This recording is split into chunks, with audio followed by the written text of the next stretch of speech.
I didn't even think that women could be professional sports people. Especially early on, it just didn't really seem like there was a career in it. To support myself around cricket, I had to work at the petrol garage.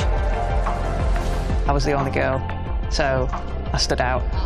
I'd love for young girls to be able to dream about being an athlete and it to be achievable. Thanks to the Hilton funding my contract, it's allowed me to play the game that I love all day, every day. We're like an engine and we need to be fuelled with the right gas. Without funding, we can't be visible. You can't be what you can't see. As a team, it feels like we're breaking boundaries. Thunder and Lancashire always want to put women's cricket at the forefront, and now I think that's really shining through.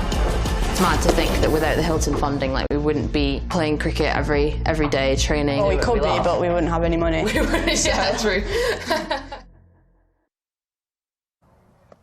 Good morning and welcome to the live stream for Lancashire versus Warwickshire in the Metrobank One Day Cup. We're here at Sale Cricket Club as play is about to take place. We're about to have the toss. I'm Polly Starkey, alongside me is Mike Perkins. As we can see, a bit of blue sky at the moment, but there is some weather due later on. Lancashire have already qualified for the semi-finals. Warwickshire cannot qualify, but there's still plenty to play for, with Lancashire hoping for a home semi-final. Mike Perkins, your thoughts on the game so far? Yeah, there certainly is plenty still to play for. It's windy here this morning, as you say, a little bit of blue sky around, but we are expecting rain, and it's a good thing that Lancashire have already made the semi-finals, so not even the weather will be able to interfere with what they're looking to do today, and they will still be able to get to the semi-finals. Well, they're already there, which is excellent news. Yeah, it's brilliant for Lancashire and obviously Warwickshire out, but what do you think they could take away from the game today? Well, it's the fact they want a home semi-final now. That's what it's all about. And with the toss having taken place, let's see if we can grab a word with Ellie Threlkeld. So let's bring Ellie in here. Hi Ellie, can you tell us what happened at the toss? We won the toss and going to have a ball today. Perfect. So obviously you've qualified for semi-finals, hoping for that home semi-final. Is that the main ambition for today? Yeah, absolutely. I think these two games before the semi are pretty crucial for us to gain some momentum and to get players in form, really. So, yeah, we'll just be looking to play our best cricket. Brilliant. And any changes for the side today? Yes, Mahika Gore has come in for Phoebe Graham. Brilliant. Thank you so much. Good luck. Cheers. Now we've got Warwickshire captain Georgia Davis coming in. Georgia, happy with what happened at the toss, or would you have changed it? We probably looked to have a bowl. Obviously, it's a little bit wet with a bit of weather around, but to be fair, it looks a good deck, so it should be all right. Obviously, a difficult season in the 50 over stuff, but what are you trying to take from today? Yeah, look, we want to just take a bit of pride in today. We can probably do an upset today if possible. So yeah, look, we just want to finish the season on a high and take it through to next season. And any changes to the side today? Yeah, Stair Callis comes in for the Avina pairing. Brilliant, thanks so much. Cheers. And go well. Thank you. So the toss has happened and we'll be heading straight up to commentary with myself, Polly Starkey, and Mike Perkins. The wait is over. The season is here with an all-new Lancs TV experience. Watch every six, every wicket, every lightning-fast delivery. Stream, live, all in one place. With expert commentary, exclusive behind-the-scenes access, and no paywalls. This is the Red Rose. This is Lancs TV. This is cricket. Warwickshire and Lancashire.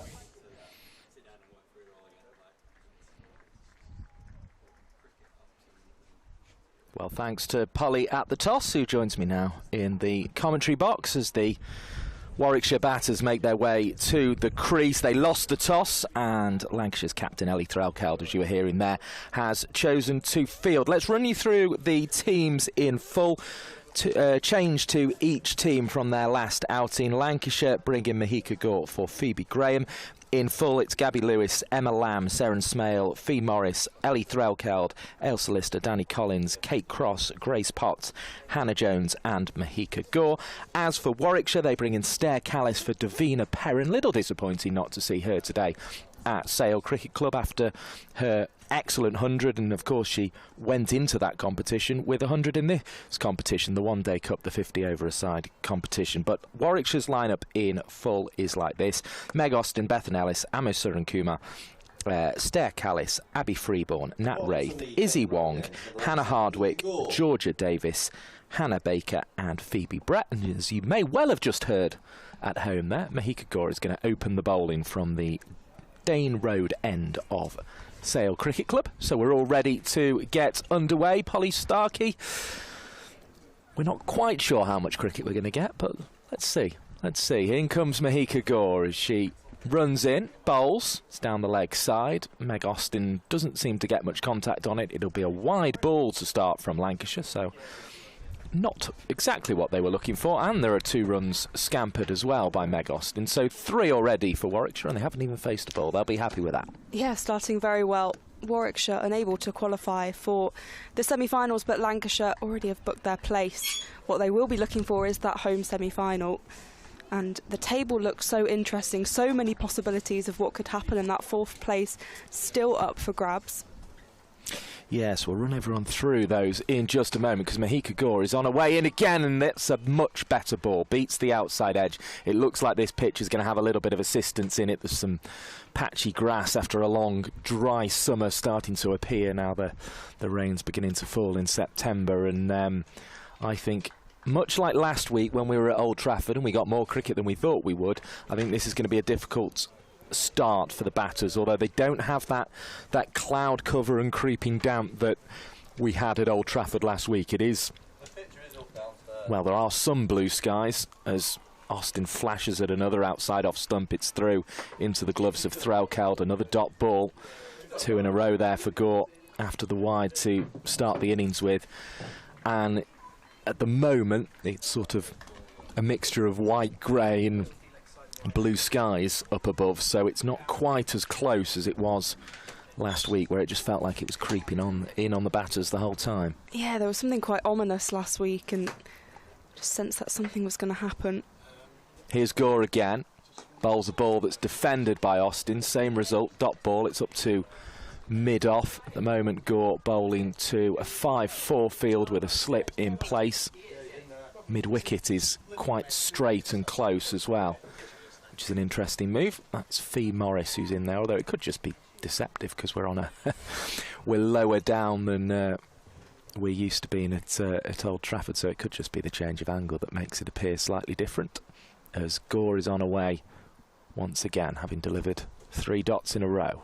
3 without loss the score, and that'll become 4, we think, off the pad, although we'll wait for the purple jacketed umpire to confirm that with a tap of the knee. So 4 without loss the score moves on to. None of them off the bat so far, but Warwickshire are underway in terms of setting a total here today. They've had a fairly torrid campaign, and really will be looking to gain a bit of form in the 50-over format rather than anything else, to gain some momentum going into next season, because they've struggled in this format, even though they did do well in the T20 Blast, as that one goes down the leg side. Another wide ball from Mahika Gore, who's just struggling to control it unusually for her. Fair bit of movement as take a look at the head-on replay there. Score though moves on to 5 without loss. So yeah, that table you mentioned, Polly Starkey, Hampshire top with 41. The Blaze have 40, but they played yesterday, so that's how they've extended their advantage over Lancashire in the table. So Lancashire, with a bonus point, could go level with them as Gore bowls, and it's down the leg side once more. Another wide ball. 6 without loss. Gore really struggling back into the side today, but just not able to get that line right in the first over. So Lancashire third with 35 points, most importantly. They have qualified for a semi-final, but if they can get into second spot, they would have a home semi-final, which would be played at Blackpool. So that is exciting news if they can manage to do that. Surrey, who also have 2 games left, are on 27. As again it goes down the leg side. 7 without loss. A real struggle for Mahika Gore. When she's got it right, she's produced dot balls, but when she's got it wrong, she's produced wides, and that is why Warwickshire is 6 without loss. Yeah, I saw a little bit of that from Grace Thompson yesterday.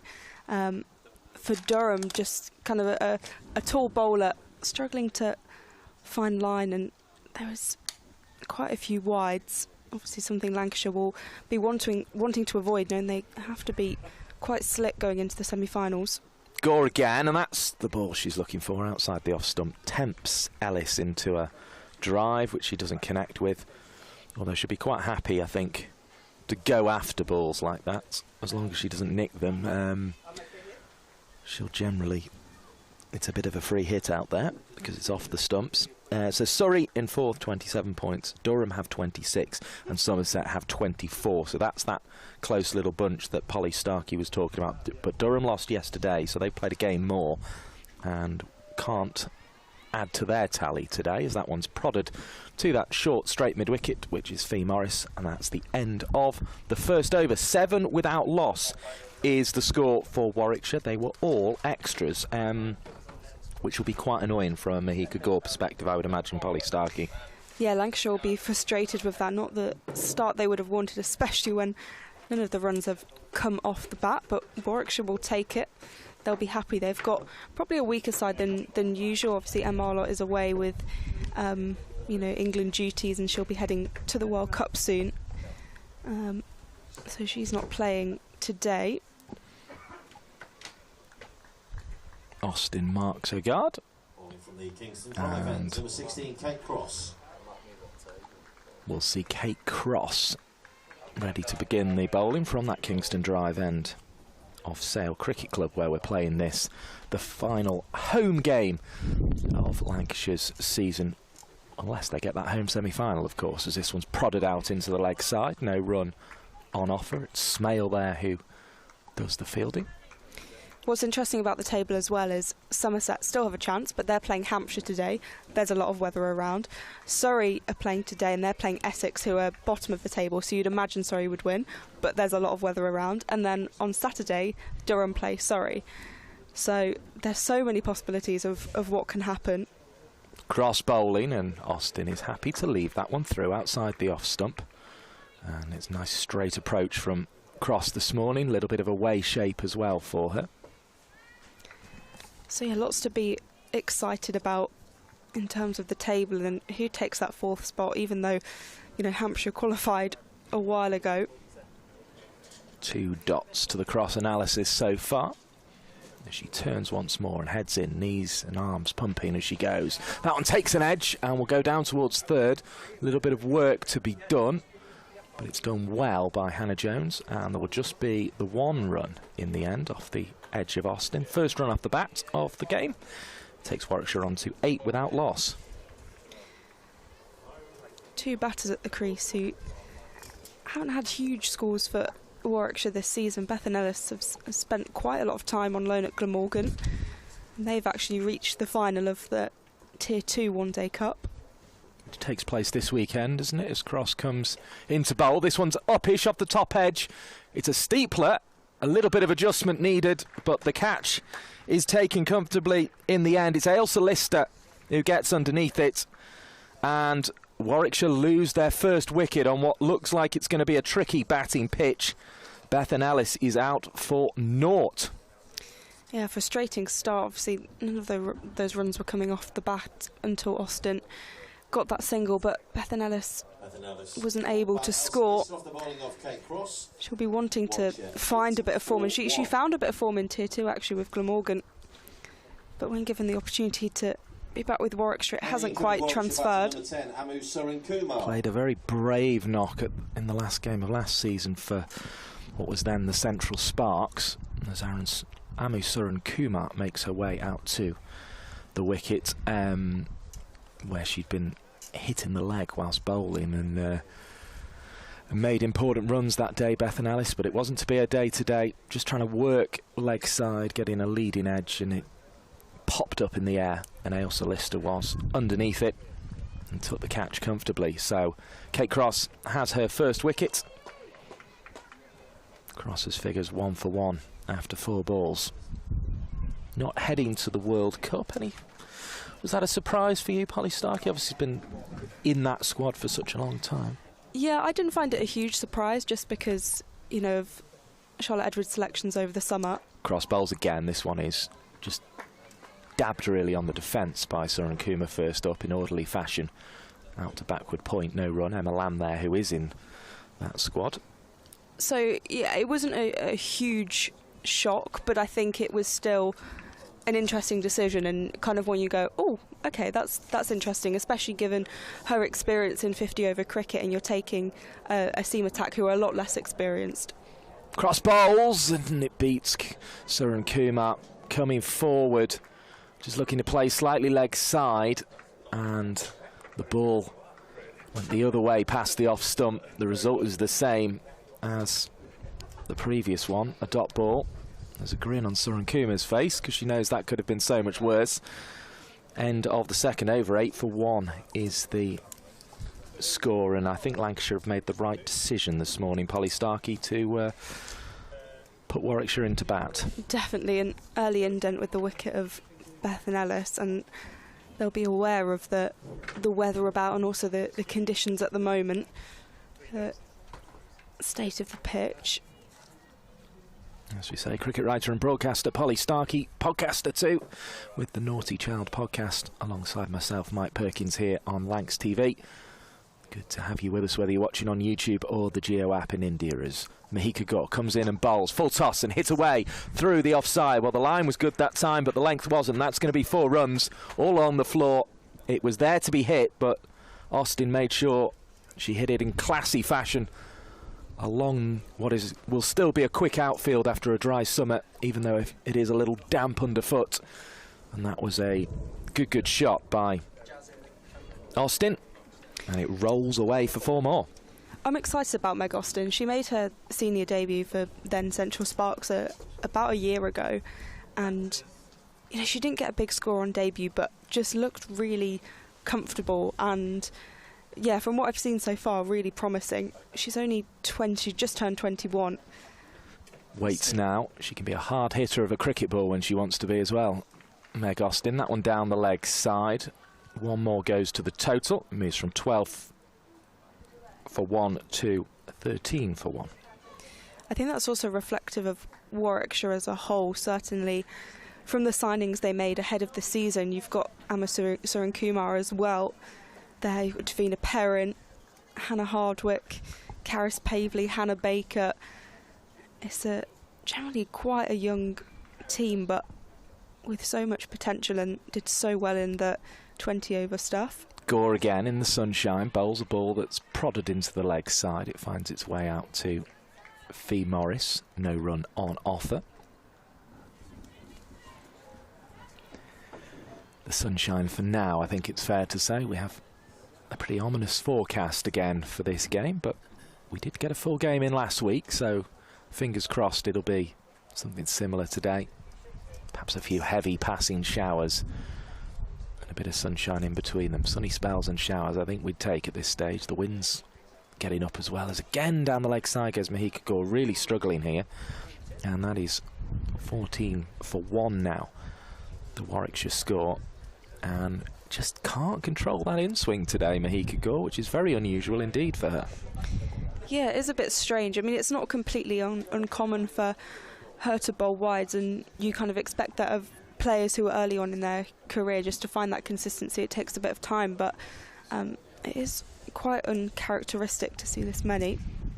Here's Gaur again, bowls. This one was more on the money, although still into the pads. Flicked by Austin because she felt it was going to miss that leg stump straight along the floor to Fee Morris. She's obviously trying to bowl a very tight line too, swinging into middle and leg stump, and that can be fraught with difficulty, but well, it certainly has been this morning, let's put it that way. Still with those best figures of 3 for 25 in the competition, as that one is worked away behind square on the leg side. Austin wasn't quite able to get her hands through it, but she picks up 1 to long leg, which is Hannah Jones.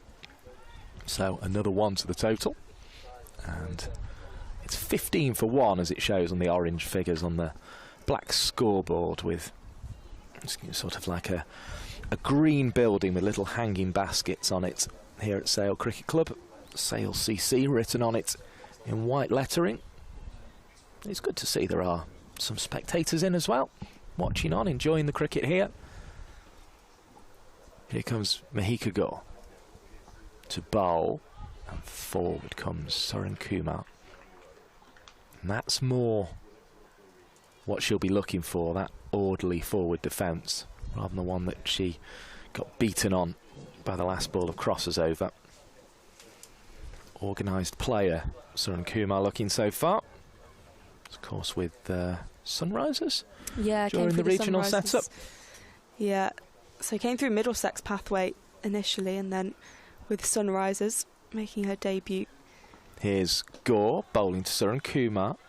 Tried to work it leg side and pick up that single that Austin got earlier in the over, but the delivery I think was a little bit straighter, a little bit more on middle stump rather than leg or missing leg, so couldn't quite get it across into the gap and found Fee Morris. So 15 for 1 the score at the end of the third over, and it's still really the extras that's letting Mahika Gore down at the moment. Other than that, she's bowling quite tidily, strangely enough. Can be the way, can't it, for batters? They're sort of, they find it can be quite difficult to know where it's going if the bowler's struggling to know where it's going as well. As cross bowls, and that one is driven back to her with a little bit of a twirl of the bat as Austin went forward, didn't produce a run. Almost came off the toe of the bat in the end, I think. Yeah, there have only been 6 runs off the bat so far today. The score 15 for 1. So those extras definitely costing. Here's cross again. The Kingston Drive end of Sale Cricket Club, and that one's flayed away through the offside by Meg Austin. It'll roll all the way for 4 more to her total. It was less classy in some ways than the first stroke off the full toss from Mahika Gore, but it was just good eyes and good hands there from Austin. Not necessarily a huge amount of footwork, but she kept it down, waited for the ball well, and hit it for 4, and takes the Warwickshire total on to 19 for 1. And it does look slightly easier, or at least Meg Austin's making it look slightly easier to bat on than it was at Old Trafford last week. That could just be a case of overhead conditions, I think, as cross bowls and forward comes Austin, is blocking that one out again to Fee Morris, who will patrol the short mid-wicket region for the early stages of this game. Yeah, 19 for 1. Another boundary from Meg Austin, who will probably be looking for a decent score at the back end of the season. Obviously, Warwickshire not progressing past Saturday, so not long left of the season. Here's cross again, bowls to Austin, drives, not as fluidly as she would have liked. She was well forward, but didn't quite get the swing of the bat she would have liked. It was an orderly enough stroke, though, to take it up to Potts at mid-off. No run to the total, though.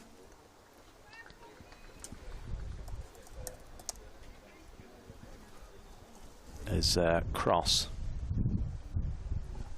turns again.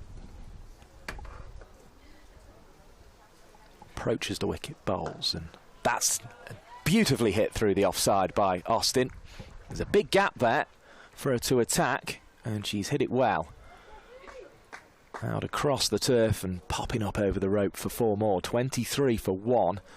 And if the first boundary of the over was about timing and hands and watching the ball right onto the bat, that one was about footwork. She got right forward, right on top of it, and sent it away for 4 runs. A lovely shot from Meg Austin. She's looking in orderly fashion so far, but it can all be over so quickly, of course, as Cross is going to try and prove here with one that beats the outside edge of the bat. As good a ball as we've seen all morning, that. Pitched on a length, slightly full of length as well, just to draw the batter into the stroke coming forward, and then just nipped away as the bat came down. Lovely bit of bowling from Kate Cross to finish the over. 23 for 1 after 4 overs. It sort of feels very on as even at the moment. Yeah, I mean, the score I don't think is necessarily reflective of Warwickshire's batting in terms of, I think the extras have really helped them out. Obviously, Meg Austin is kind of doing the brunt of the work. Suren Kumar 0 from 4 at the moment. And Meg Austin with those nice boundaries, but there have been a number of dot balls. It has just been the extras that have cost them, but Mahika Gore is going to continue. We'll keep you across the county championship games as well. Big week for Lancashire's men as well, with the T20 Blast final at the weekend in Birmingham, as this one is driven away and through the offside goes Surun Kumar. There was a little fingertip on it on the way past, but it rolls away for 4 runs, and that's a nice stroke from Surun Kumar. It gets her off the mark, and it takes the Warwickshire score on to 27 for 1. Really, really nicely hit, that one. Again through the cover region, and there wasn't a lot Seren Smale could do about it at cover. Gore under pressure again in the over, having conceded a boundary early in it once again, as Surun Kumar bowls. Forward comes... Gore bowls. Forward comes Surun Kumar and defends the ball into the offside. Dot ball that time. Surun Kumar did well actually there not to be drawn into going for the same stroke again when the length wasn't quite right. It's been good to see Surun Kumar get game time as well. She's an exciting new addition for Warwickshire. Here's Mahika Gore. Big appeals. Just about everyone in Lancashire dark blue was up, but Surun Kumar, with the light blue on the front of her shirt, remains, because that one was swinging down the leg side. We get another look at it here, and I think you can understand why the umpire thought that. It was sort of starting on leg stump and swinging down. Here comes Mahika Gore again. Bowls, and that one does creep down the leg side, and I suppose the fact so many have ended up there is probably went into the umpire's thinking as well. That's another wide ball, 28 for 1. Yeah, it was just kind of floating down the leg side. Lots of enthusiasm though from Gore and the Lancashire players, keen to find a second early on. But yeah, we'll keep you up to date with the Lancashire game in the county championship, but also all the scores in this competition, because as we mentioned, there's we're part of a wider table here. Just a couple of games left for most of the teams, except for Durham and the Blaze, who played yesterday, as that one that was clipped into the leg side results in a dot ball. So Surrey have got underway on time against Essex. They're 31 for 1. Big win for Lancashire in the previous game over Surrey. Could have got very tight had they not won that one, but they've been playing good 50 over cricket all season, and they proved it again at the weekend. And they'll have one more game at the weekend. Another shout there from Mahika Gore as she bowled a ball that again seemed to be turning down the leg side, and there may have even been a little bit of batting involved. We're underway here. Hampshire and Somerset, they have a delayed start in that one, so they're not quite going in that game. But those are your 3 games today: Hampshire, Somerset, this one between Lancashire and Warwickshire with the score 28 for 1, and Surrey 31 for 1 against Essex. So very similar scoring so far in the 2 games that are underway, as Surun Kumar has to ride the bounce well there and play with soft hands. In fact, one came off the bat as she defended forward, and that is a dot ball to finish with as it rolled away into the offside. But that's just the sign, isn't it? There's going to be something in this pitch, and you think there'll be something in this pitch all day. Yeah, you'd imagine so, and Lancashire right to choose to have a bowl first, I think.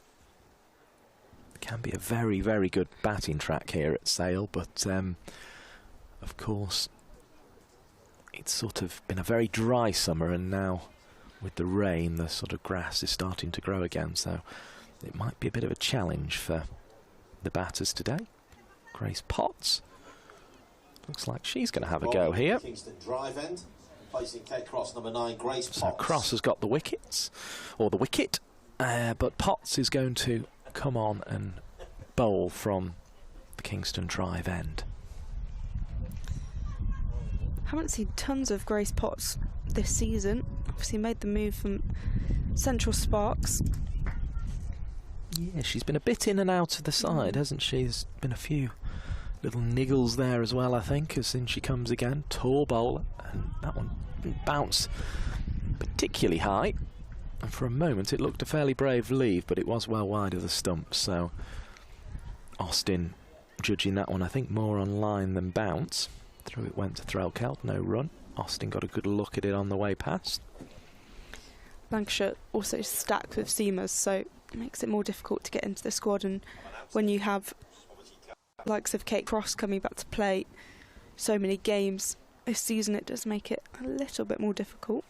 Best of 4 for 37, 9 wickets in total as she bowls another very similar ball outside the off stump that Austin just leans in the direction of to have a look, but decides not to bring the bat down. Another dot ball. At the moment, it looks like we're set for a very good long day of cricket, doesn't it? And with the sunshine out, and let's hope we do get a full game today, because later this afternoon it could well change in a bit of a hurry as Potts bowls, pushed firmly into the offside. Smale is there at cover with the fielding and prevents a run being scored. Yeah, things can change very quickly in Manchester, so gotta keep your eyes out.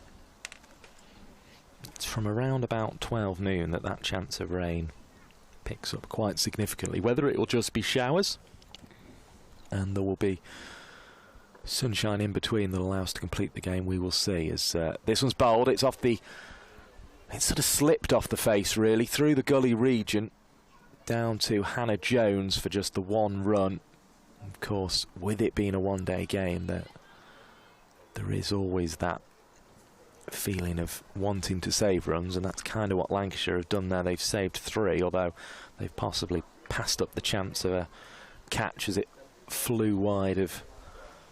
Well, you can't really call it a slip cordon when there's only one of them, but you get what I mean. Here comes Grace Potts. Bowls. Full and straight, and Suran Kumar is forward and playing with a straight bat in response. So, honours even, no runs. But yeah, that chance of rain, 27% at between 12 and 1, then 1 to 2, 49, and then the thunderstorm, the little lightning symbol comes out around about 2 o'clock.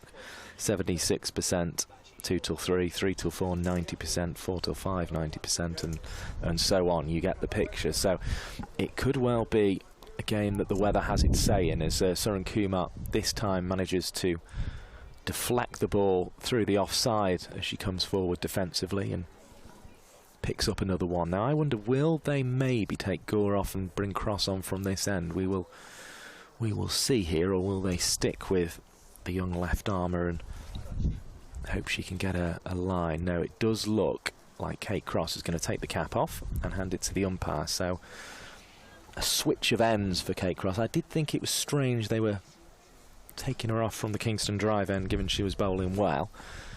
She's going to have ever so slight little uphill on this run in, I think. I think it's ever so slightly dips down towards the Dane Road end. I noticed the little dip just a few steps in front of where she's bowling from when we were out in the middle for the toss. I thought, I don't want to be a bowler running up here. And there's a little rise to the crease as well, isn't there? As Cross is making her way in, pacing across the outfield and bowling now as she reaches the crease, and that one's defended back to it. And Suran Kumar, who has hit that one lovely boundary, but other than that has been very watchful in defence, and I think that's the order of the day. And a bit like in the last over, we saw a couple sort of slip off the face of the bat through the catching area. You probably are going to have 1 or 2 of those today as a batter and just have to ride your luck. Cross again, bowling to a 6-3 field, 6 on the offside, and that's where the ball was defended to. One of the 2 covers. Sarah Smale comes in. You've also got Gabby Lewis there at extra cover. Collins is up at mid-off at the moment. Got a backward point in place. A slip in the form of Smale. And a fielder down at third. Grace Potts is doing the ball, and that's the offside field, but the ball goes leg side, and that'll be 4. Lovely shot from Suran Kumar, adding to the Warwickshire total, 34 for 1. Just forward, the ball slightly into her pad, and she turned it away. Forward of square leg for 4 runs. Really nice stroke. There was no one there. The leg side field mid-on. Mahika Gore We also have mid-wicket in Fee Morris and Hannah Jones all the way down at long leg. And none of those were going to be able to stop that one. Here comes Cross again. Up to the wickets and bowls, and down the leg side she goes. So 35 for 1, the pattern continuing in this over from this end, although perhaps not as frequently as it was under Mahika Gore. Yeah, something about the Dame Road end. It could well be that run-in. Maybe it's just a little uphill, little bumpy, but something I'm sure bowlers of this calibre will get used to. Cross, who has 11 wickets in the competition so far this season, best of 55 for 3. So that one's turned into the same gap that Surun Kumar found the boundary earlier in the over. Not as powerfully this time. It was more from a bad off stump in the end, actually. But just closed the face on it to pick up one, and she'd waited a long time before closing that face, which was the key there. She brought the bat down very straight and then just turned it into the leg side for one, just angled her bat. 36 for 1, the Warwickshire total, having been put into bat by Lancashire captain Ellie Threlkeld. So she's won one. She's been a bit annoyed at herself for not winning too many this season.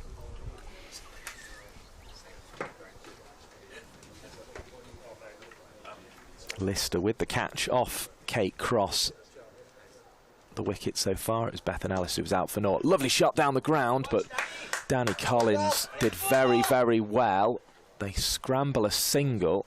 It hit Collins, who had to take a breath, which allowed them through for the single. That was a very, very good stop, because it was a very powerfully hit drive, and I think there's going to need to be some treatment to Danny Collins. There was a big, big breath, and the umpire calling on the physio here. And Cross at first was a bit annoyed that Collins hadn't picked it up, and then realised the reason why. That was fiercely hit, Polly Starkey. Yeah, it was a really powerful strike, and I'm not sure quite what it hit, but you could see the reaction. She kind of went up and then kind of curdled down. Just seemed to take all the wind out of it. Yeah. Very, very fiercely hit. And it popped up horribly, didn't it, just in front of it. As we say, this outfield will have felt the effects of all the sun this summer. It's quite damp out there today, but it's making for quite an uneven surface. And Danny Collins, who has not had the best time in the last couple of innings with the bat. She's contributed with the ball last week, actually sort of got Lancashire, or threatened to get Lancashire back into that game that Essex were, that Somerset were chasing against them last week. So they've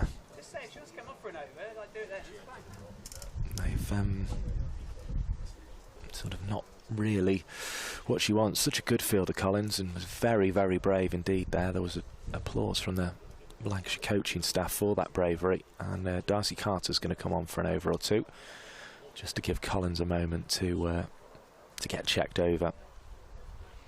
I mean, you might be feeling slightly nervous if you're Darcy Carter after what you've just seen, but she's on, and I imagine she'll be just as brave in that position. It was a very, very good piece of fielding from a very, very good fielder, Danny Collins there, but she's going to need some treatment after it. Here comes Kate Cross. In again, bowls, and that one is defended by Austin, who has a little stretch afterwards. She kind of hadn't strode forward there. She more sort of just realised it was one she needed to lean onto at the last moment, and did so. 37 for 1, the score then. We're at the end of the 7th over of the innings. Feels like Warwickshire going along nicely. It's not particularly flashy, but just kind of, as we saw from Surun Kumar earlier in the over, just when she could see the gap, just finding those boundaries. Yeah, that one hit through square leg was a good stroke, as was the one through cover to get her off the mark. So she's certainly going to seize on any bad bowling, that's for sure.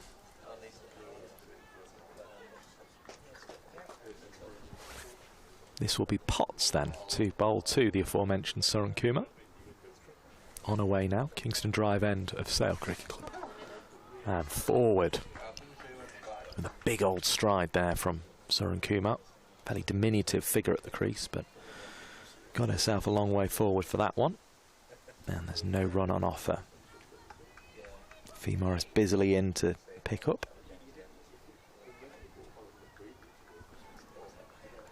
And Potts walks back to the end of her mark, turns and will go again now.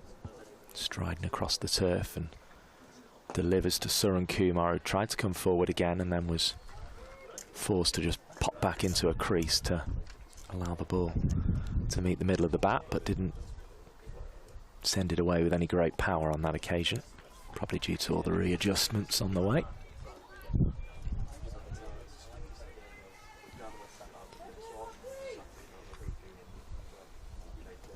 Bit more encouragement for Potts as a bird makes its way up into the higher reaches of a very tall tree behind Potts as she bowls, and that one's driven back to the bowler. Again, no run on offer, so 37 for 1.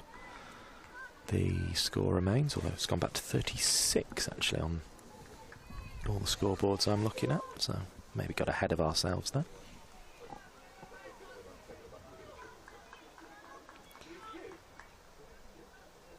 Turns once more, does Potts. Sky's still light, but clouded over slightly as down comes the track. Unexpectedly, really, came Surun Kumar. Got a leading edge, took it over the top of the well, where Slip and Gully would have been, and down to Hannah Jones at third. 1 run to the total. Now it is 37 for 1.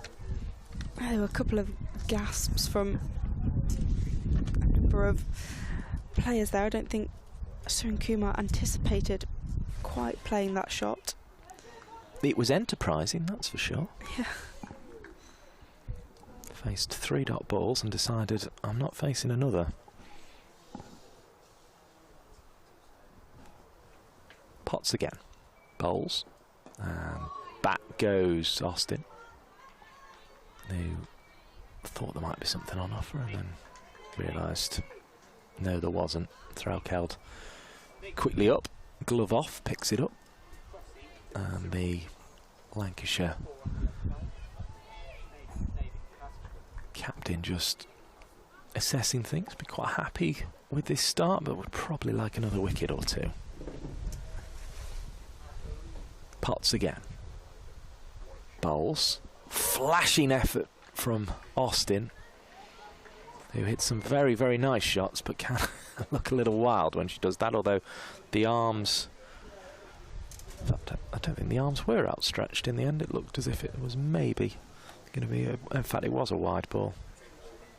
38 for 1. He had a feel of a wide ball in the end, because Austin had reached quite a distance to try and get that one. Here comes Potts. Bowls. Pushed off the back foot, and that's going to evade the dive at backward point, but it will still just be 1, because Hannah Jones was alert and able to pick up. So throws it in. 39 for 1 then, the score. We've had 8 overs of the morning so far. Polly Starkey, will Warwickshire be relatively happy with this? I think they'll be relatively happy. Obviously the early wicket of Beth and Ellis wasn't ideal at all, but they've somewhat rebuilt. They're obviously taking their time, which I think will make Lancashire quite happy, and they'll be relatively pleased with how they're bowling. Another wicket, a few more wickets in the power play would be ideal. We saw these two teams meet earlier in the season. On that occasion it was a 101 run win for Lancashire at Edgbaston back in May. As bowled by Cross, pushed away firmly, and a Lamb there with the fielding. Haven't mentioned her much today. Obviously missed the game as a precaution last week after feeling her back during the 100, but she added to her runs in the competition, took them up to 790 in the win over Surrey. So she's in very, very good form in this competition. Although with a World Cup looming, How much part she'll play in the semi-finals and final, we will see. Oh, that's beautifully clipped away through straight mid-wicket for 4 runs. It was a full ball, it was there to be hit, but it was hit very well indeed, and takes Warwickshire into the 40s, 43 for 1. Really, really nice boundary. 4 more to the total of Meg Austin. Yeah, I don't think there's anything Fee Morris could have done to stop that. It was struck so powerfully and was kind of destined for a boundary.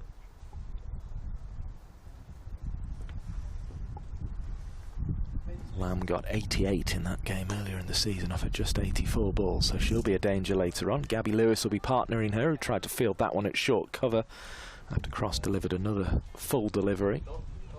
But the drive through the offside wasn't quite as effective as the little clip through the leg side. Doesn't bring a run.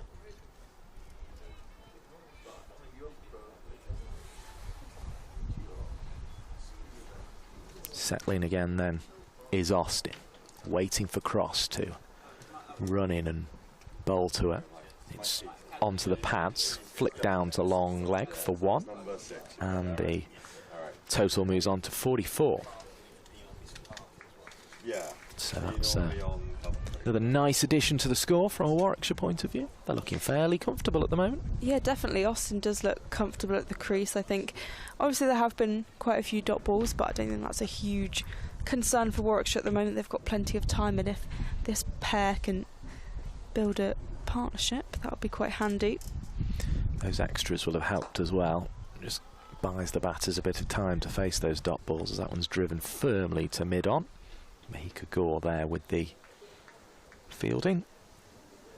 That is one of those aforementioned dot balls.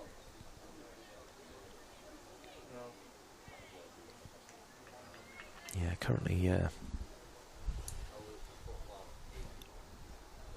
showing on the scorecard that there have been 11 wides and a leg by, so they've all helped the scoring ticking on. Cross bowls, down the leg side it goes, wide signalled, so that adds to that tally. It's Cross's second wide. There's been 1 from Potts and 7 from Mahika Gore, and the first of those also resulted in 2 extra runs, so hence we now have 13 wide balls, which has just, I suppose, provided 13 dot balls for Warwickshire to get themselves in, and they're doing that well at the moment. They might not have had a good season, but they can certainly challenge Lancashire today, as that one is pulled away for 4 runs. Shows just the quality throughout Tier 1 now, and Kumar showing it there with that pull stroke. It almost didn't seem quite short enough to play it, but she got in position well, got her hands through the ball. A little bit of a swat really into the leg side. 49 for 1 at the end of the 8th. That was really nice to watch from Amusa and Kumar. Just, yeah, as you say, pulled it away. And we've seen a couple of dangerous shots from her so far today. She's 15 from 22. They've been quick to seize on anything really, Warwickshire, haven't they? If they've seen a bad ball, they've got it away. Yeah, Georgia Davis said they're kind of playing for pride today, which I think is quite important given they've had a tough time in the 50 over, only won 2 games, but if they can make something out of this game, just helps them heading into the long winter. And she's a proud captain, isn't she, Georgia Davis? And she'll want to have been taken over the job. It was, of course, Eve Jones before she joined Lancashire. She's out with a shoulder injury today. We won't be seeing her for the remainder of the season by the sound of things. As another one taken. 50 is up for Lancashire, for Warwickshire even. And it's been a fairly orderly one so far, hasn't it? They've done well. They've hit the bad balls. They've taken advantage of having a few wides, and they've got themselves in these 2 in the process. Just Bethan Ellis out without scoring. Caught Lister bowled Cross the wicket to 4. Suren Kumar goes again. That swatted pull shot and away for 4 runs. And as soon as she sees any shortness in length, Suren Kumar's going to take advantage. 54 for 1, Soren Kumar on to 19. It's brilliant to see these two step up. If you think back to earlier in the season, that game where Emma Arlott scored a century coming in at number 7, that was kind of a theme of the start of their season. They'd lose a lot of early wickets and it would be down to that middle to lower order, Katie George coming in, players like that having to really put in a shift with the bat, but just feels like something shifted across the season. Yeah, it's as if they've almost used this second portion of the 50 over competition as that's signalled as a wide ball to try out some new options at the top of the order. 55 for 1 with the extra for the wide. There have been too many of them for the Lancashire liking in the first 10 overs. Of course, today without Davina Perrin, who's been a pretty important part of the Warwickshire side this season. Yep, she's a very talented player at the top of the order, as that one is defended out into the offside. No run on offer, and it was a 45 ball 100, was it in the end? 42 ball. 42 ball 100. Yeah. 45 ball innings maybe from Davina Perrin then, but either way, it was very impressive in the semi-final of the 100, wasn't it? But I mean, the way people were talking about it, it was as if she'd burst onto the scene. But of course, we've been watching for a number of seasons now as this one is bowled, and Soren Kumar rides the bounce and plays it away into the offside, but doesn't pick up a run in the end. That's exactly what I said on the podcast last week, because yeah, it was like she was given a contract that day, that they just found someone walking past, think, oh, we need an extra player, but obviously we've been watching her play senior cricket since she had just turned 15, and she did make 100 in her last innings before the 100 started in the One Day Cup. You know, she's certainly been doing it for a while, and I think Lancashire would be glad not to be facing up against her here, as that one goes through into the gloves of Threl Caldew. Rises up with the bounce, standing up to a seamer now. No run.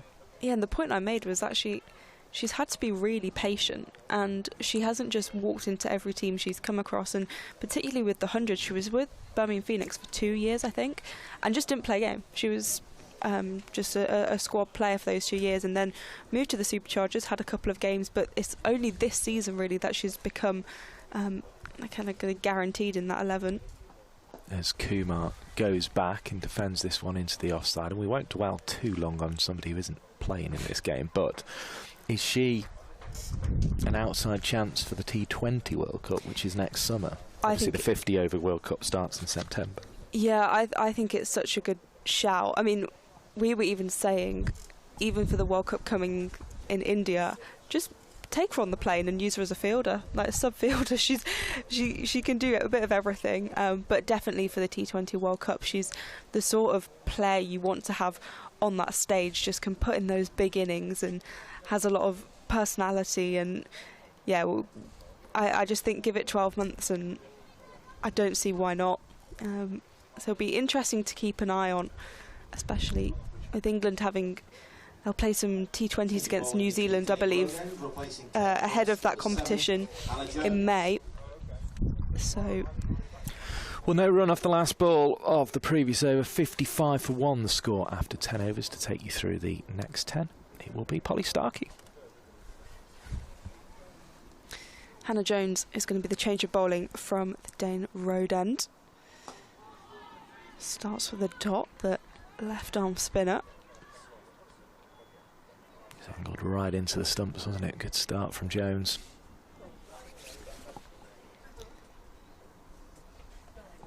Jones in interaction. Defensive by Meg Austin. Hannah Jones has been another player who's been in and out of the side. Hasn't played tons for Lancashire this season, but has come in towards the back end and has been good. And again, this one chipped up in the air. Will beat Grace Potts and will go for 4. So another boundary for Meg Austin, who moves to 26. Another fierce swing of the bat from Austin. Another 4 runs. Really advanced on that one. Yeah, very happy to take on the spin. Jones worked into the leg side now. They're going to get one. They don't look for the second. This goes behind square. 59 for one.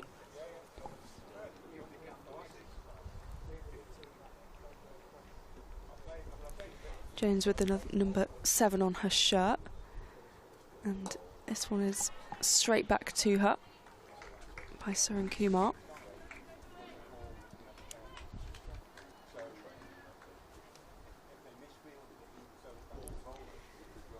Hannah Jones, a few steps, left arm, worked into the offside. Seren Smell running in to do the fielding, so they'll just get one to wrap up the over. So 6 from Jones's first over, the score moving to 61 for one.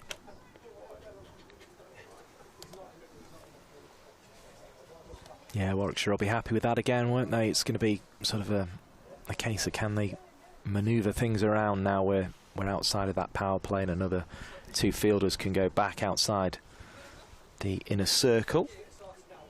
The other game taking place, Surrey 54 for 2 against Essex. Hampshire versus Somerset is a delayed start. And in the county championship, we've seen around about 20 minutes of play down at Kent. Lancashire taking them on. It's 110 for 1, but Kent have now had to go off, and their innings are stalled because of rain down there as well. Potts returning from the Kingston Road end. A slight edge. It's racing towards the boundary. It will be cut off, I think, just about by Hannah Jones. It's very close to the rope. Good work to make up those yards and get round. Real applause and encouragement from the coaching staff as well up here on the balcony. They appreciated Jones's effort to get to that one. Potts in her 4th over now. Score 63 for 1.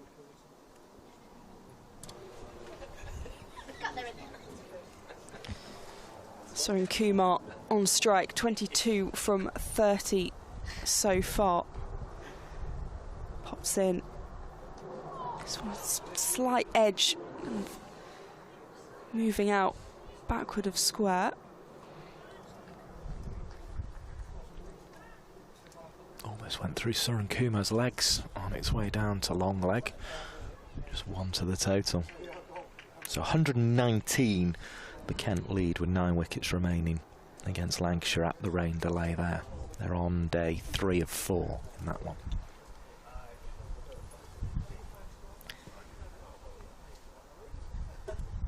Austin awaits as Potts is in. This one worked into the leg side. Austin sent back by Suren Kumar, so there'll be no run. Fee Morris running in to do the fielding. Very interesting there, Fee Morris with a sort of the slingy underarm throw, but obviously she has a very sort of classical throw. She coaches people on throwing, doesn't she? I noticed she was practicing last week when we had sort of they came back out for Lancashire to field after the rain delay. This one pushed to point, no run on offer. Between innings maybe, but she's sort of almost like sweeping the ground like it was a stretch and then using that momentum to pull up into the action of the throw.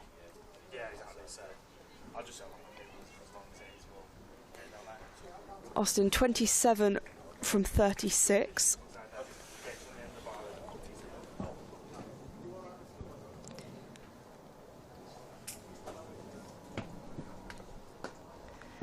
Chipped up and pushed away. Will go for 4. That was a really nice shot on the offside. Meg Austin finding yet another boundary. A spectator doing the fielding.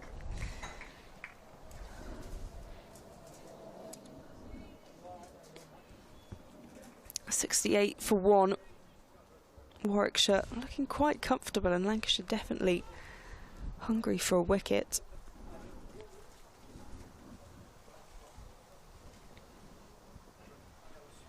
Potts having gone for 7 in the over so far. Utilised again on the offside Just going behind point. Gabby Lewis running round to prevent the boundary, and that wraps up the over. So 69 for 1 after 12. Relatively big over for Warwickshire. And so far, we're not needing, other than to shield us from the wind slightly, the gazebo above us. I'm not quite sure how rainproof it's going to prove, but we're going to find out, I think, at some point today. Yeah, dark clouds to our left, to the right, heading towards kind of West Manchester. There's some blue skies as this one's edged out towards point for no run. Hannah Jones back into the attack for Lancashire, returning for her second over. We've certainly got at least another half hour, probably more. I think maybe even an hour and a half before we start really worrying about it. Jones in again. This one defended. Threlkeld scrambling to do the fielding. Darcy Carter's back on the field, but I think it's Grace Potts that has gone off for Lancashire, because Danny Collins is on the field, a player who went off earlier after fielding the ball as this was chipped up. Suren Kumar sent back after some good fielding from Fee Morris. She's been busy today, Fee, hasn't she? Always busy in the field. But particularly so today. Good tumbling stop, saves one. Austin taps a bat. And she's been stumped, I think. Yeah. She'll have to go. Quick work behind the stumps from Ellie Threlkeld. And needs a back foot, almost reaching into the splits to try and get back. That's the first wicket for Hannah Jones. Just found a bit of grip, did Jones there, with the ball that lured Austin into going down the pitch. He got a boundary from that in the previous over, but that's a really, really good piece of bowling by Hannah Jones, and it's a superb piece of work, as always, by the Lancashire captain, Ellie Threlkeld, to knock the bails off. But yeah, Jones just managing to lure her opponent into coming down at a time where she couldn't get to the ball, and Hannah Jones picks up the wicket via a stumping. Yeah, it was really tidy work, both with the ball and behind the stumps, and yet you can see Austin reaching back to get back in a crease. She loves that Threlkeld, doesn't she? You can see the big grin on her face. It brings Stair Callis to the crease, the Dutch international, and a player who has been everywhere this season with Yorkshire and Warwickshire. Jones continuing her over, driven down the ground by Callis, no run available. Classy first stroke. I suspect she'll be playing in the final at the weekend, the One Day Cup Tier 2 final, Glamorgan against Yorkshire. Defensive again from Callis, just looking to settle in. And that wraps up the over, so a wicket maiden for Hannah Jones. Dismissed Meg Austin. A brilliant stumping by Ellie Threlkeld. The score now 71 for 2. You'll probably hear at some points the wind rattling across us.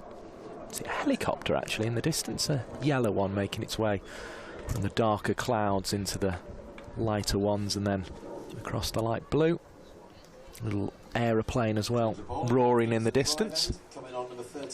And Fee Morris, who bowled very well against Surrey. Yeah, 2 for 37. And last time against Warwickshire, 5 for 48. So she'll be hoping to replicate some of that today.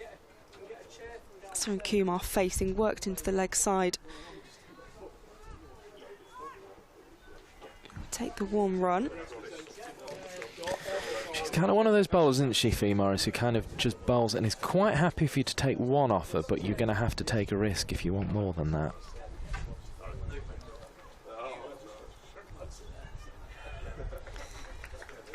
Callis just marking her guard. Taps the bat as Morris is in, and this one's pushed out into the offside. Gabby Lewis protecting the boundary. Perfect example there, wasn't it? Easy one on offer, but if you want to try and do any more than that, you're going to struggle. And she just sort of plays on that to take her wickets.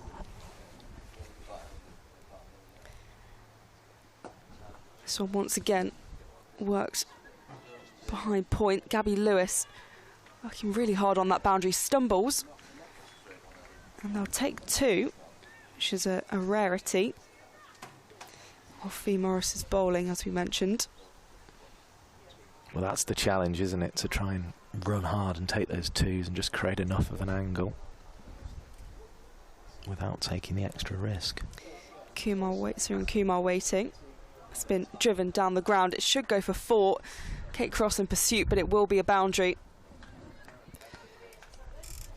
Suryan Kumar moves to 30. Already an impressive little knock, this one from Suryan Kumar. It's nothing special yet, but she's starting to look in. Scored 56 against Essex. We'll be hoping to find another half-century as Morris continues. Full toss. This one punished. Deep square. Darcy Carter, the subfielder, tidying that up. Well, having given her the big build-up, Morris has been all over the place, bless her, so far. That was given a no ball, so it'll be a free hit. Callis on strike for the free hit. Lofts this in the air. I think that'll be 6. It is 6. The first 6 of the day from Stair Callis, capitalising off the no ball and the free hit. It's well 6. It's gone into one of the little cages on the far side. That is a big hit by Stair Callis. I mean, she obviously didn't have to worry too much about what happened that ball, because she could only be run out, but she connected there. Clears the rope with ease. Morris in again. Another poor delivery, and it will be a no ball. Oh, what a strange over this has been. Yeah, really odd over. In fact, the umpires are just going to have a chat. There's nothing dangerous about either of those, is there? Let's be honest. No. But Callis just practicing the shot she could play. Yes, I think Morris might attempt not to bowl one with the width that was on offer last time from the free hit. Yeah, long discussion this. Gone for 16 so far from the over. 2 boundaries.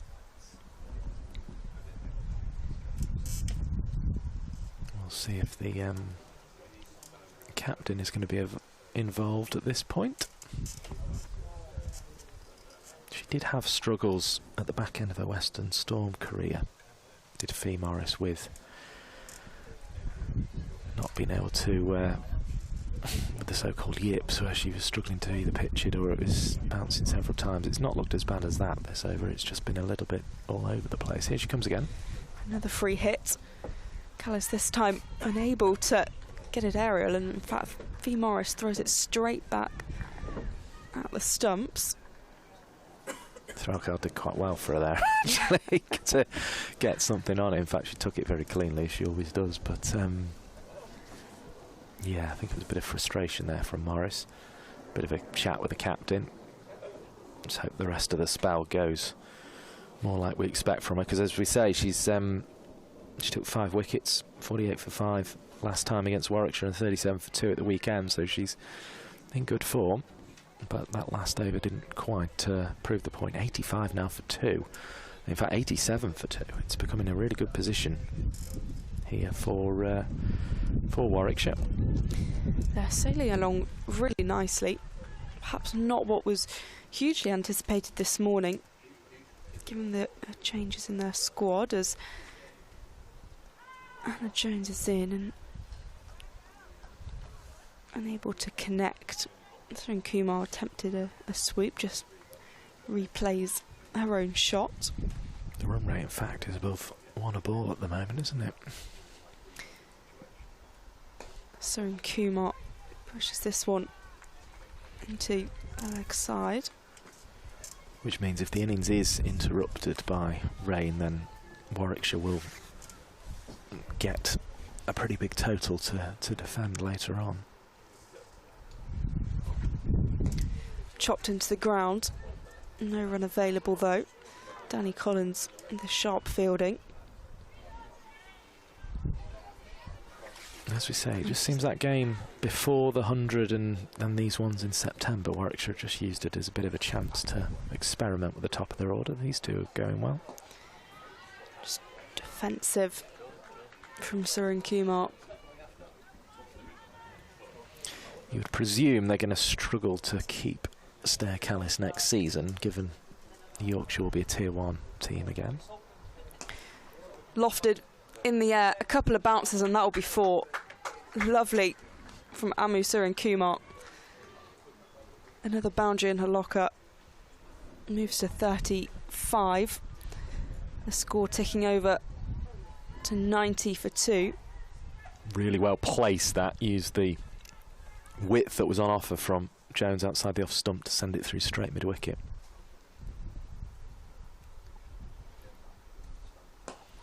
Once again, aerial, and it will be another boundary, back-to-back 4s for 18-year-old Amu Sarin Kumar.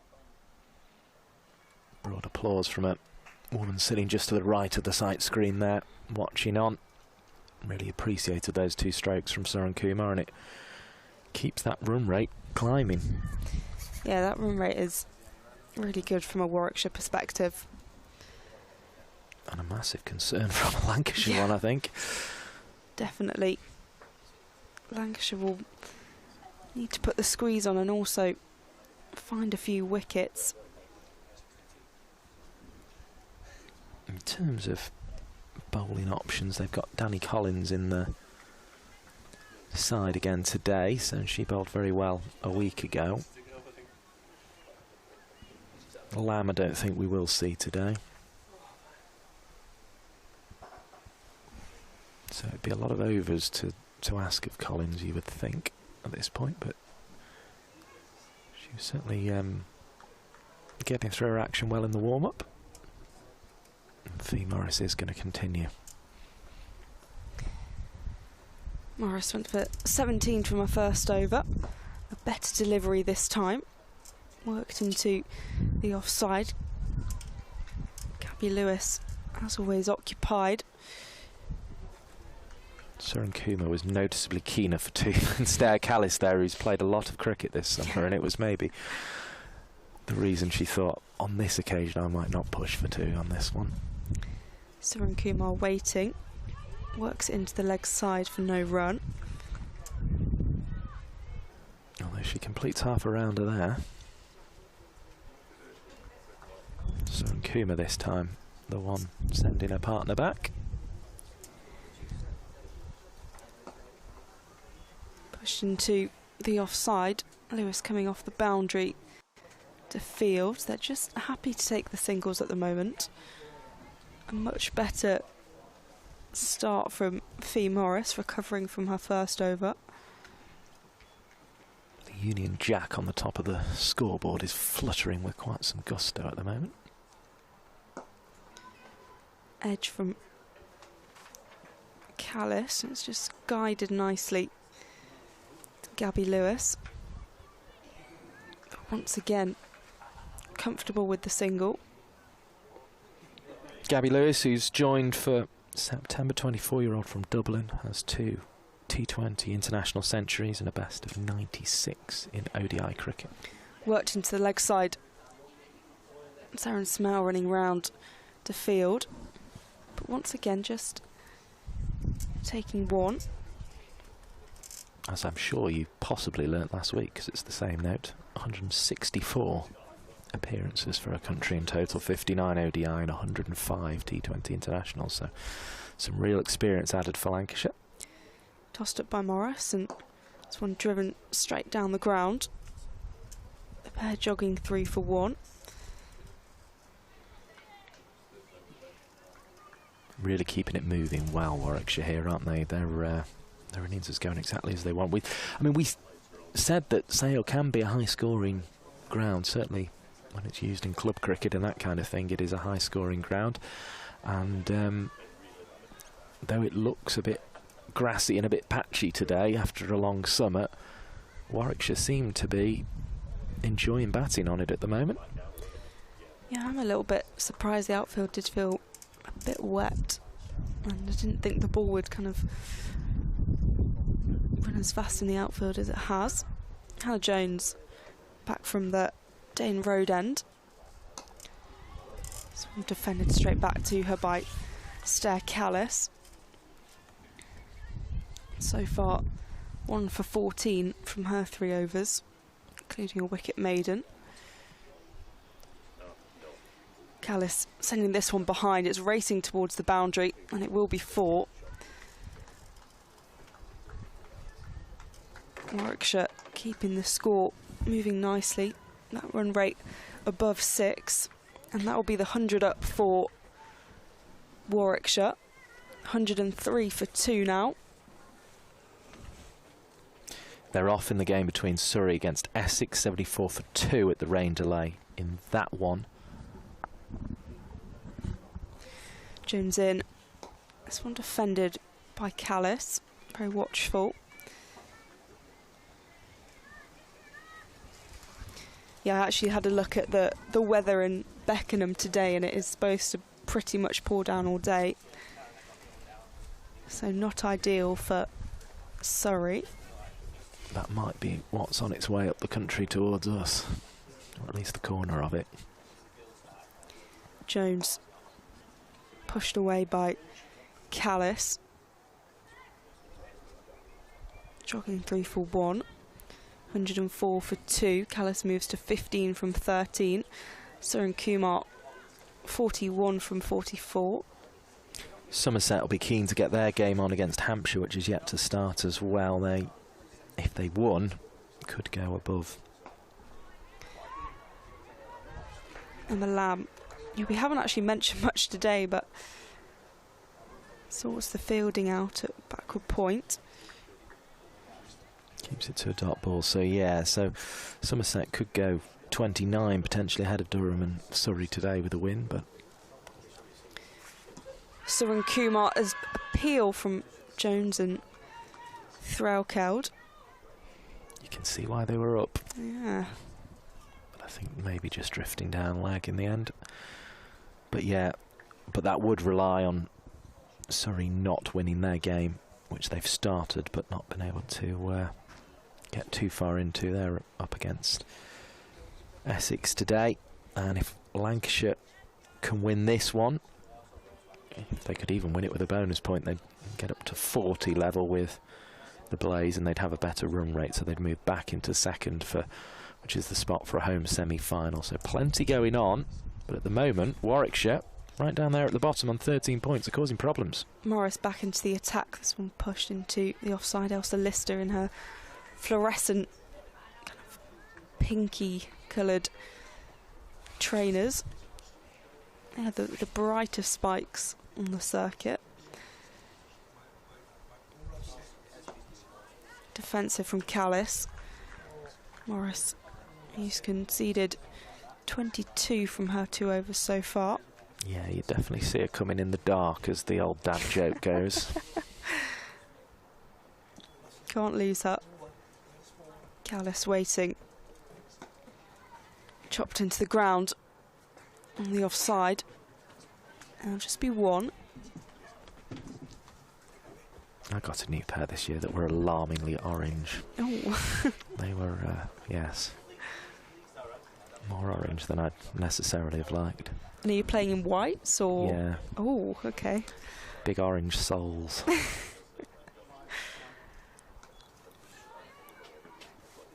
Soren Kumar hesitant, heading back to a crease.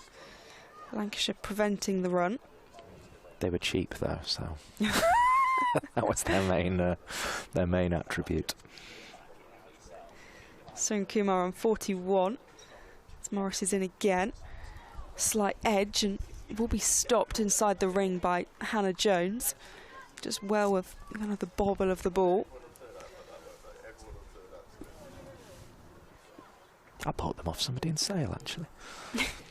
Funnily enough, now I think about it. Anyway.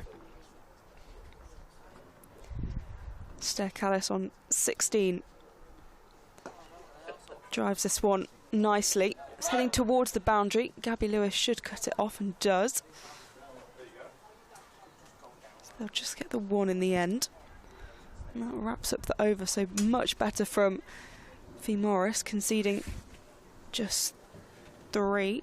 Yeah, look more like herself there, Fee Morris, and those little things like Gabby Lewis coming off the boundary there to pick up, and the likes of Hannah Jones has put a good bit of fielding in her as well. I mean, when you are struggling and when you are behind on the scoreboard, all those things make a big difference, because it looks like they're going to have some trouble breaking partnerships here at the moment.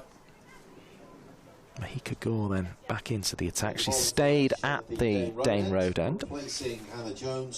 Did struggle a little with a line, although the ball being used from this end, you imagine, won't be quite as new as it was. Well, by very definition of the fact we've played 18 overs now, it won't be as new, but it potentially won't do quite as much as it did early on. Gore, he's gone for 18 runs from her 3 overs so far. As we said, a few issues with line and giving away a few wides. Stair Callis to face as Gore's in, worked into the leg side off the hip. Be 1. Just waited for that to rise onto her thigh guard there, did Callis, and then pushed it away. I did wonder if that first over from Fee Morris, if the wind was maybe playing a bit of havoc with her, and she just wasn't quite sure whether it was going to be gusting or not, and that potentially could have affected her length as well.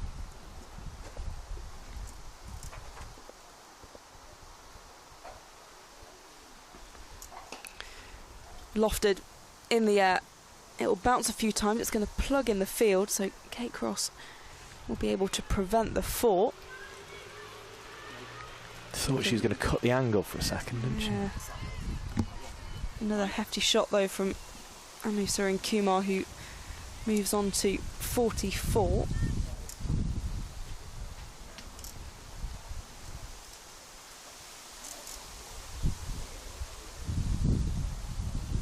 Gore.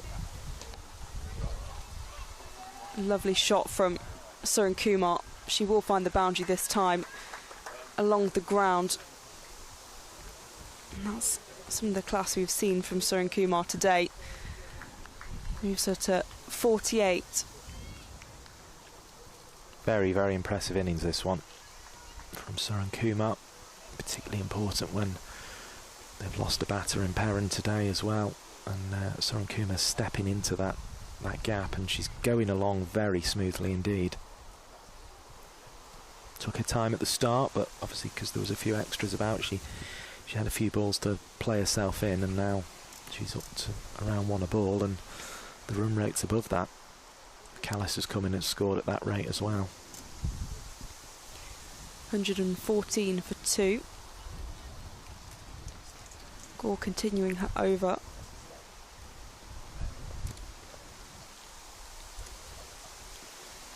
Soren Kumar works that off the hip on the leg side. We'll just get the 1.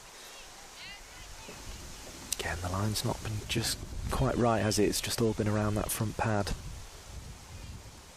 And Soren Kumar's very comfortable with it there. 115 for 2.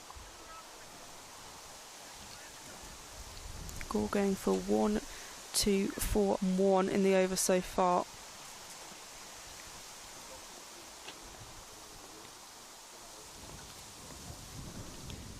Callis on 18. Edge out to point for no run.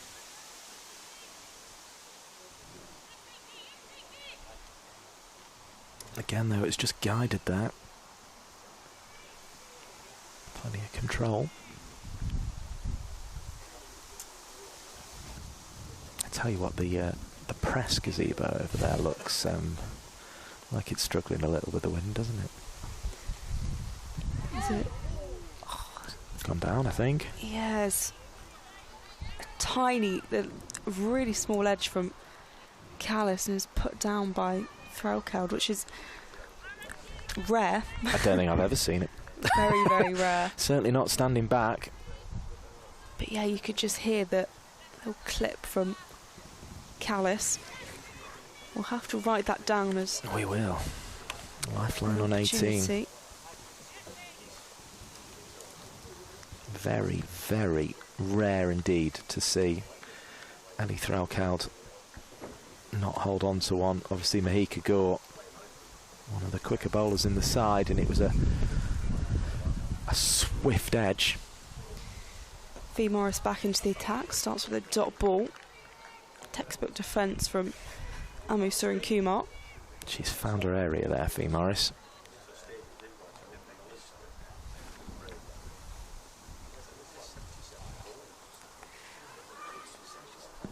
Surin Kumar sent back. Kind of back with a square.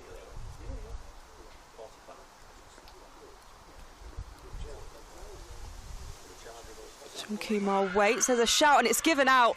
Surin Kumar's out on 49, just shy of her half century. And that is devastating for the 18-year-old, but Fee Morris with the breakthrough. The third wicket falls for Warwickshire. Well, a really frustrating way for Surin Kumar to get out. The ball was short of length, it was there to be hit, and she's just threw the shot too early. Hit on the back pad in front of the stumps. Really good innings, but Surin Kumar will be walking back knowing that could have been so much more. And yeah, she'll be very, very disappointed indeed that she wasn't able to make that a big score, because she was looking so good, and she's missed a fairly short one in the end that was there to be pulled away for runs at LBW. Surin Kumar out to Morris for 49. Yeah, looked really settled at the crease and just had that potential to go on and make quite a hefty total and be that player to put her hand up and do that in this game. Not to be though, and Abby Freeborn, who also has spent a lot of time on loan at Glamorgan and potentially will also be involved in that final. So in fact, we've got two batters at the crease who could be playing against each other in the Tier 2 One Day Cup final on Sunday. And that's at New Road in Worcester. Yeah, that is an interesting quirk. Freeborn gets off the mark with her first ball. Just a nudge into the offside. Careful stroke, wasn't it? A stroke that shows Freeborn's experience. That wicket will have settled Fee Morris down as well, even though it wasn't off a great ball. Defensive from Callis. 116 for 3. Because she must have been thinking during that first over, why was it so easy at Beckenham? It's so difficult to pitch the ball where I want it today, because she fell too short, 2 full tosses, and was whacked all over the place. Guided nicely by Callis. Out to Gabby Lewis, just for the 1. Always seems to make such a strong connection with the ball, Sarah Callis. Just 2 runs conceded from that over, and of course the wicket of Amu Surin Kumar. I remember in the early days of the regional setup, and Callis had an absolute torrid time and got one that barely bounced above lace height at Liverpool. I remember that, and she was on a real run of ducks at that time, but she looks a very, very competent operator now. And she just seems to connect with every ball strongly, although she was dropped in the previous over. Here's Mahika Gore, and she's pulled away down to long leg for one run. Bowling around the wicket now. And though that cost off Callis could still prove very costly indeed, they did at least pick up Suren Kumar in the next over. 117 for 3 was the score after 20 overs of this Warwickshire innings. They've added one already to it, and now Freeborn, who is 1 off 1, faces up to Mahika Gore. Bowls full, driven firmly into the offside. There is a cover sweeper. Seren Smale is round to keep it to 1. Wickets to fall so far today. We'll run you through during this over, because you know we've got plenty of you joining us all the time on Lancs TV. Mike Perkins and Polly Starkey, your commentary team. Bethan Ellis was the first to go this morning, caught by Lister in the first over off the bowling of Cross for naught, as this one's pulled away off the bowling of Gore by Callis. Finds the fielder at square leg though, so only picks up 1 as a result. It was almost a hook, it was right up there on the nose. 119 for 3, becomes 120 for 3 with the single. The other wickets to 4 were Meg Austin, stumped by Threlkeld. Good bit of bowling by Hannah Jones, who'd been hit for 4 by an advancing Austin in the previous over, but managed to get one past her outside edge as Gore's in again and bowls. This one's just touched into the leg side by Freeborn. It's the same result as the fierce hook stroke from the previous over, or previous ball by Callis, but both add 1 to the total. 121 for 3. And Suren Kumar then out in the previous over LBW to Fee Morris, a ball that was shorter length and she was looking to pull away, just missed it, and unfortunately for her found herself struck right in front of the stumps as in comes Mahika Gore again. It's a bowl from the Dane Road end, finds the outside half of the bat there of Freeborn. It rolls away to Emma Lamb at backward point, who will have a role to play. Although watching that Callis stroke again, even when you think it's an outside edge, actually it's more a case of she's just opened the face and still made a pretty good connection. Back goes Gore again, striding in once more. Long strides of Mahika Gore, driven firmly along the ground out to Seren Smale. There'll just be 1 of those strokes you feel deserves more than a 1, but that's all it gets. 122 for 3. Another productive over for Warwickshire. They've just slipped below that 1 a ball mark a little in previous overs, so a sign that Lancashire are starting to assert a little bit more control with their line and length. I think the wicket of Suren Kumar was quite key for that. She was finding the boundary quite regularly, and so to just stem that changes things a little bit.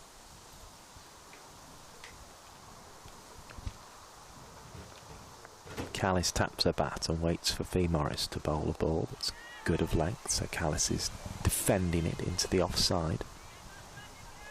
Just knew the angles were all right for that one to hit the stumps, and would have hit about middle and off, I think, in the end.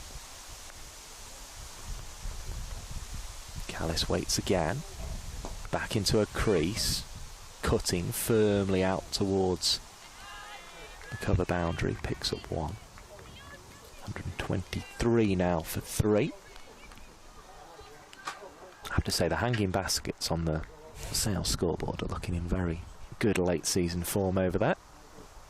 Lots of yellows and reds and greens. As in comes Morris, and again is hit out to the cover sweeper. 1 more to the total. Freeborn's happy to take it. She's scored off every ball she's faced so far. 4 from 4, 124 for 3 the score moves on to. Good to have you with us on Lancs TV via YouTube or the Geo app in India, as this one is bowled. And Callis, with a big swing of the bat, sends it down the ground, bounces once over the rope and off into a bench at the far end.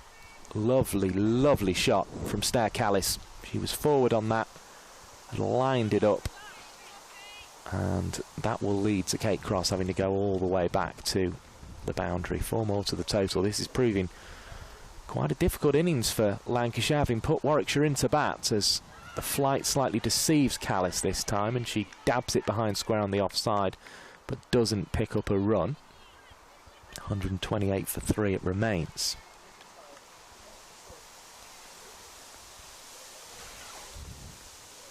Callis waits again. Morris bowls again. Callis drives and finds the bright shoes there at short cover of Ale Solista, and that is the end of the over with a dot. 128 for 3. We've had 22 now of those overs. Callis dropped on 18 by Threlkeld very unusually. Came off the bowling of Mahika Gore, who's going to continue.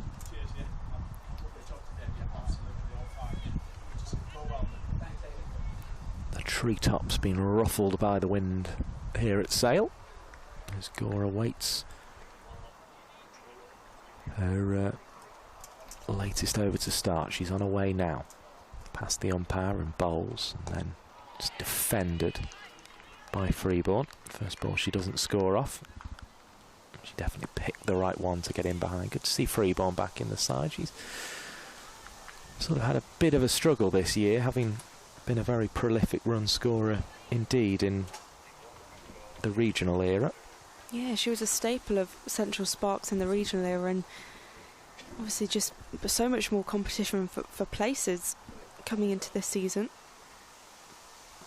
Mahika Gore bowls. Freeborn tries to turn a leg side, doesn't get it where she wants, and that's a dot ball. I think also she started the season keeping, and then I think she had a little injury, so Nat Wraith took over with the gloves, and Nat Wraith has kind of kept that position. So it's been difficult for her to find a way back in, obviously, as mentioned, on loan with Glamorgan as well. Gore bowls. There's appeals for LBW. It struck the pad firmly, but I don't think the line was quite there for the umpire's liking. No score off it.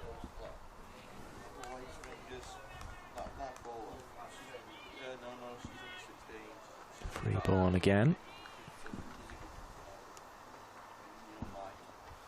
Just her first little challenge of the innings. She just picked up ones from her first 4 balls, but now's got to work for them. That one hits her on the pad again, but will bring a leg by and a bit of relief at the non-striker's end. 129 for 3, first run of the over. It's an extra though, so Gore still on for a maiden here.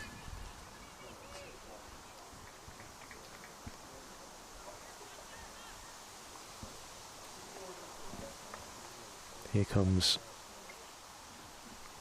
Gore again. Shorter length. Callis tried to follow it with a pull stroke, but it was too far away from her really to make a connection in the end. And that'll be a wide ball, which has been a struggle for Mahika Gore throughout this innings.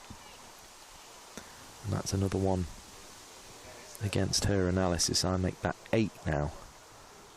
Wide balls against Mahika Gore in this game. Here comes Gore again. Delivers, driven smoothly into the offside, but out to cover. And there is just the 1 run as a result, but Callis will take that. Moves on to 28, 131 for 3. The score, Warwickshire in a good position in the sunshine here in Sale. Yeah, the sun has come out and is beaming down.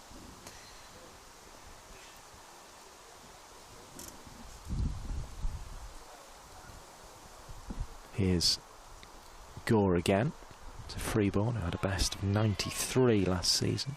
Defends that one to Lister at short cover. No run on offer. And that's the end of the over. 131 for 3. Lancashire just able to put the squeeze on a little bit, trying to slow that run rate down. We've got a new batter in Abby Freeborn at the crease.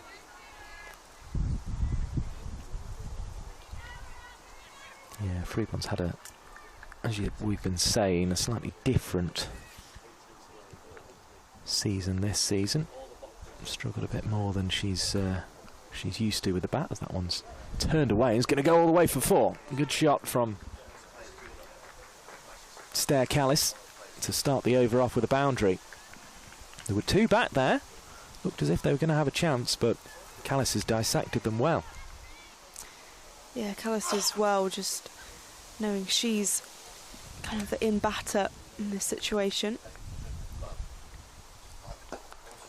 Callis drives past the tumbling Morris, who delivered the ball. It's up to mid-off for 1. It was a full-length delivery from Morris. Single to the total.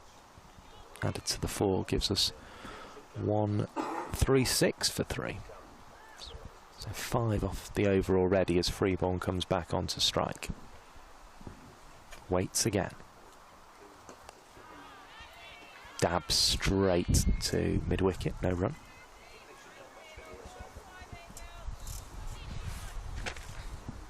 Just having to be watchful at this stage is Abby Freeborn.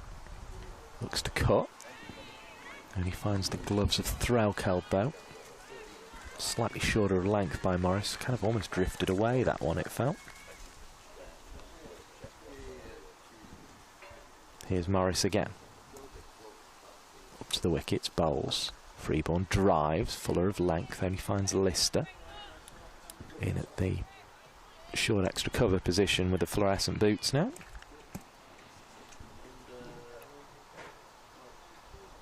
Took a catch to dismiss Alice in the early stages of this game, the first crossover. It's Lister again. This time Freeborn was off the back foot from a shorter, straighter delivery from Morris. Results the same though, another dot ball. And we've had 24 overs now, 136 for 3 is the total. Still Warwickshire in charge, Polly Starkey?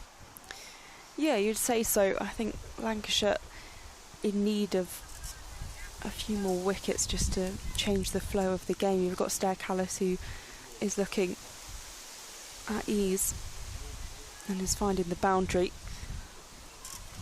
Abby Freeborn just taking a bit of time to settle. She's still top of the averages, Freeborn, despite being a little more in and out the side than she's used to. As this one is short of length through to Threlkeld. But the fact she's only scored 332 runs at an average of 33.2 this season gives you an indication that it has been tough going for Warwickshire in this competition. Best of 94, so she's gone one better as well in terms of her best this season than she did last, as that one's defended back to Mahika Gore. That's picked up on the return for no run. So she'd certainly be one who wouldn't be short of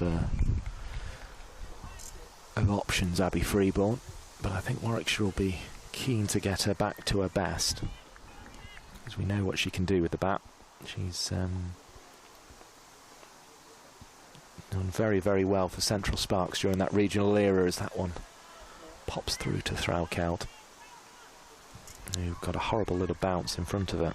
Had to go and retrieve it with the glove off in case anyone tried to take a sneaky bye. They didn't get through for it. As Gore's back to her mark once more.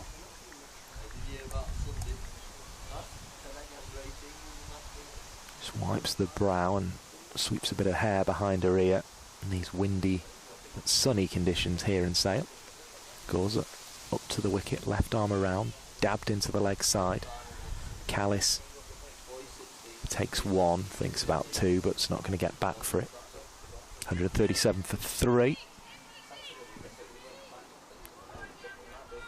Still that run rate just coming back a touch here, down to around about 5.5s now. 5.5 reoccurring by the looks of what it's showing on your screen, as Mahika Gore's running in again. Bowls the ball now. It's full of length, driven up to Danny Collins, who I imagine we'll see a bit of with the ball at some stage today. Good to see her back on the pitch as well. She did a very brave piece of fielding at mid-off and got a horrible bounce just in front of her. She just managed to wear it really, but it was something that needed to be done. Here's Gore again. Last few strides over at bowls, and then it's driven by Freeborn into the offside. Across comes Smale at deep cover after the attempt from Lister was in vain inside the ring. Another one to the total, 138 for 3. It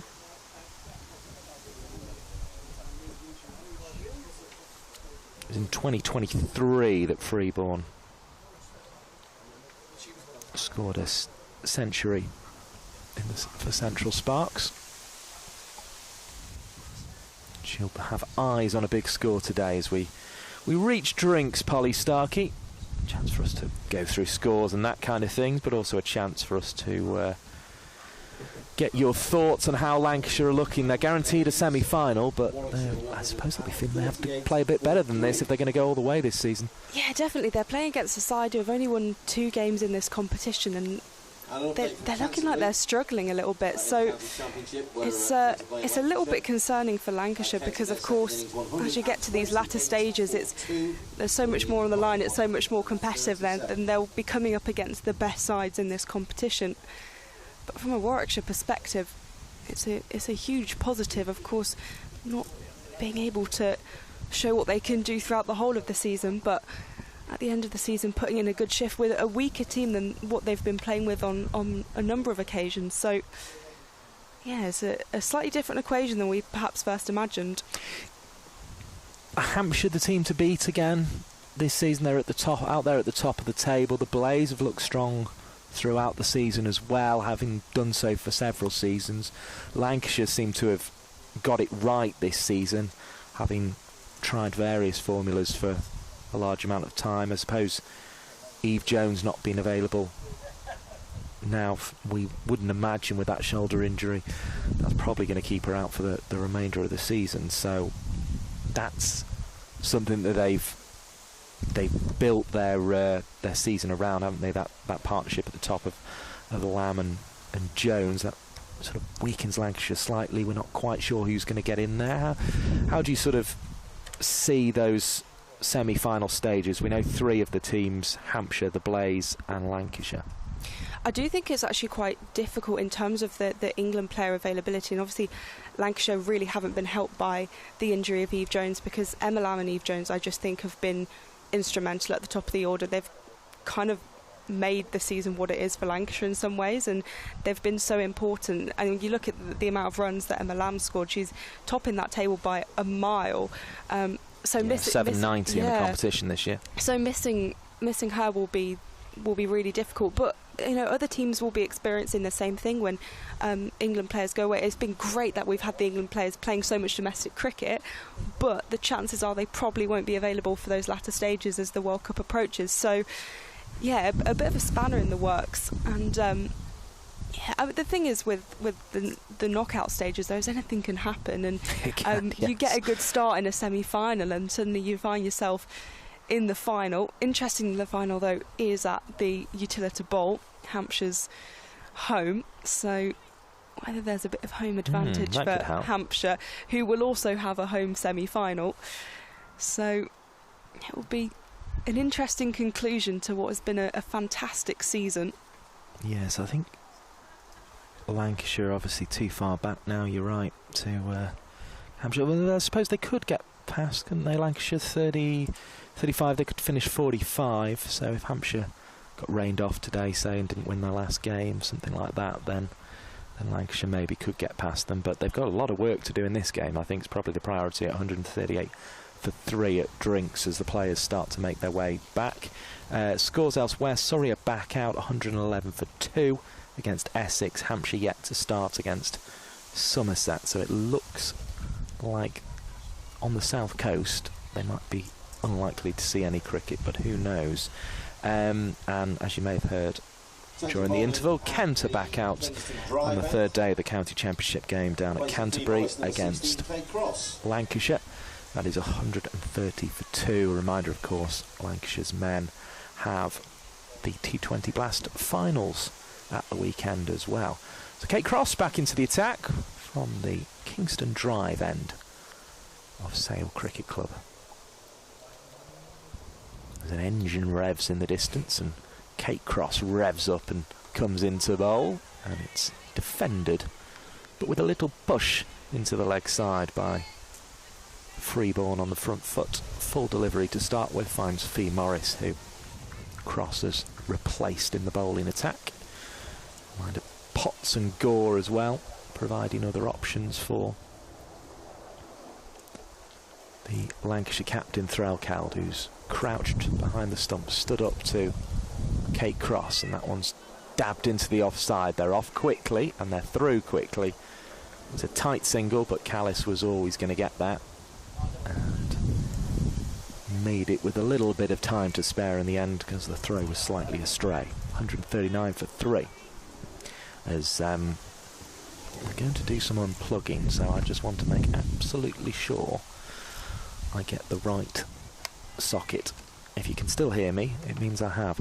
As Kate Cross is on her way to bowl this delivery to Stair Callis, who flicks it away into the leg side, and there's a long chase for Sarah Smale, and it'll be a chase that is not successful. Away the ball goes for 4, and Warwickshire into the 140s. 143 now for 3. Nothing much seems to have changed at Drinks, Polly Starkey. It seems to be business as usual from the Warwickshire perspective. Yeah, it's one of those where after Drinks it can kind of turn either way, and it looks like Warwickshire are going to continue being the happier of the sides. The break not bringing a wicket so far, but Stair Callis faces up and defends solidly forward.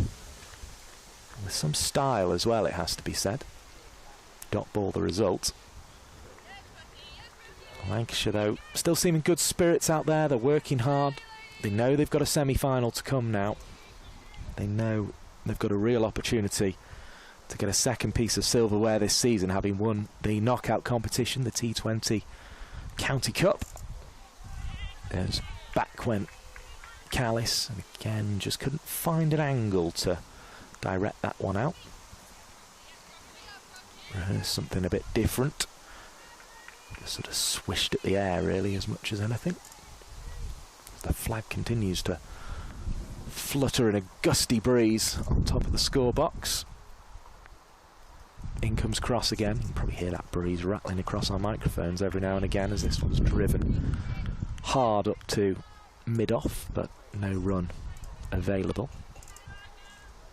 Collins there with the field, and good to see her back out there after that blow earlier in the innings. And Lancashire continue to look for wickets here. 143 for 3. A couple more at this stage and all of a sudden Lancashire will be quite happy with their position, but it just looks like it's Warwickshire who have the ascendancy. Yeah, Warwickshire just looking... The thing about Warwickshire is even though they've changed their side a little bit, they do have that depth, and you think Nat Wraith still to come in, and Georgia Davis can bat, and Stair Callis is just leading the way at the moment, and the boundaries they've been able to find, it doesn't really matter if they kind of rack up a couple of dot balls, because they will find a boundary, they will find a breakthrough.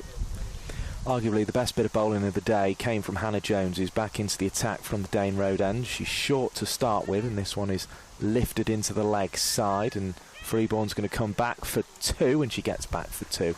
She's one of those players who often gets through for 2s that you don't necessarily think she's going to at first, and she just seems to be able to judge those doubles quite well. 145 for 3. Freeborn again. Better ball from Jones this time. Still on the shorter side, but on length on that occasion. But She, earlier in the innings, got Meg Austin, who was looking very good indeed, stumped and hit a boundary advancing in the previous over, but had her outside edge beaten by Jones, who's very full this time, and causes Freeborn to get forward in defensive fashion.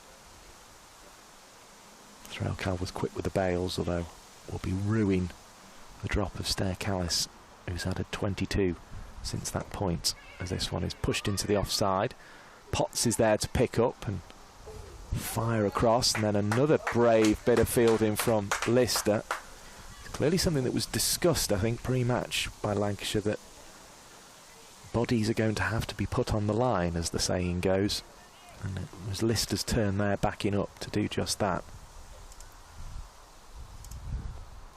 Here's Hannah Jones, left arm around, bowls and defended by Callis, who thought about something more expansive there. You could almost see the thought going through her brain, couldn't you, Polly Starkey? Yeah, very much so. Just had to hesitate. Has gone over mid-off once in this innings. Again, big backlift from Callis.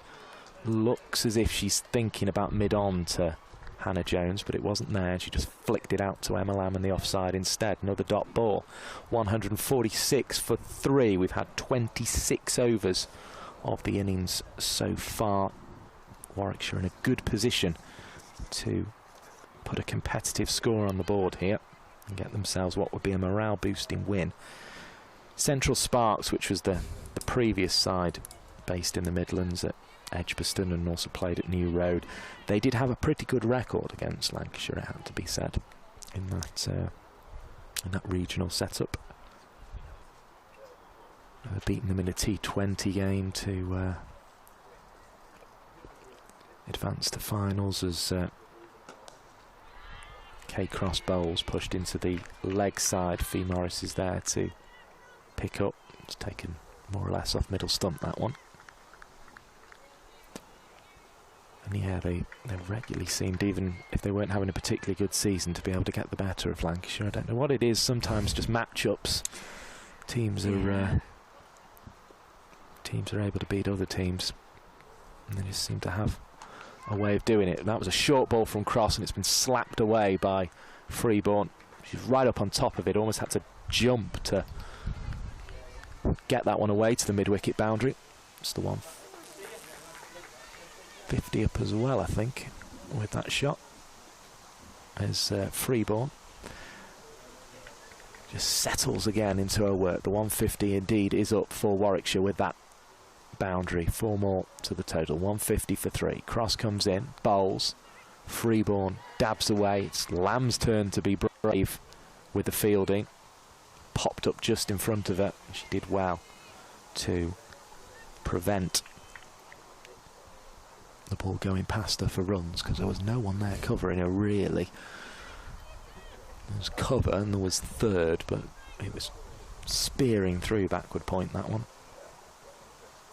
We are into that danger zone, as this one is, in terms of the rain, as this one's played to cover by a Freeborn who was sort of trying to manoeuvre it without too much footwork there. Well, the estimate between 1 and 2 seems to have gone down to 49%, so that's... it's coming, but it might be delayed a little longer. Here's Cross again. Bowls. Freeborn slides it off the face of the bat, but again finds Lamb. Another dot ball. Valuable these for Cross, because she has conceded a boundary, so has to be careful to get out of the over with as little damage as possible. As you see a small child in the background just being comforted as the wind buffeted across it.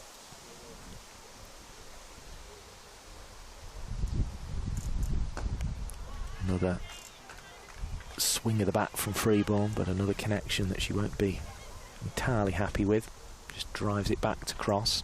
Takes a dot ball. Freeborn's strike rate around about 50 at the moment, so she'll want to up that at some point. But Stair Callis at the other end's going along very nicely indeed, so she will be happy enough at the moment, Freeborn. The rate down to 5.3 though, and that's an indication, given it was above 6 at one point after that poor first over from Fee Morris. That is an indication that Lancashire have pulled this back quite nicely, even though they haven't got the wickets just yet.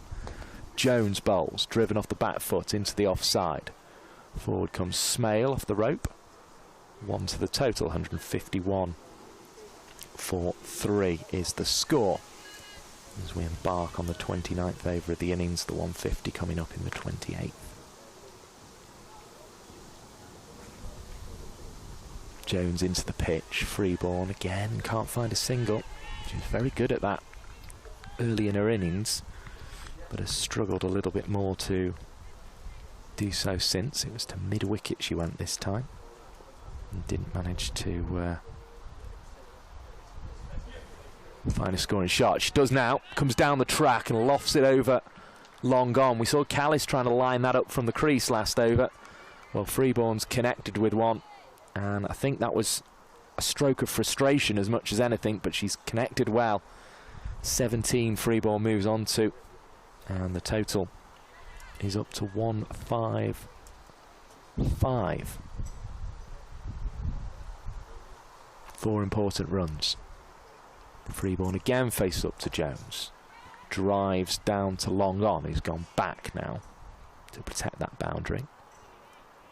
156 for 3. Freeborn up to, well, it's showing 19 on the Sale scoreboard, but 18 on your screens. Here's Jones again. Bowls to Callis, fluid swing of the bat, finds long off, and picks up a single herself.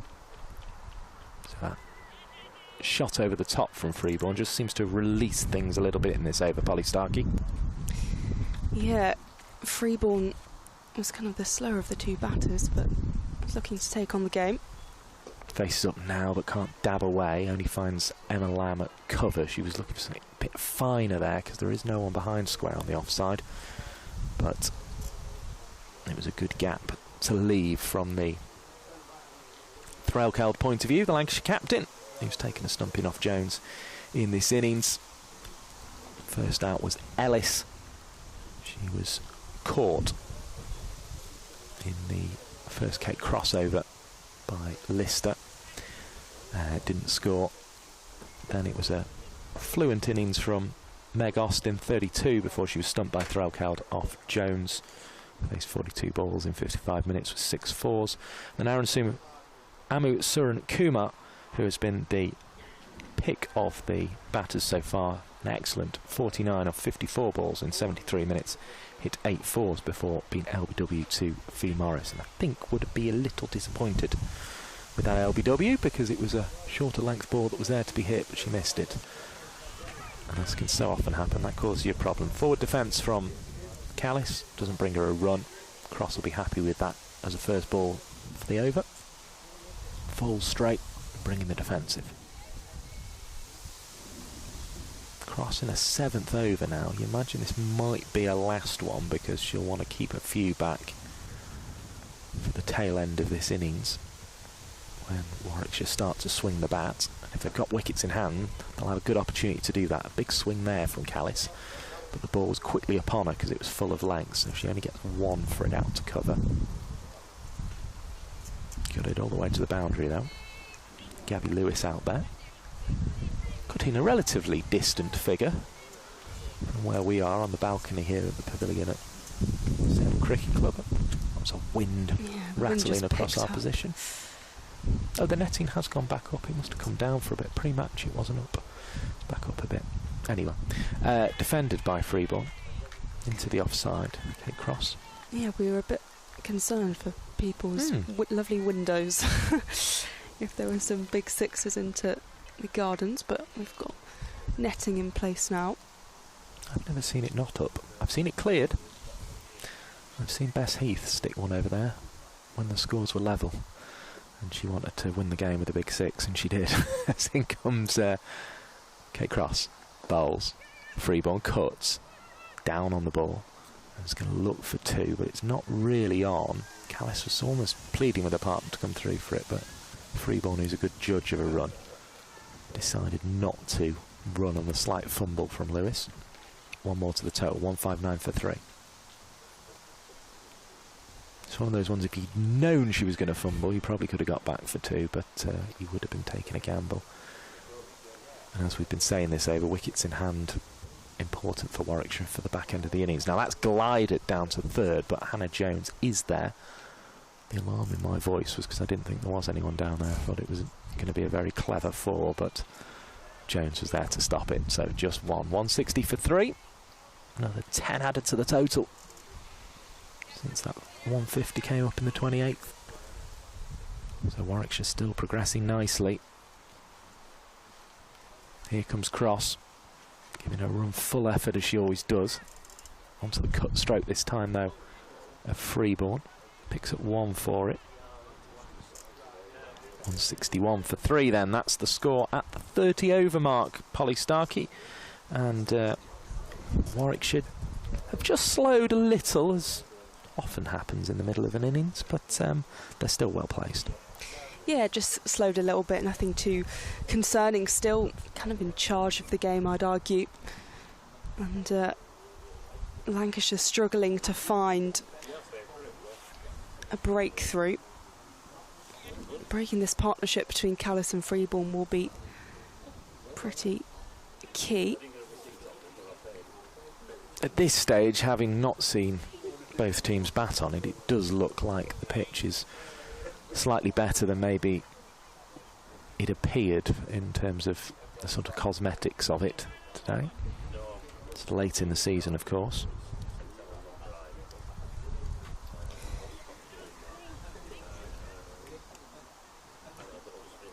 I think it's going to be Danny Collins who is going to be bowling from the Dane Road end. A change of bowling for Lancashire. We saw Danny Collins quite instrumental in helping Lancashire try and get back in the game against Somerset on Thursday. Yeah, she's an effective operator. Freeborn to face as this one was defended to start with a straight bat. Yeah, it took 2 for 11 against Somerset.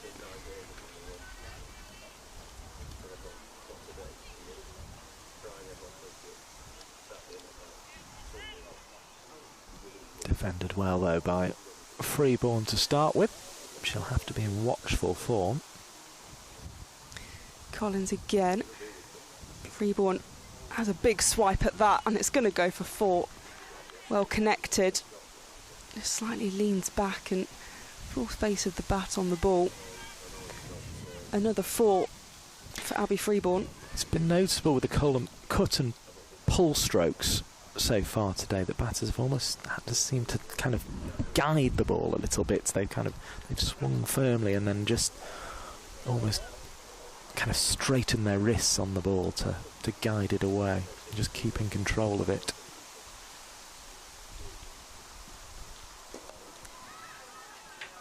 Edges off the bat. Won't take the run and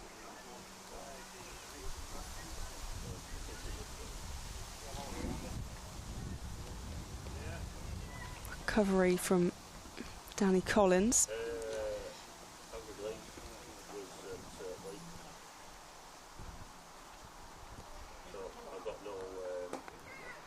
Pushed out into the offside by Freeborn. I'll just jog through for 1.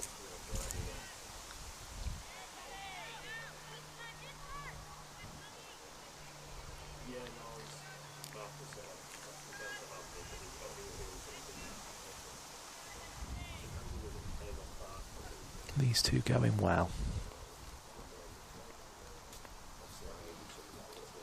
Callis now on strike, rocks back and beats the diving fielder. Grace Potts will come round to prevent the boundary. So I'll just get 1. Callis on 42, Freeborn on 25.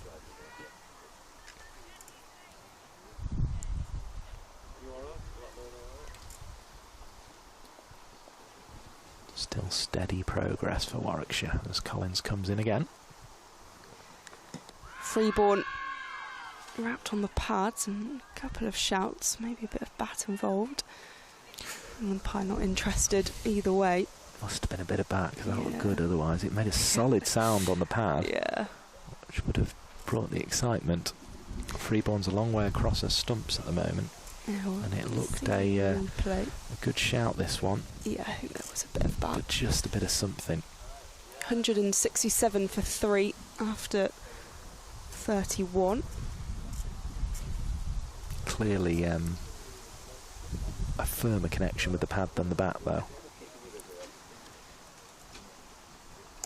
Yeah, it sounded very pad rather than bat. Going to see another change of bowling. Emma Lamb is going to be coming on from the Kingston Road end, who I haven't seen bowl very much this season. She has certainly bowled. Yeah, she bowled very well in the early stages. Yeah. Was Lancashire's leading wicket taker at one point, but obviously with the back I think problem she's had, it's something of a surprise. I think she still might be Lancashire's leading wicket taker as it stands.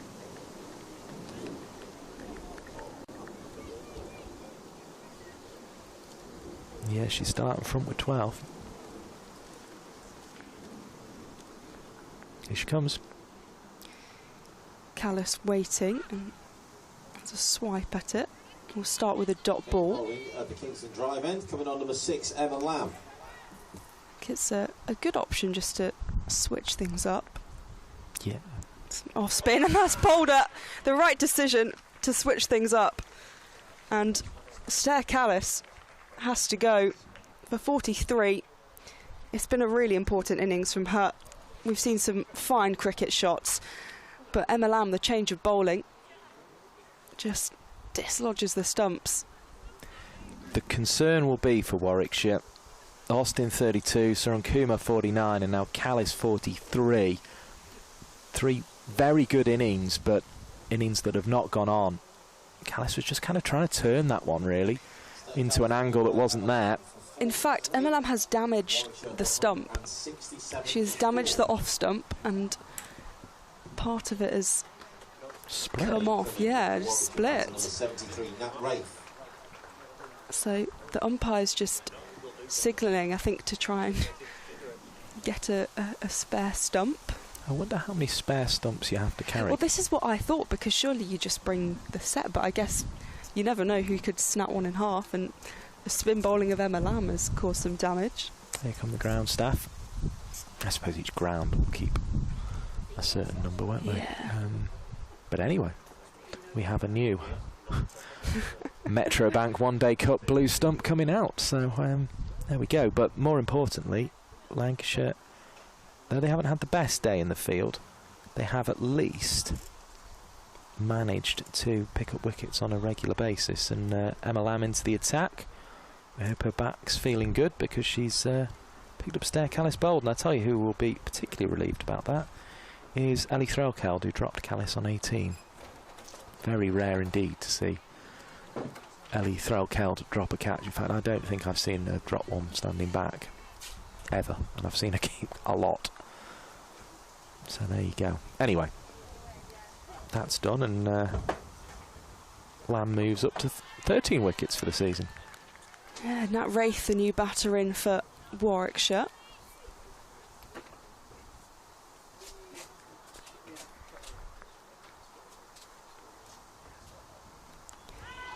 Through to Threlkeld, so this is a superb start from Lamb, yet to concede a run and dismiss the dangerous Stair Callis.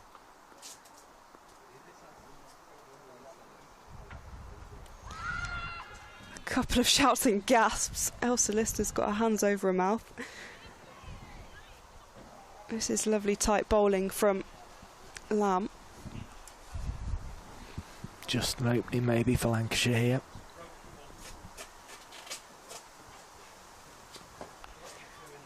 Wraith down the ground.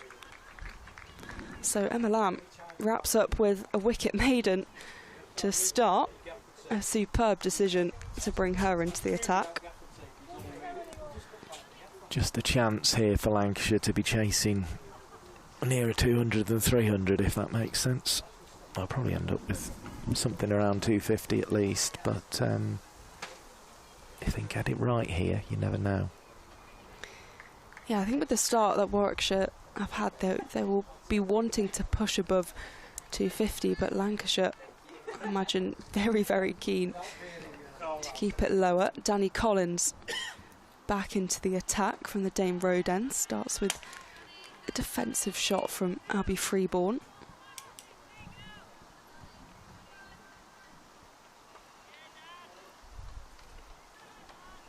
As I say, given the precaution around Lamb missing the game this time last week, I'm surprised to see her bowling, but she's there. Yeah. I mean, it's a very good sign in terms of her fitness and precaution, as once again tentative from Freeborn.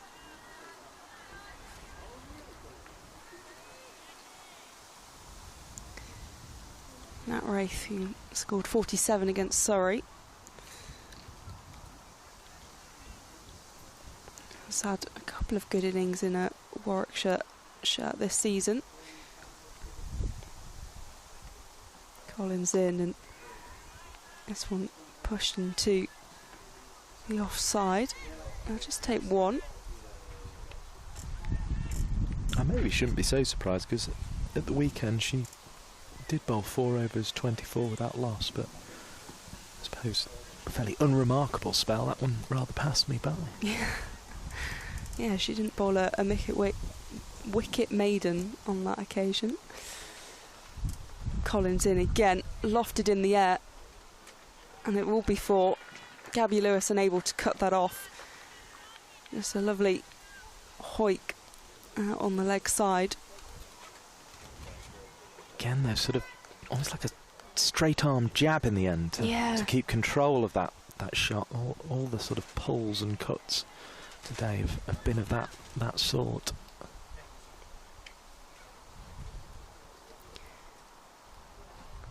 Wraith pushes that into the offside behind point. Seren Smell, fast arm in. A solid strike on the bat.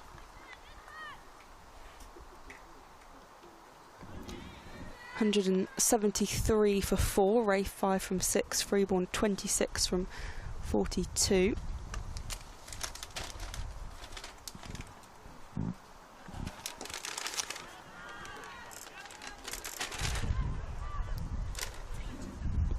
Wraps up the over.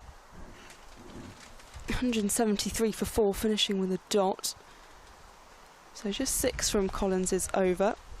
The boundary costing her a bit, but otherwise a strong over.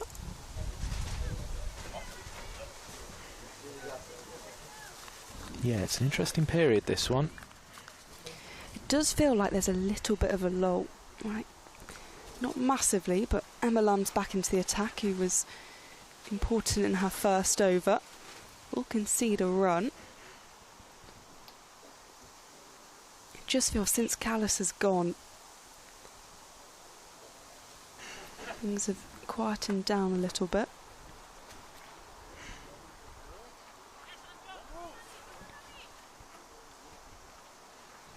A lot resting on Freeborn now, it feels.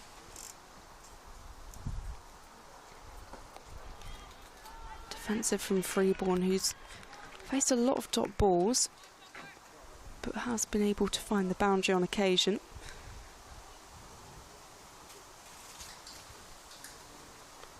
Lamin bowling with her sunglasses on and down the ground on the offside.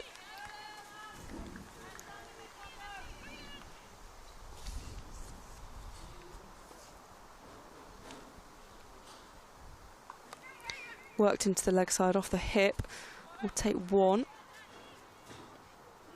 There's a throw over, throw held, but no damage caused. 175 for 4.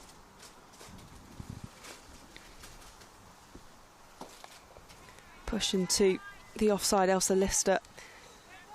And her aforementioned fluorescent spikes. Does help for player identification. You can't mistake her for anyone else. This one worked into the leg side. Mahika Gore and Seren Smell both in pursuit.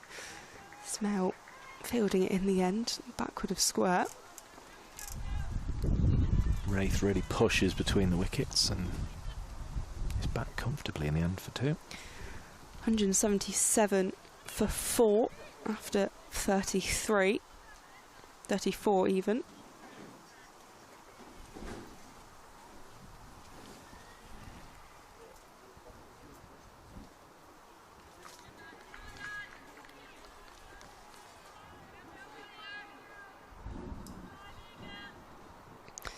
Danny Collins continuing her spell.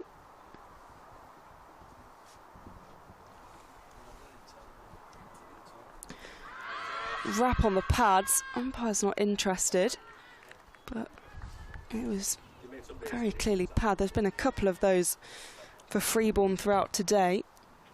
Just speared in a bit too much, that one. Drifting down the leg in the end.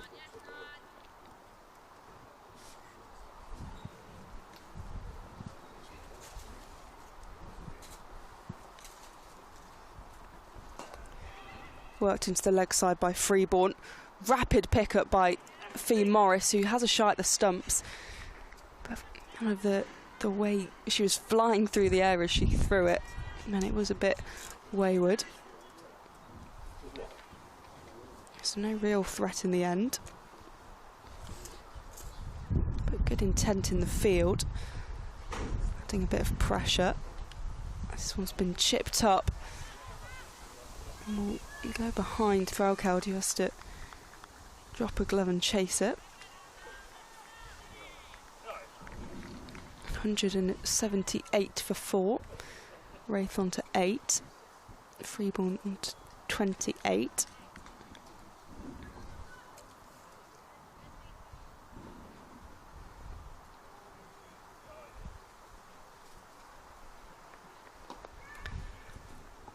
Nice on the leg side again from Freeborn. A slightly more accurate throw from Fee Morris, but still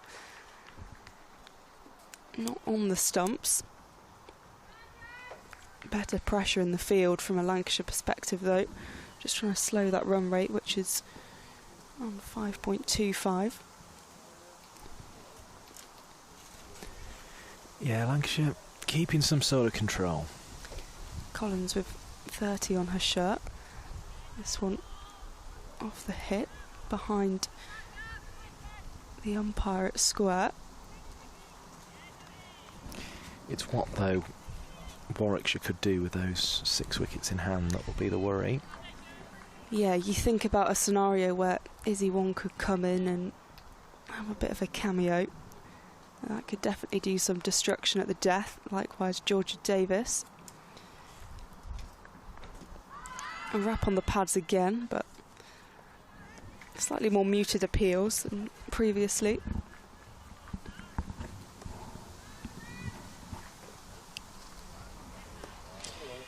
Yeah, there's been a steady progression in Abby Freeborn's scores through the regional stages. A best of 40 in 2020, 44 in 2021, 72 in 2022, and then 107 in 2023 was the high point. Clobbed into the ground. They're scampering through for 1. It will be safe in the end. A good throw in from Emma Lamb. But that will wrap up the over. 183 for 4 even.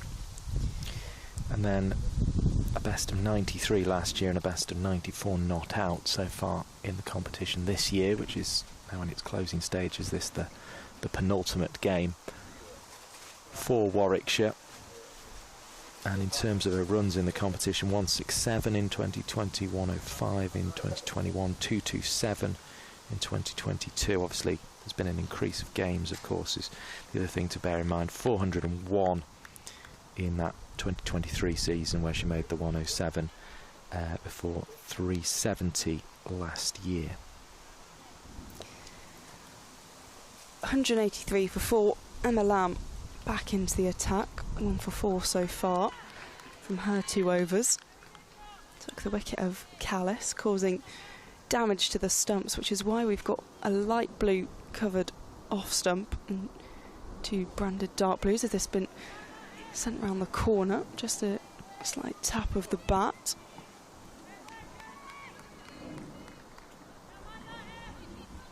So maybe we've got a light blue Sale Cricket Club one, who knows? Potentially. I don't think I've actually ever seen that in a game before. Certainly not in regional cricket, as county cricket even now, as a scamp. Should have been a run out. There was a scramble between the batters. They called a bit too late. Missed the ball that Threlkel guided to her. Free ball back safely.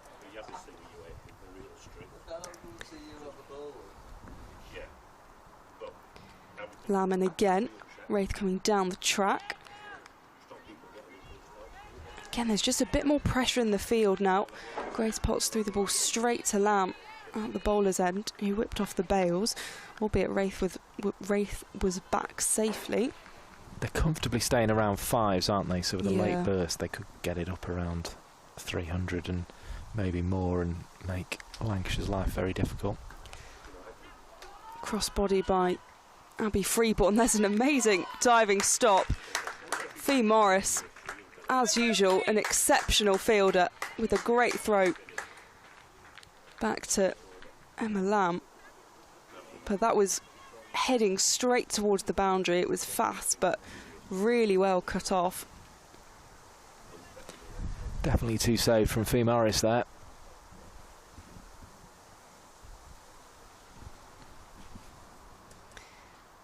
Freeborn straight back down the ground. And that will wrap up the over. So Lamb one for 10 from her 3 overs. She's been a useful bowling change. The score now 189 for 4 after 36. Wraith 10 from 11. Freeborn 35 from 56. As we say, added all together, 1,270 runs across the 5 editions of regional cricket that Abby Freeborn was involved in all of them, 2 of them with Lightning, as they then were, who are now the Blaze, and 3 editions with Central Sparks. So this season a return of 332, plus obviously the innings she's playing here that she's got 35 in. She'll be a little disappointed with, but it's not too far off her best of 401 runs in a season. Grace Potts is back from the Dame Road end as this one's worked behind down to fine leg. Just take 1 in the end. Potts having bowled 4 for 19 before this over.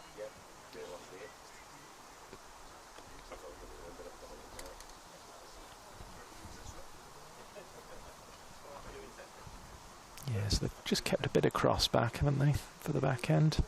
I think that's wise as Potts in again, and this one's pushed out into the offside. Seren Smale making up the ground to come round. Just limits them to a single.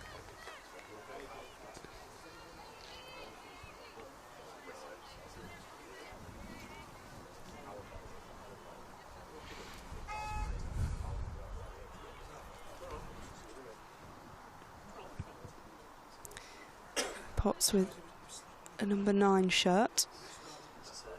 Wraith awaiting. This one driven down the ground. Collins sorting the fielding.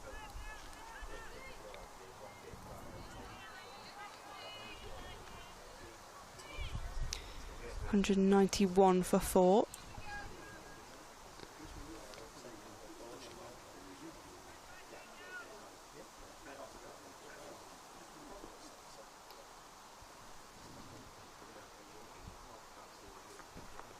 Hoiked in the air by Wraith, and that will be 4. A huge shot backward of square.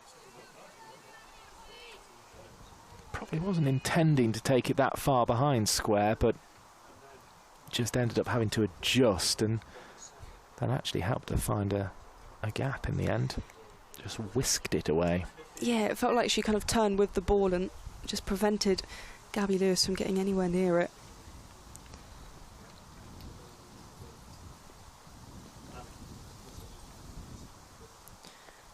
Rafe this time pushing into the offside just for the one. It's actually a big gap out there, even though they have got long leg and backward or square, just in front of square leg as well. There's still quite a gap to aim for. So Freeborn, with a 36, goes to 368 for the season, so moves past Davina Perrin's 364. Once again, utilising the offside, Seren Smale coming in from the rope. Just the one.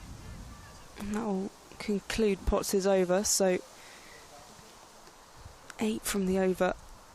That boundary damaging her figures a bit, so 196 for 4, just shy of that 200 mark. Freeborn moving to 37, Wraith moving to 16. And Perrin, who's not involved today, may be looking on a little ruefully at the moment. She is here at the ground, so she's seen her teammates bat very well indeed, and may be thinking, oh, I'd quite like to go on that. Emma Lamb back in as this one nudged straight to Elsa Lister. What I've liked about Warwickshire's innings is, okay, with the exception of Bethan Ellis, everyone has come in and put in a decent shift. You had Megan Austin at the top of the order, 32 from 42, and that involved 6 fours, as Wraith takes a few steps down the ground. We'll just get one. You had Surin Kumar just falling short of that half century, likewise Stair Callis with 43. Now you've got Abby Freeborn out there on 38, and Nat Wraith at the other end looking to build an innings. As this one just nudged into the leg side for no run. So it has been a team effort with the bat.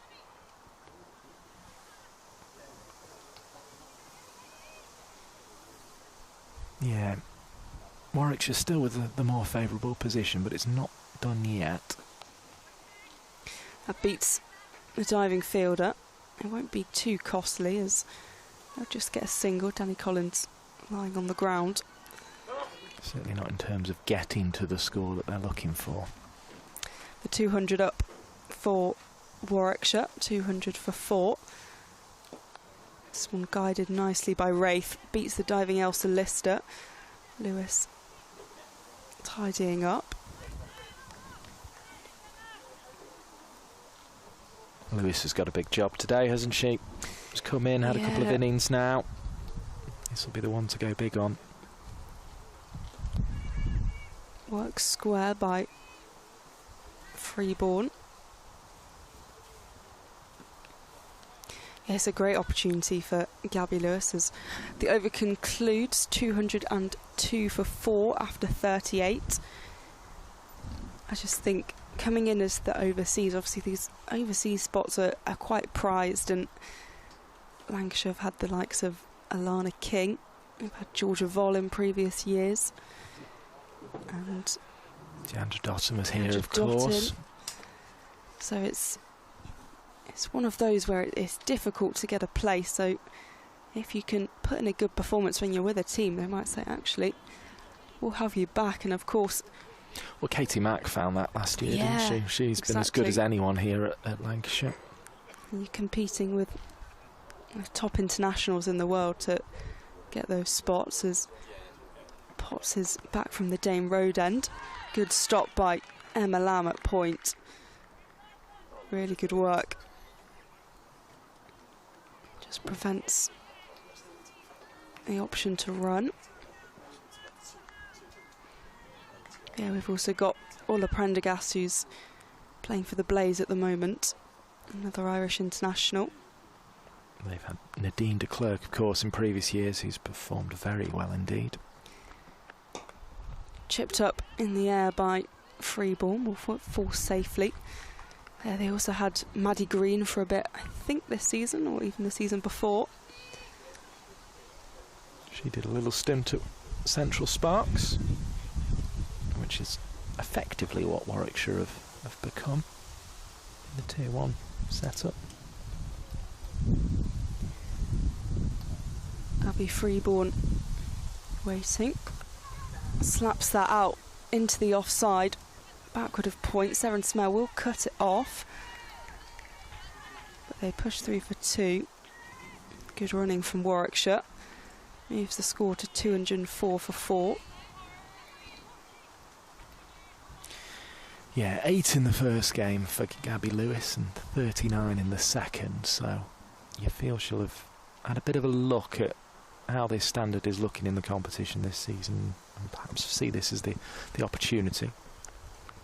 This one tracked out into the leg side. Lewis there with the fielding. Warwickshire still happy to just take singles. That run rate at 5.3 at the moment. So not as high as it's been, but just kind of keeping it consistent. Yeah, they've not struggled to keep it above 5, so as I say, it indicates they're well placed.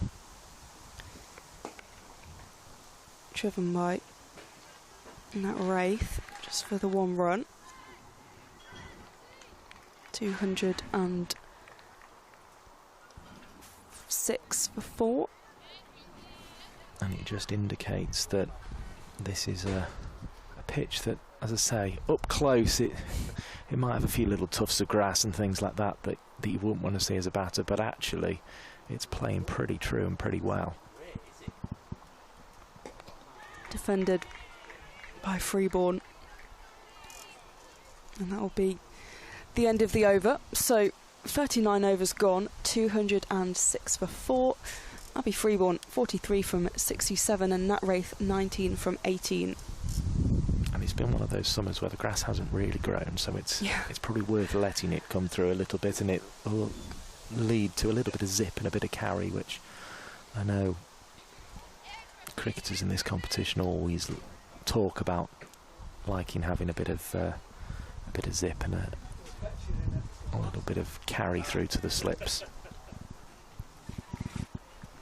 Yeah, the grass has been pretty parched all summer across the UK.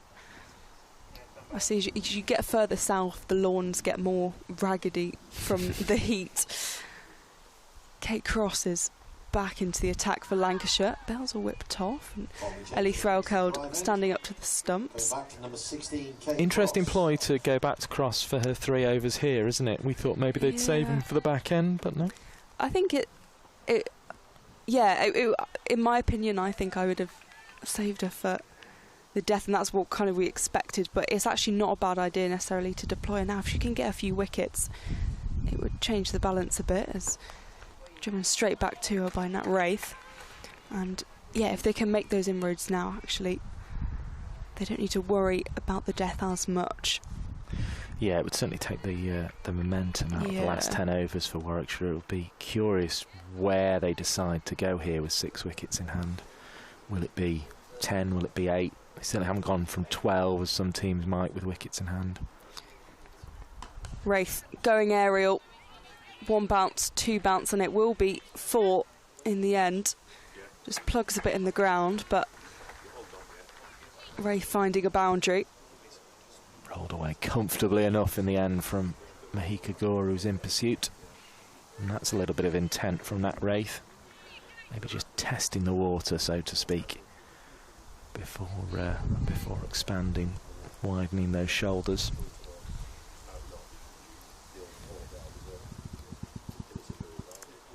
Kate Cross at the top of her mark.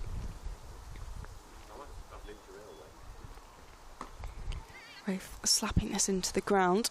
Scampering through for 1.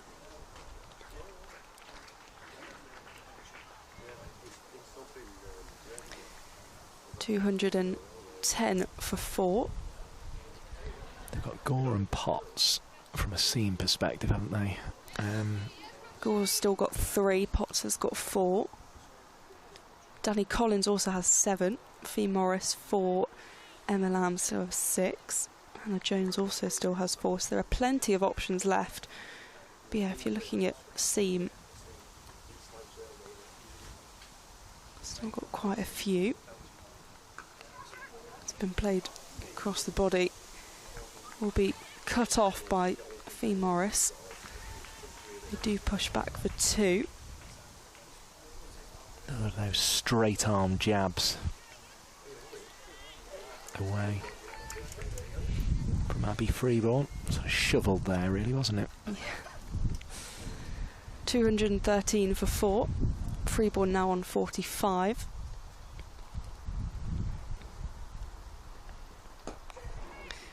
Pushed into the offside. Gabby Lewis running in. That will conclude the over. So 214 for 4 after 40. Abby Freeborn 46 from 69 and Nat Wraith 24 from 22.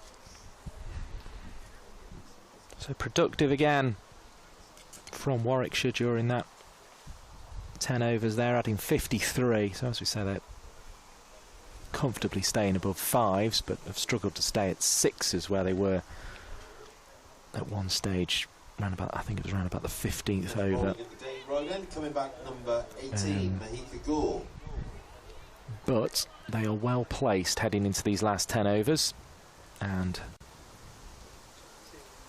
Lancashire still have some work to do if they're to get another win here. Guaranteed a semi-final spot, but whether it'll be a home or an away tie is still to be decided.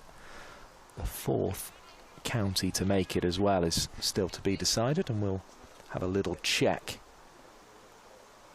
elsewhere on the scores during this Mahika Gore over as the ball is bowled and driven to Kate Cross, who hits the stumps. There's an appeal, but Freeborn, we've been saying she's a good judge of a run, and she proved it again there. There was just enough time for her to get there even with a direct hit, but it was a good fielding nonetheless.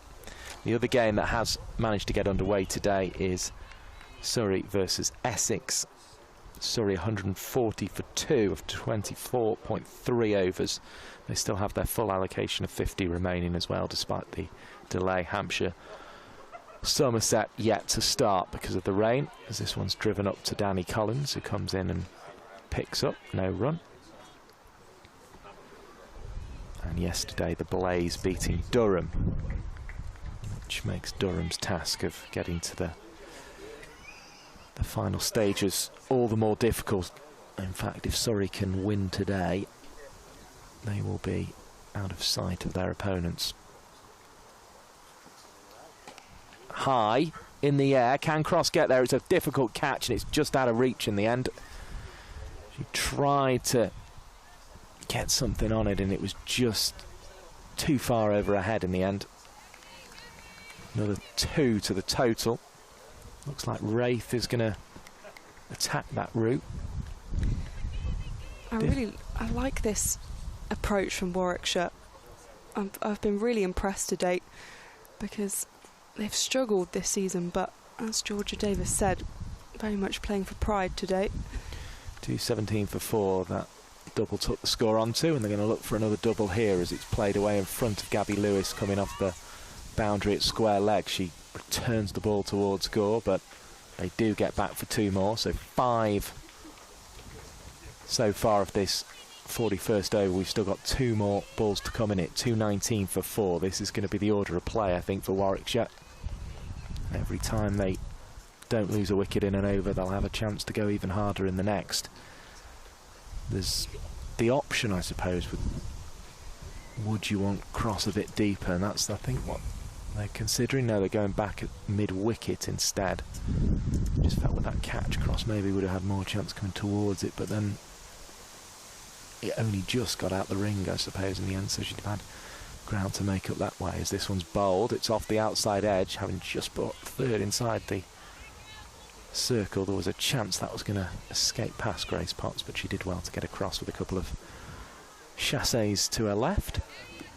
Earns a dot ball. There's been 2 of them in the over, but 2 twos as well. A 1 off the first ball, so honours even at the moment, you would say. But who's going to be deem themselves ahead from this one? Again, honours you feel even with a single out to deep mid-wicket where Fee Morris returns the ball to Ellie Threlkeld. 220 for 4 then, after 41 overs of the innings. It feels actually like we're set up for something that could become a very close game. Obviously Lancashire would have a lot of batting to do to get it there, but it could be one of those where we're looking back in the later stages at sort of at these overs in the last 10 thinking it's very close indeed, and we'll be over the over by that stage. Yeah, I think we could be set up for something really interesting, especially when you looked at the start that Warwickshire had obviously losing a wicket, but then actually they rebuilt really well. And what I said about the way they've played their innings, pretty much every batter that has come in has contributed something. Actually, Bethan Ellis did them a helpful thing of getting out just after 3 balls, so she wasn't sticking around for ages and using up deliveries, so I think they've played it well. Here's Hannah Jones bowling from the Kingston drive end. I think for the first time gets a stumping first ball. Down the track came Wraith. It was just a little far away from her as she tried to give herself room, and Threlkeld sharp again with the gloves and gets her second stumping of the day off the bowling of Hannah Jones. It's Wraith who is out for 29, and 220 for 4 becomes 220 for 5. Yeah, the equation slightly turns. We've seen some more excellence from Ellie Threlkeld behind the stumps. Just superb. Always got such fast reactions, and that makes things quite interesting. Nat Wraith 29 from 28. She has to go. Freeborn 47 from 70, and they've sent Izzy Wong in, which to me suggests like they're going to say you can give it a bit of a whack. Wong will whatever, won't she? I think 5 overs of Wong here could really propel the Warwickshire total. We saw what she could do in the T20s, opening the batting, very destructive there. Looks calm and confident as always. 5 wickets down, so they do have, I think, Wong has a licence to give it a bit of a whack and see what happens. But the thing about Wong is she doesn't just give it a bat. She's a really good batter. she doesn't just whack it around, but I think that's the approach. But she also does whack it around. Yeah, precisely. As in comes Hannah Jones, the bowl to Wong with those long levers, works it into the leg side to begin with and picks up 1 to the mid-wicket boundary. Swift little turn off the toes there to get her going. 2-2-1 for 5. Jones having a smile on her face there as the new batter was on the way. 2 stumpings so far. 30 for 2. She's in her 7th over. Bowls, big appeal, big appeal, an immediate not out from the umpire. And yes, it was just sneaking past the leg stump. Good decision. There's been a lot of enthusiasm in the appeals across the innings so far today. Well, that one I think got them interest because it just didn't bounce quite as much as everyone was expecting. Into the pitch it goes. Freeborn can only dab here to short mid-wicket. Freeborn is 47 off 71. Won't want to give it away here, but equally will want to up that strike rate in the closing stages of the innings. Here comes Jones into the pitch again, driven to long on. 1 more run on offer for Freeborn. Now, as we say, is with this innings retaking the lead as Warwickshire's top run scorer in the competition. 48 now in this innings, added to the 3-3-2 she had coming into this game, as Wong is cutting and finding a nice little angle there, which is going to give a chase for Mahika Gore out towards the boundary. Just gets a touch on it before the rope and will keep it to 2 in the end. Well, done very well indeed there, Mahika Gore, because that was a long chase in the end. And maybe Warwickshire should have got through for 3. 2-2-4 for 5 I'll have to settle for, with Wong on 3 and Freeborn on 48. So I make that 380 now for the season for Abby Freeborn. Yeah, good chase by Gore. I thought it had just got to the boundary, but I think it was centimetres away. And in fact, Mahika Gore is going to have another bowl. She's been in mixed form today, I think it's fair to say. Struggled a little bit with the wides in the early stages. There's a wind blowing right across Sale Cricket Club. Well, the speed Mahika Gore bowls. I wouldn't imagine that's going to have too much of an effect. Shorter length, and Freeborn does well to slap this one down into the turf. She's going to pick up 2 here. Hannah Jones, who's just finished bowling over, quickly across to pick up and throw back in left-handed. Good work from the Didsbury cricketer. And that will be Abby Freeborn's 50. So 50 for Freeborn. Regaining the lead in the run-scoring competition for her team as well for the season. Up to 382 now. But I think the 3 4s in that analysis of the 50s maybe the thing that will she'll want to improve on in these closing stages. Yeah, she's done a lot of running between the wickets today, and I mean the first Warwickshire batter to reach that half-century today. Obviously, Surin Kumar cut off just short. Likewise, Callis. 50 runs in 74 balls, 77 minutes, 3 4s. The analysis of Abby Freeborn's 15. She misses the first ball after reaching the half-century. She tried to cut away. Decent bit of bowling actually that from Gore. Right over on the wide line, but kept it just inside and gets a dot ball as a result.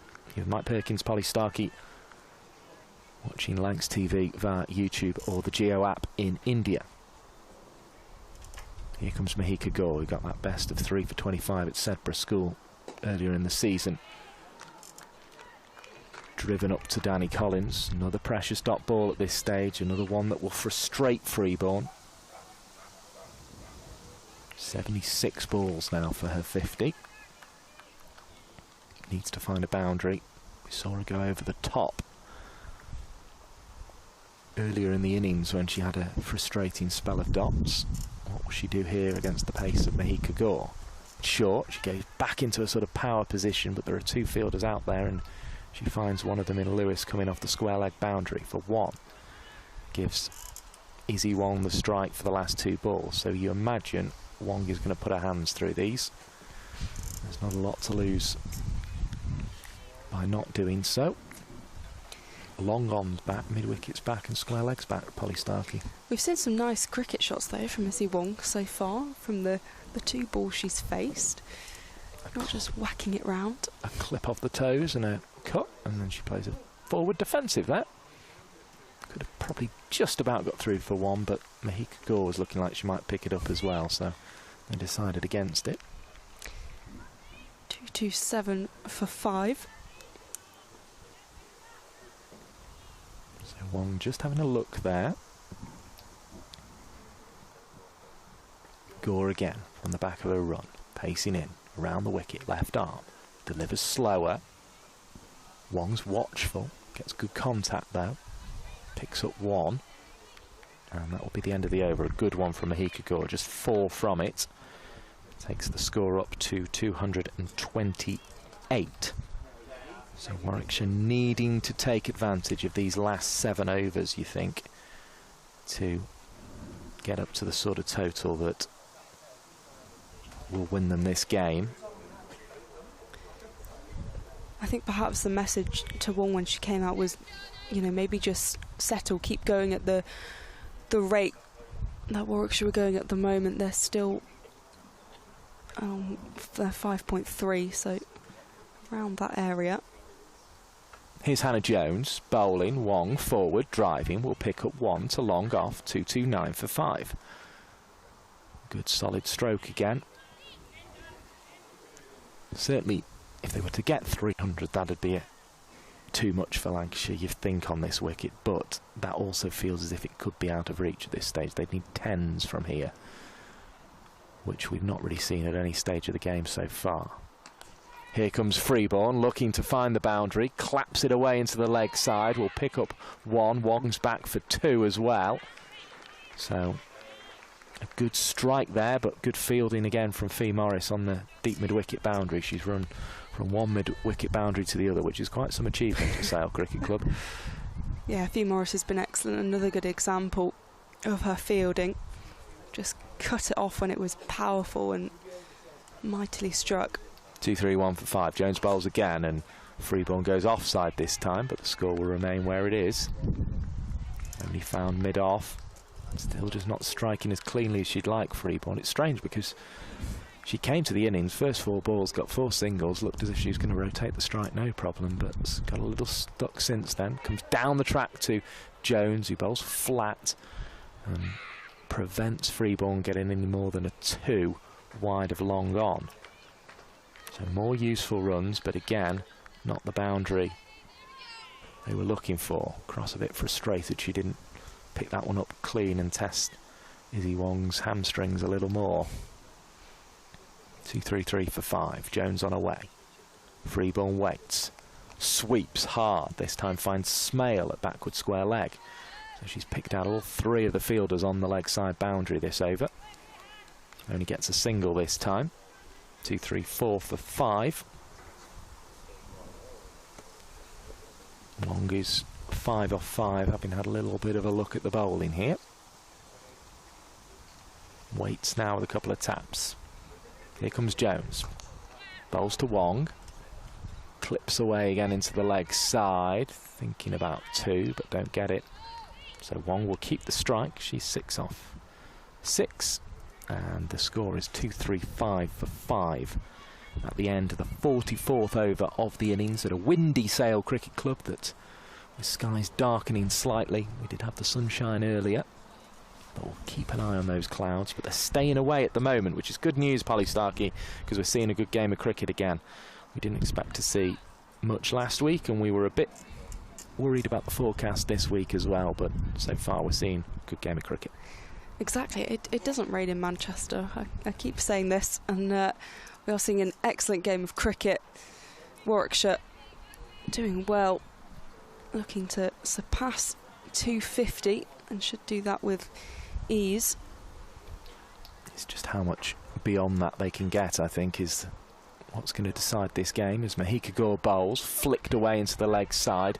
Wong's got it past Hannah Jones and will come straight back for 2. Just tapped the bat in the crease and went. 2-3-7 for 5. I like that from Warwickshire, just trying to not leave any runs out there. If there's a 2, go for it. 2-3-7 for 5.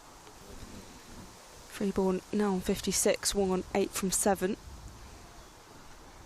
Freeborn tapping her bat, waiting. Wong even tapping her bat and waiting, and outside edging thinly down to 3rd and 4. Very useful runs.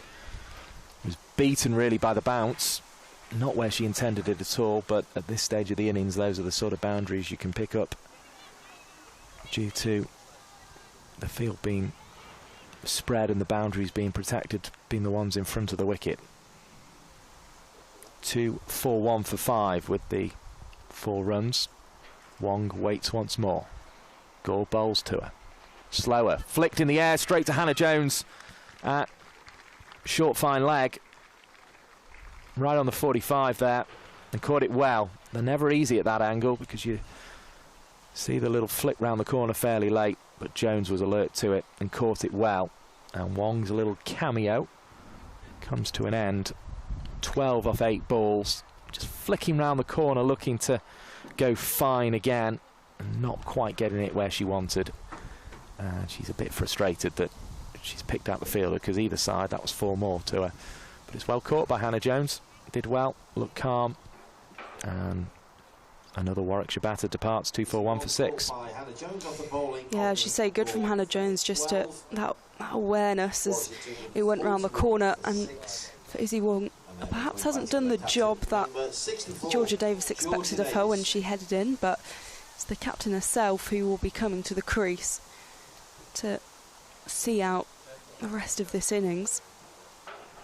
Abby Freeborn, who's 56 from 81, who's done a fine job for Warwickshire today, coming back into the side after her loans with Glamorgan, which I imagine will continue to the final.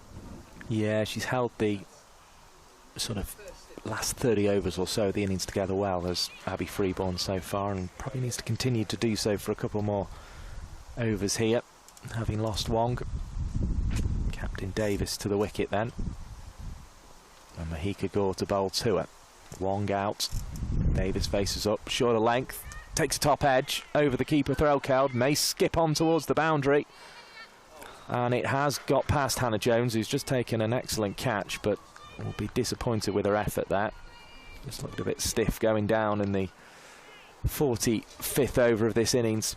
And then hold on to that one. 4 to the total. Sort of span on unkindly to her to give her a bit more of a test to get to the rope, and it was poor from Jones in the end. Yeah, got a hand to it and fumbled. 2-4-5 for 6. Mahika Gore bowls, driven by Georgia Davis. That's probably more where she intended, but gets her less runs. Such is the game of cricket. Mike Perkins, Polly Starkey on the Lancs TV YouTube feed and via the Geo app in India. It's a good over in terms of runs. They've lost a wicket, but they won't mind that too much. 10 off the Gore over so far. It's more what Warwickshire have been looking for. Davis, the captain, faces up. Gore bowls to her, and her back raised to waist high as she waited. Drives that one up to Ailsa Lister. No run. The red-shoed Lister preventing it. 245 for 6 is the score after 5. Well, with 5 overs remaining. 45 gone in the innings. Polly Starkey, what more beyond 250 do you think we're going to see from Warwickshire? It's difficult to predict, because I think if Wong was still there, I think I would have said a bit higher. Georgia Davis tends to play a little bit safer from what I've seen over the years. I think I would say maybe aiming for 270-ish. Here's Hannah Jones bowls. 10s would get 295, as that one is clapped away for another single. 246 for 6 the total. Yeah, I can't see them upping the run rate that drastically in the next few overs, even though it is the death. 8s would have taken you to 285. That would be 40 runs off the last 5 as Hannah Jones bowls, pushed away into the leg side. So 280 would be 7s and 275 would be 1 a ball. That sort of feels the minimum, doesn't it? That 275 as Davis picked up another run with that push into the offside. We'll get your thoughts in a moment. Polly Starkey 247 for 6 as that one is flayed up to long on for another run. 248 for 6. Yeah, I think they can, if they can find a boundary in each over, then actually that would take the run rate up a bit, because they're good between the wickets, and we've seen a Freeborn pushing for that. It's a single from every ball of this over so far as Jones bowls again, and Davis will push off the back foot, a forcing shot into the offside for another 1. 249 for 6. They won't want to leave any runs out there, and I think if they're just going to take singles, that really is leaving runs out there. And you've got Emma Lamb and Gabby Lewis at the top of the order set to come in, and you don't want to take that risk. Here's Hannah Jones, bowls to Freeborn, looking for something more expansive, but again picks up a 5th one from the 5th ball. It's been the order of the over. Does bring up the 250 though for Warwickshire. 250 for 6 in the 46th over. Georgia Davis taps the bat a couple of times, waits once more. It's down into the pitch. Davis lifts it into the leg side. It does look like being an over of 6 ones, and that's what everyone will settle for. 251 then for 6. We've had 46 overs of the innings. We will have a short interval, and then we'll be back with you for the second half of this game on Lancs TV and the Geo app in India, so do make sure you rejoin us for that. We'll get a thought from Polly Starkey and run you through the cards at half time as well. But at the moment it's all of a sudden difficult to see where this game's going to go. Lancashire are going to have to do a lot of batting, but they're pulling it back well. They have been, it seems, almost from around about the 15th over mark, just tugging Warwickshire back from the total they would have wanted. And that is maybe an indication that this pitch, which from a distance looks fine, but up close maybe a little on the scruffy side. It's maybe just with the older ball, it's a bit more of a struggle to score.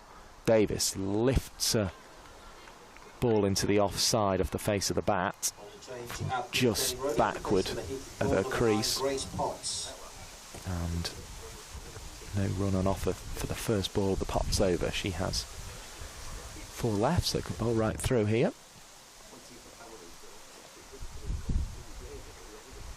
Turns once more. Shorter run than Gore, but still a tall figure is Potts as she bowls, and this one is up in the air. It'll land short of the advancing Fee Morris coming in from mid-wicket, who takes it on the bounce and bounces it back in with a bit of venom to Threlkeld's gloves. Another 1 to the total. 2-5-2 for 6. The flag atop the score box flutters some more. So do the trees waving in the breeze. Good green late season form. Those Potts bowls slapped away by Freeborn down the ground to long on, crossed there with the fielding. Another 1 to the total. 2-5-3 for 6.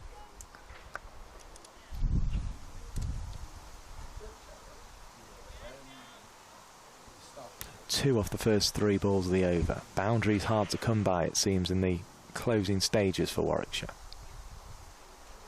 Potts again, running in.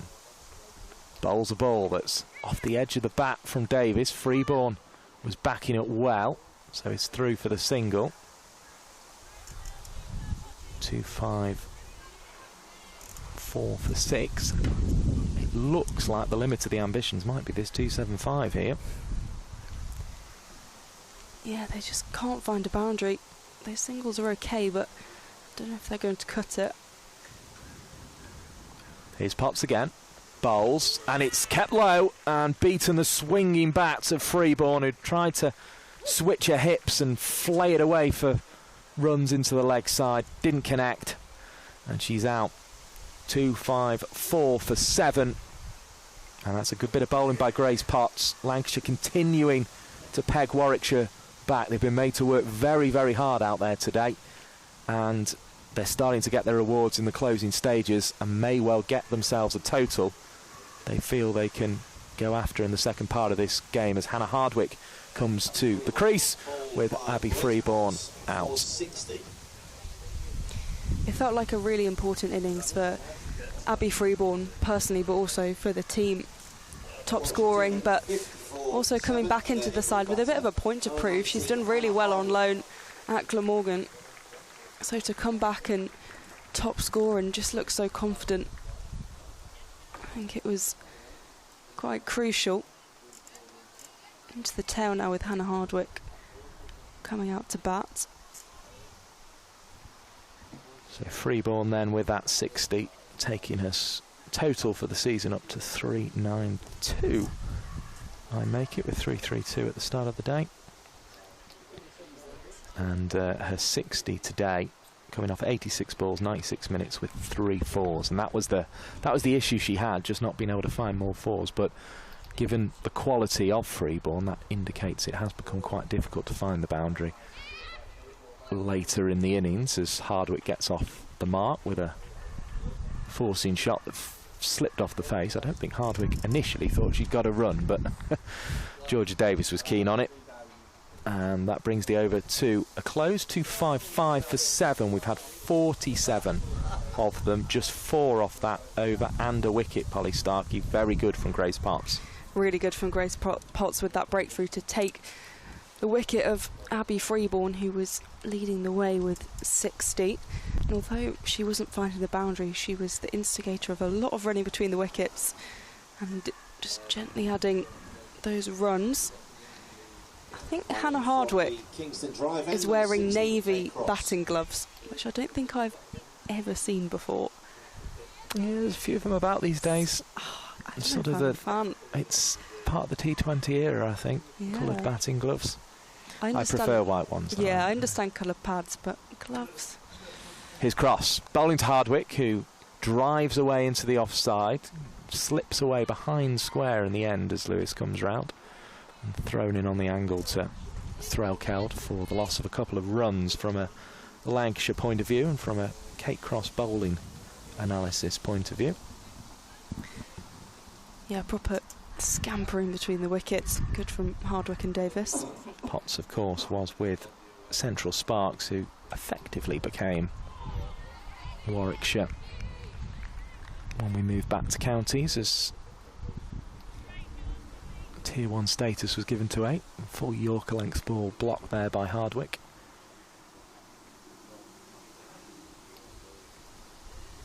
And she's bowled a very good over in the closing stages against what is now Warwickshire. Took 7 wickets for them last season as Hardwick turns this one round the corner. And there's another 1 onto the total from that ball from Cross, who still has this and another over. So they just tried it for when we said it was, ooh, they're bringing her on. It was just clearly an experiment for 1 over, and maybe if she'd got a wicket, they'd have tried to break through it that without 11 overs to go. But instead, they just kept her 2 more back for the closing stages. In she comes from the Kingston Drive end of the ground, whipped around the corner. There'll be 2. Good running from Georgia Davis, very keen on those indeed. This takes her team up to 260 for 7. That 275 though felt sort of minimum with 5 overs to go, didn't it? Yeah, they're 260 now, and they want to make that total as competitive as possible with a strong Lancashire batting lineup. Here's Georgia Davis, faces up, tries to manoeuvre it down to 3rd, but didn't make contact with it there.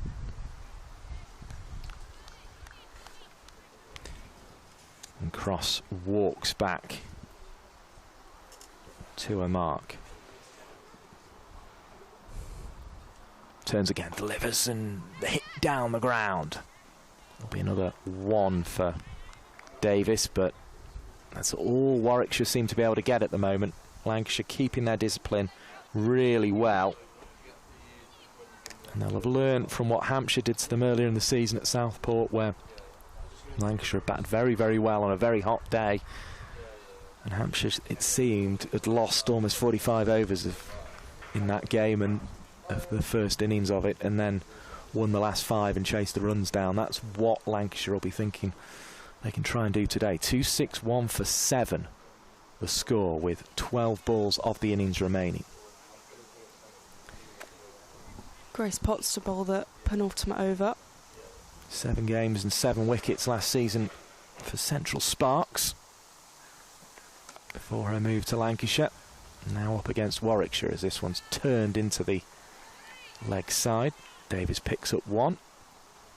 So 262 for 7 the score becomes. So Potts playing against one of the counties that made up her regional team here, and proving a thorn in the side in the closing stages. A best of 3 for 46 last season. Here she comes again. Bowls short, clubbed away. Hardwick gets 1. Davis was thinking about 2, but wasn't really on. More good protecting from Lancashire, protecting the boundaries well. On a pitch that the softer ball just seems to be sticking into slightly. All the Lancashire players on the back of the ring.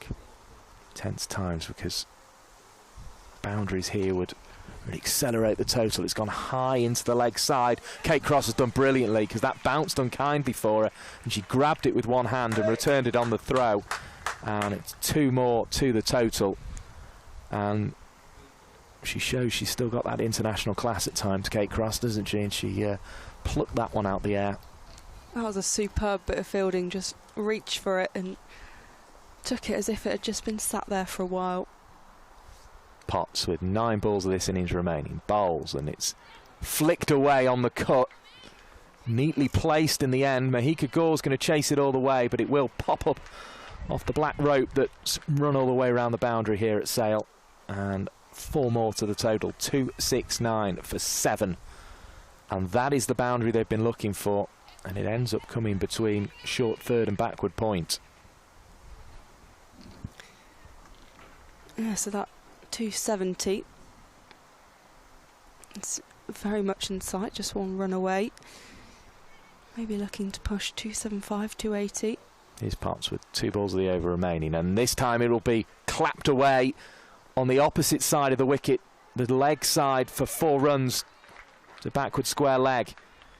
And Georgia Davis, the captain, is making a useful contribution here. She's up to 23 off 16. Her team onto 273 for 7.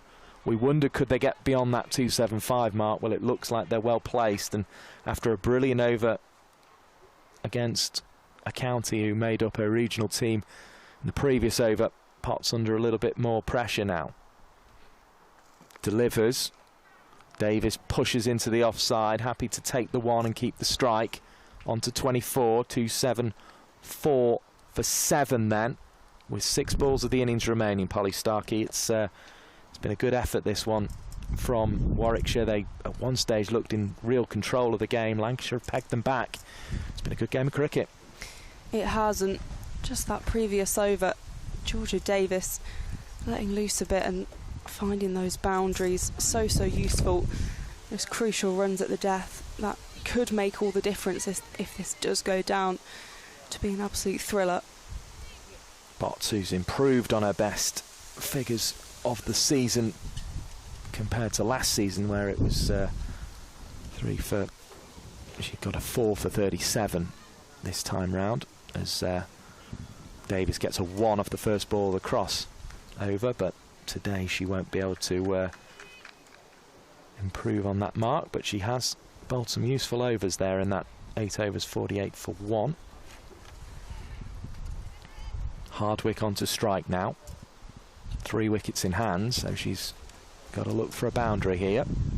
5 balls of the innings left. Cross bowls. Hardwick tries to heave into the leg side, but gets an inside edge.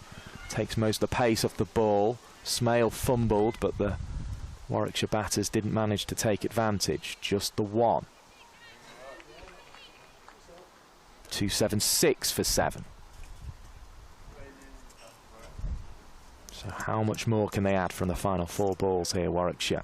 They've had a torrid season, it's fair to say. Up against Lancashire on the way to the semi-finals and looking to go there with wins in hand. A big heave down the ground, and that'll be 4. Well struck by Georgia Davis. Gave herself a bit of room with the front leg. Got the hit through. 280 for 7. Georgia Davis leading from the front with the bat. 29 from 19. It's a spectacular cameo so far. Surrey, who are in a semi-final spot and looking to secure it today against Essex, 204 for 2. This cross comes in and bowls. That one's played away out to cover by Georgia Davis. She's going to look to come back for 2. Never on though. Good return into the gloves of Threlkeld from Lewis. 281 for 7. 2 balls left of the innings. Hardwick on strike. Surrey have had 33 overs there, and they've still got 12 remaining. And we have lost a couple in that game, down to 45 overs aside by the looks of things. Hardwick swings hard and finds Lister, who just chooses to hold on to the ball there rather than shine at the stumps, because she knew the fielders were back on the leg side. Georgia Davis then on strike. 282 for 7. Single from the previous ball. Lewis comes in. That allows long off to go back. So Davis is going to have to probably try and back away and play through the fielders who are up on the offside here. Gets a Yorker, plays it between her legs. A roar of shot from the onlooking travelling support of Warwickshire. And that is the end of the innings. 283 for 7 will be the total. Do make sure you join us for the second half of this on the Geo app in India, or watching Lancs TV on YouTube. Polly Starkey, 283 for 7. What are you making of that as a score? I think Warwickshire should be really happy with that. Obviously, losing the wicket of Bethan Ellis at the top of the order wasn't ideal, but the rebuild they had, and I thought Amu Surenkumar was excellent today, just shy of a half century, but Abby Freeborn top scoring with 60 from 86, and then of course Georgia Davis 30 from 20, well 30 not out from 20, excellent from the captain, but contributions all round. Stair Callis also with 43 from 52, and the boundaries her and Surenkumar were able to find. Meg Austin as well at the top of the order, so I think Warwickshire should be happy with that. They controlled the innings well, their run rate was steady, and I don't think they left too many runs out there. Lancashire with a big job in the second innings will have work to do with the bats. You've seen the analysis popping up on the screens, but yeah, a top score there for Abby Freeborn of 60 off 86 balls, 49 for Surenkumar, who backed up her 56 in her previous innings as well. So it's been a tough innings, that one, for Lancashire, but they've stuck at their task, and have they done enough to get themselves a chase that they want? Big discussion between Emma Lamb and Gabby Lewis. They'll be back to open the batting very shortly. Myself, Mike Perkins and Polly Starkey will be back too after the innings break, round about 12 minutes past 2. We will see you then with the chase. 284 for Lancashire to win this game in the One Day Cup.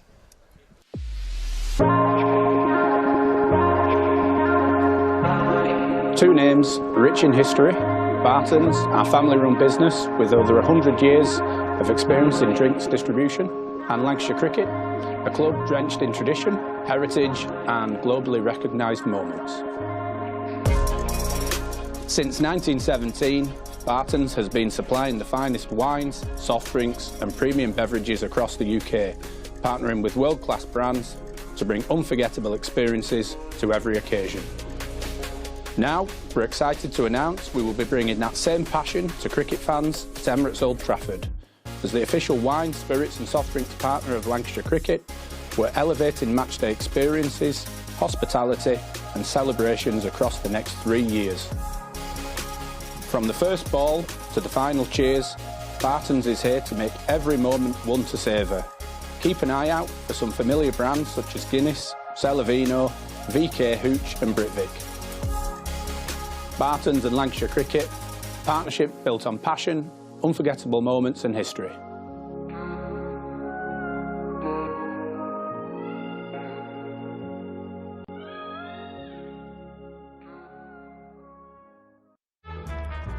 L is for the way you look at me.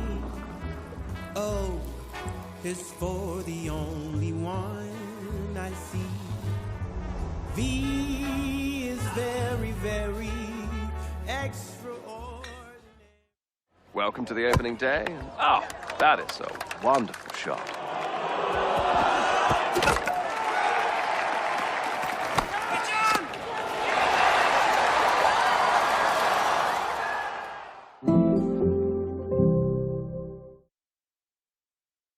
This is a call for hungry dreamers and hard-working self-believers.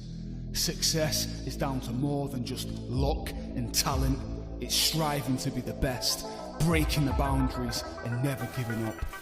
Are you ready to become your best self? Are you ready to unlock your greatness? So what are you waiting for? This is Education Evolved. This is UA 92. When I was a kid, there was no professional women's cricket. I didn't even think that women could be professional sports people. Especially early on, it just didn't really seem like there was a career in it. To support myself around cricket, I had to work at the petrol garage. I was the only girl, so I stood out. I'd love for young girls to be able to dream about being an athlete and it to be achievable. Thanks to the Hilton funding my contract, it's allowed me to play the game that I love all day, every day. We're like an engine and we need to be fuelled with the right gas. Without funding, we can't be visible. You can't be what you can't see. As a team, it feels like we're breaking boundaries. Thunder and Lancashire always want to put women's cricket at the forefront, and now I think that's really shining through. It's mad to think that without the Hilton funding, like, we wouldn't be playing cricket every day, training. Well, we could be, but we wouldn't have any money. Yeah, true.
Life can be extraordinary, unforgettable, amazing. Life is about the joy of being together. It's sharing every moment, indulging your passions, and making memories that stay with you forever.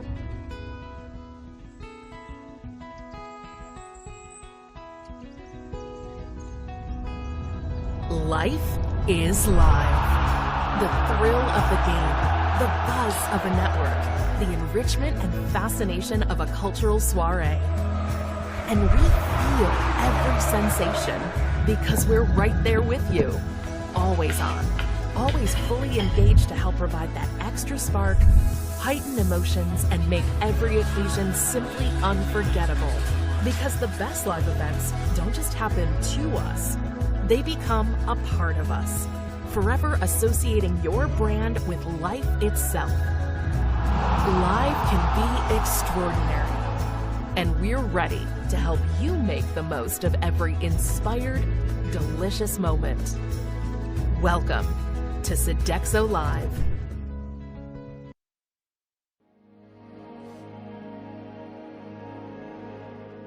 Welcome along to another edition of Beyond the Boundary with myself, Paul Allett, and today I'm delighted to have the greatest left-arm quick bowler in the history of the game alongside me. Played for Lancashire for 10 years, has become an adopted Lancastrian and had a wonderful international career with Pakistan. Wasim Akram, welcome along. Welcome, thank you all. Welcome back to Emirates Old Trafford. Does it still feel a little bit special when you come back Of course it does. to Manchester? When I was parking my car, so a lot of memories came rushing back. The playing days, obviously the ground has changed a lot for better. But yeah, every time I come here, last time I was here about 3 years ago, when there was a COVID test, so we were in a bubble in the hotel. Yeah. But over and all, playing for Lancashire has been the highlight of my cricketing career. You know, I'm writing my book, it's almost ready, it'll be out in November. Okay. So a lot of positive stuff of Lancashire. For me, playing for Pakistan and coming to Lancashire was like a little oasis. Everything was comfortable, you guys just played cricket. And we had 3 senior players, Paul Allett, Michael Watkinson, and Graham Fowler. They used to make fun of all the junior players. Ha ha. It was a tough school at times, I agree. It was. But it's great that you hold Lancashire in such reverence and such esteem. But tell us a little bit about how you came to come to Lancashire in the first place, because you were a very raw international cricketer in the late 80s and 88. Yeah. You hadn't much experience of Western culture. None. I don't think you had much experience of playing over here at all, had you? Not at all. I think in 86, the great Imran sent me to play league cricket up north in Durham. Okay. I played for a club called Burnup Field. Yes. Boundary was about 25 yards one side. And it was tough for me, you know, as a kid from Pakistan coming to this weather and this country. But the idea was 87 we were touring. So just get the idea how the wickets work, how the weather works. So I enjoyed it. We used to end up every night at that nightclub on, you know, on the Newcastle River, on a ship. The Tyne, the River Tyne. Yes, yes. Yeah. I bet, and the fog on the Tyne was and all then, yours. yes, coming back to your question, 87, I think, or 88, 87, we were playing in Sharjah. Yeah. And Neil Fairbrother was playing for England. He got picked up. And Laurie Brown, a physio, great guy, one of the best physios I've worked with, great human being too. They got hold of me there. They said, would you like to play for Lancashire? And remember those days, Lancashire, county cricket was, you got to be #1 player in the world. Only one overseas was allowed to play in playing 11, and you can only register 2. That's right. So I thought they were talking about Lancashire League. I said, yeah, sure, I'm ready for Lancashire League. They said, no, county. I said, really? So yeah, that was my first experience that I found out. And did you knew nothing about county cricket, presumably? No idea. None. Nothing about it? Nothing about county cricket. I only read about it in Urdu magazines, cricketing Urdu magazines, that's how it works. But when I arrived here, I remember in 1988, but before that, in 87, there was a test match here at Old Trafford. And our chairman, Bob Bennett, at the time, Lancashire think tank, they got my family here. Yeah. For my birthday surprise. They called everyone, my 2 brothers, my younger sister, my dad and mom, to celebrate my birthday here. I think it was on 4th of June, if I remember correctly.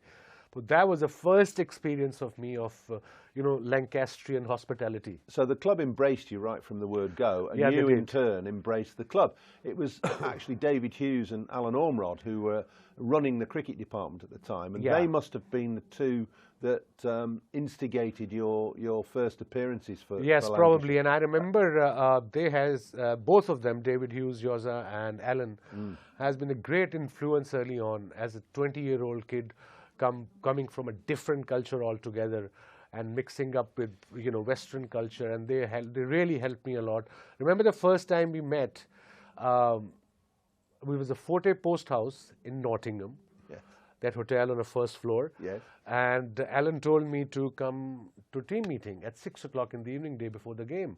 I said, okay. He said, it's in the bar. Okay, I said, that's different. I come from you're not a drinking culture. Exactly. But again, you guys, the minute I walked into that wine at the bar, you guys all shook hand and said, welcome to Lancashire.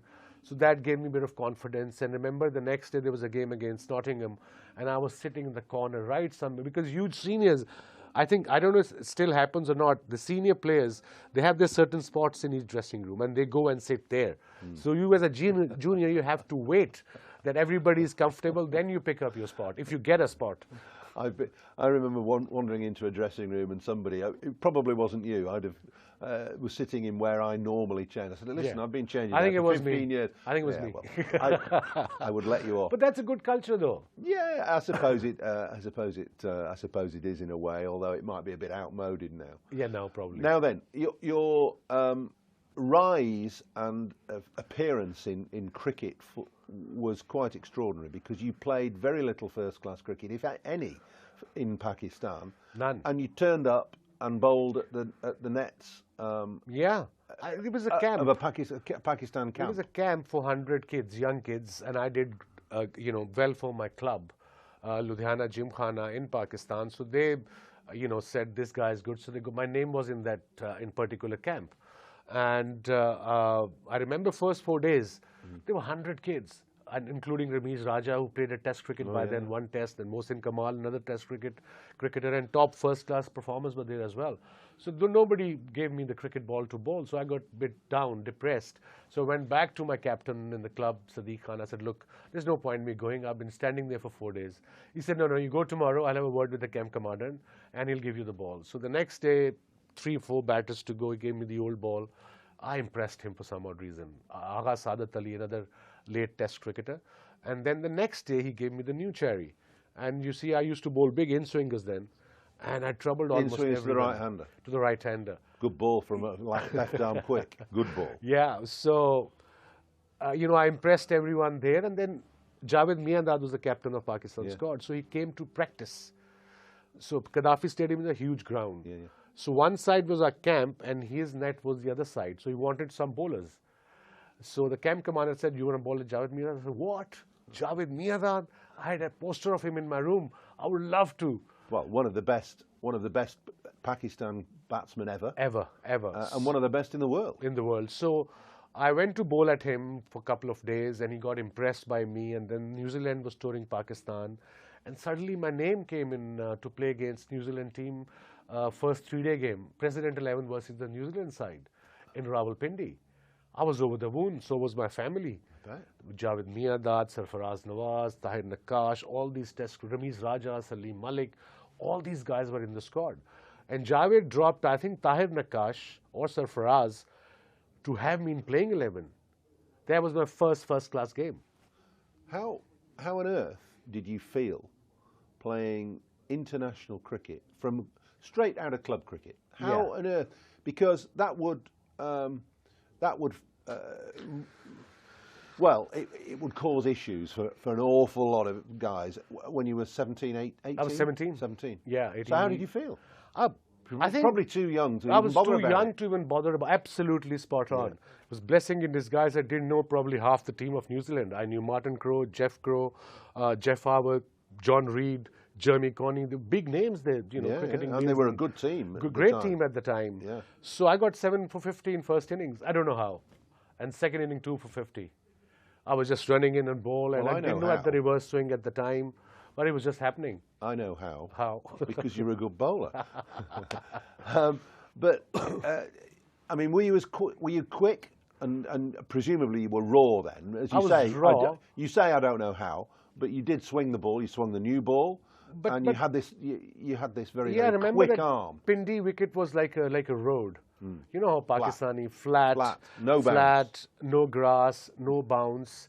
But I've got I think before lunch I got John Wright caught in second slip, and then from there onwards, just everybody walked in. I would just start bowling full, and everybody was getting leg before bowled. So yeah, I think I was too young and naive. It was blessing in disguise that I didn't know who the players were. And you didn't have time to worry about it, no. Presumably. So what about your development then? Because you're set into the world stage straight away. Yeah. And you've got this natural, raw talent. Were you allowed just to carry on doing that? Or was there some pressure on you to change what you were doing? Oh, there was no pressure. I had very good mentors in Javed Miandad, and then Mudassar Nazar, who still lives in Manchester. He does, yeah. Well-travelled person in India. Yeah, well-travelled, who also helped me off the field. And then that was on New Zealand tour. And then Imran was joining us. He was playing for New South Wales. So he was joining us. We were meant to tour to go to tour to Australia for Mini World Cup in 1985, where India, I think, won eventually. India, Pakistan were in the finals. So I played, I think my first game was against Windies or against Australia. And I got 5 for 21, first top 5 wickets. Again, just bowling full, no control of the swing. That I learned eventually. But in the beginning, just come and bowl and hit the right areas, and that's what I did. And Imran was standing at mid-on, telling every delivery what to do. So that, as a young kid, was a huge confidence. My hero was telling me what to do, and I listened to everything he wanted me to do. And I think that's how I sort of got into the groove of Test cricket. Was Imran a good teacher, a good mentor? Did he allow you to develop naturally? Yes. Or was he dictatorial? No, he was very easy, whatever I'm comfortable with. But he always wanted me to work hard when I was 17, 18. Those were the trades I've learned from him, me and that Mudassar, that, talent can stay for 2-3 years, and the hard work can prolong that talent for another, say, 20 years, 15 years. And I think that's where I have to come back to Lancashire. When I played in 88, I remember getting my first 100 here, first class 100. And in 89, I became the #1 player in the world. That 6 months of county cricket, playing with you guys day in, day out, travelling. And you guys were very helpful. You were helpful as a bowler, our captain. Yours are... I don't know. It's probably the best compliment that anybody's ever paid me, for you to say that I helped you with your bowling. But I'm flattered. I do remember giving you a real kick up the backside once when you came off because you said your nose was running and you didn't feel very well. Yeah, I remember. Tunbridge Wells, do you remember? Yes, I remember.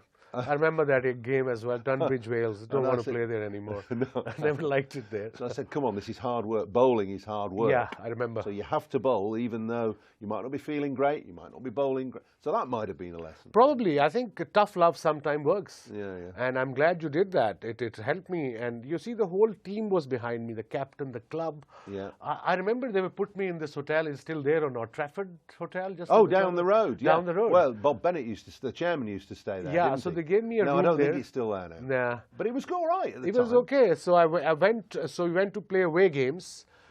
We were away for 2 weeks, 2.5 weeks. They came back. They checked me out. I couldn't find my clothes. I said, where are my clothes? They said, we checked you out. I thought you were not coming back. So we had some great stories. But again, when I bought my place here at the time, I remember I must give compliment to this Pakistani Sufi Sadiq. He's still around. Accountant. He says, I'll help you with your accounts and all. I said, ask Lancashire. He said, you buy a house. I said, buy a house? I'm 20 years old. I have no money. What do you mean buy a house? He said, get a mortgage. I said, what's mortgage? Then he explained, you have 6-year contract. So Lancashire gave me a 6-year contract. First time any overseas player got such a long contract. So that shows the shrewdness of the skipper, Yoza, and of course Alan, that they realized this guy can actually... Well, those were the golden days of county cricket, being able to sign overseas players long term, because now, of course, there's so much cricket you can't can sign somebody for 2 weeks. But you were available for us virtually all the time, except when Pakistan were touring England. Yeah, and because there was no, cricket was not all year round. It was only Pakistan season from September, October onwards till March. That's right. And then county started from April onwards till August, September. Okay, so county cricket was essential in your formative years. Yes.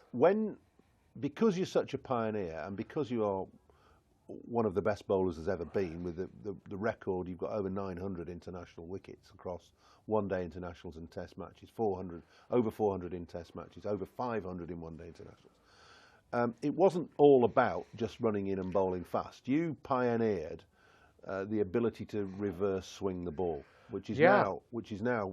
And if you remember, I wouldn't say it's commonplace, but it's a fundamental part of the modern game. Yeah, it really is. Now it's called reverse swing. It used to be ball tampering then, if you remember. Well, so they said. But you used to throw me the ball when you were bowling at the other end. I couldn't swing it. Yeah. You used to bowl this outswing, then suddenly the ball is going towards leg side. A little bit. And then eventually you got the hang of it. You said, okay, if it's going in, I'm going to just pitch outside off stump. And I remember the first year when there used to be rain, I used to take Gehan Mendes at nets. And you got me, Paul got me on the side, said, Vaz, listen, I know you're young. There's 6 months to go.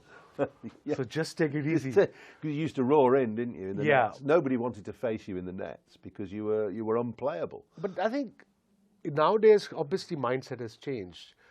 The more you bowl, a lot of youngsters ask me, how should I increase my pace? What to do? It's a very simple answer. The more you bowl, the quicker you'll become. Because your bowling muscle gets strong. And bowling muscle is not just one particular muscle, it's everything in your body. And I think nowadays you bowl 8 deliveries and say 12 deliveries, say, okay, I'm done. Okay, thank you very much. So probably cricket is too much, but mindset has changed over the years, sure.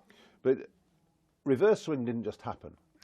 No, you must have developed this in line with Waqar probably. Waqar came a little later. Imran was the one. Mudassar and Imran. Yeah. They were the one who actually taught me how to reverse swing. And I remember you being absolutely paranoid about keeping the ball dry when we were out there. The rough side. Just keep it dry. Keep it dry. Don't spit on it. Don't put sweat on it. Especially the rough side. Yeah. And I remember our spinner, very good spinner, Gary Yates. Yes. He used to bowl like this. Yes, he did. And I had to go at him 3-4 times. I said, you better change your habit, buddy. Because the rough side, if it gets soft, then it won't reverse. The rough side has to be rough and shiny side has to be shiny. And we had at Lancashire, we had a wonderful 10 years when you were 88 to 98. We won all those one-day games. And you were actually constant in that team, but there were actually two teams because the old guard, like myself, Graham Fowler, Guillaume Mendes, moved on in about 91, 92. Yes. And then you had another crop of lads with the Athertons and the Fairbrother was there as well. Crawley. Peter Marin came in. Peter Martin came in. Chappie came in a little later. Then Bumble, Junior Bumble. Ian Austin, the great man. Yeah. What a performer he had been for Lancashire in shorter format. Who was the guys that stuck out most for you in Lancashire? Who were the guys that you really admired or got on with, or whatever? I mean, you guys were seniors. I had always admired you as a senior players. But of course, Harvey, Neil Fairbrother, is a very good friend of mine. Still, we are in touch. Ian Austin I was very close to. Yeah. I believe he's got a bar now in wherever he's living. Beautiful wine bar. I think he has. Yeah, and he's a granddad. He is, and he sells beer as well. Oh, on top brilliant. Of that, which he was always destined to do. Destined to do, absolutely. No, but everyone, I mean, it's difficult to name any, but everyone was so helpful. Yeah. And it was fun for me to coming to Lancashire. It was like coming back home, no political thing, no politics in cricket. You come, you play, you go home, you have a good laugh, and the next day you start again. You said earlier on, right at the start of this was your happiest time. Yeah. When you were here, when you were playing here, you probably felt the pressure was off a little bit and you enjoyed playing in county cricket. But surely winning the World Cup in '92 must have been the pinnacle. Oh yeah, absolutely. I think for every sportsman is basically idea is to represent your country's team in a World Cup and then winning it. And then, of course, being man of the match, and that too against the mighty England side at the time. They were the most experienced team in the world as far as one-day cricket concerned. But yeah, that was one of the best moments, in fact, the best moment of my life. What did it feel like? Because there was this aura about you. I remember standing next to Warren Hegg at slip. Warren was Chucky's name. Yeah, Warren keeping wicket to you, and he must have been one of the best keepers you ever bowled. Absolutely. I can't remember him dropping a catch off you. No, and very rare. You bowled 90 miles an hour and swung it and hooped it round. He was corners. one of the best keepers, I think, who kept on my bowling. He was phenomenal and a great guy as well off the field. Yeah, still, he's very helpful, very easygoing, hard worker. But getting back to you, you had this aura about you, and I know, standing at slip 20 yards back, watching you run in, there was a fear and a trepidation in the batsman facing you because they didn't know whether you were going to hit them on the toe or on the nose. On the nose. I think that's what I've learned in county cricket. That's why the experience matters. Playing under different condition matters, and every ground is different in England. Weather is always nice. It's not, I mean, if it's 26 degrees in England, you say it's a heat wave. No, it's not. Heat wave is in Pakistan. Right now it's 41 degrees. Yeah. So that also helped. And remember, we used to have a playing deck as well. And the next deck, next pitch, each side used to be dry as well without the grass. That boys can throw one bounce as well because the reverse swing. So that helped a lot as well. I think even in my book is coming out in November, the Lancashire stories are quite funny and memorable and happy times. Brian Lara, Ricky Ponting and Viv Richards have all gone on record to say that you were the best bowler they ever faced. Wow. That's pretty serious. That's huge, coming from the greats of the game. Yeah. And I think it was because of my quick arm action maybe. And you were very difficult to pick up. Yeah. You had this scampering run.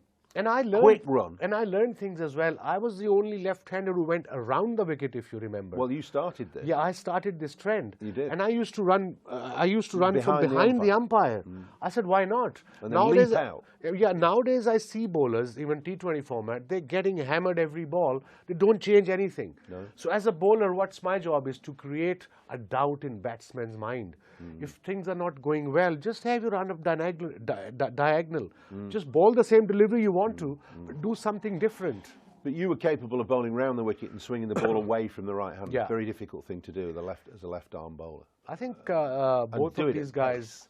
Yeah, I mean, nowadays, Shaheen Afridi, and then Mitchell Stark, Trent Bolt. Yes. These you guys were the are very pioneer. good. Yeah, I started bowling around the wicket, different angle altogether. And as a right-hander batsman, if I'm bowling around the wicket, if you're batting, you have to, with the angle, you think ball's going to come in. Yeah. And if it just goes across a bit, every chance to take an edge. Whilst we could talk for hours.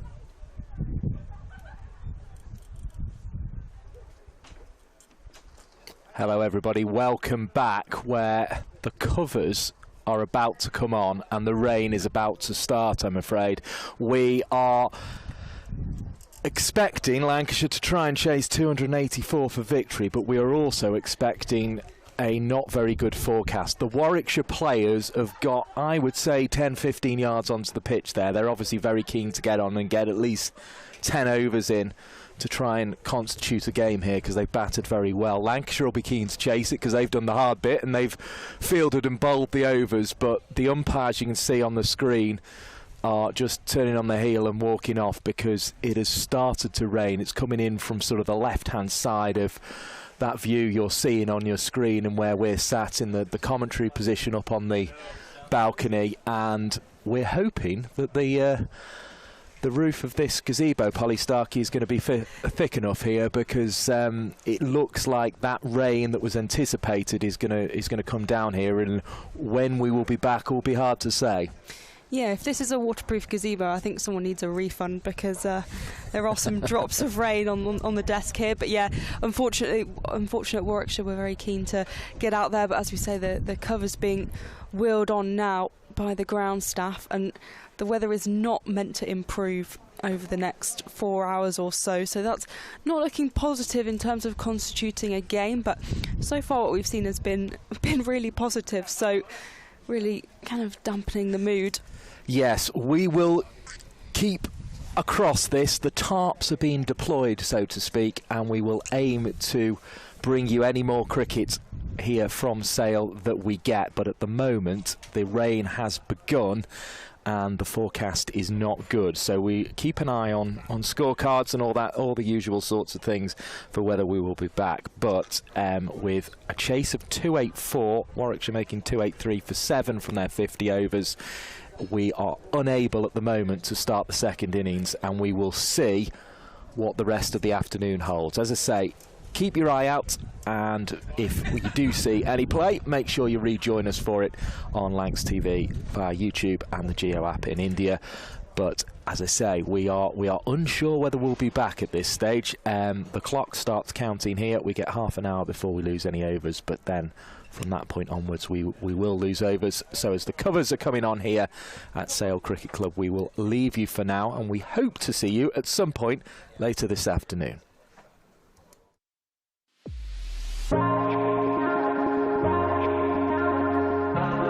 Two names rich in history. Barton's, our family-run business with over 100 years of experience in drinks distribution, and Lancashire Cricket, a club drenched in tradition, heritage and globally recognised moments. Since 1917, Barton's has been supplying the finest wines, soft drinks and premium beverages across the UK, partnering with world-class brands to bring unforgettable experiences to every occasion. Now, we're excited to announce we will be bringing that same passion to cricket fans at Emirates Old Trafford. As the official wine, spirits and soft drinks partner of Lancashire Cricket, we're elevating matchday experiences, hospitality and celebrations across the next 3 years. From the first ball to the final cheers, Barton's is here to make every moment one to savour. Keep an eye out for some familiar brands such as Guinness, Celavino, VK Hooch and Britvic. Barton's and Lancashire Cricket, partnership built on passion, unforgettable moments and history.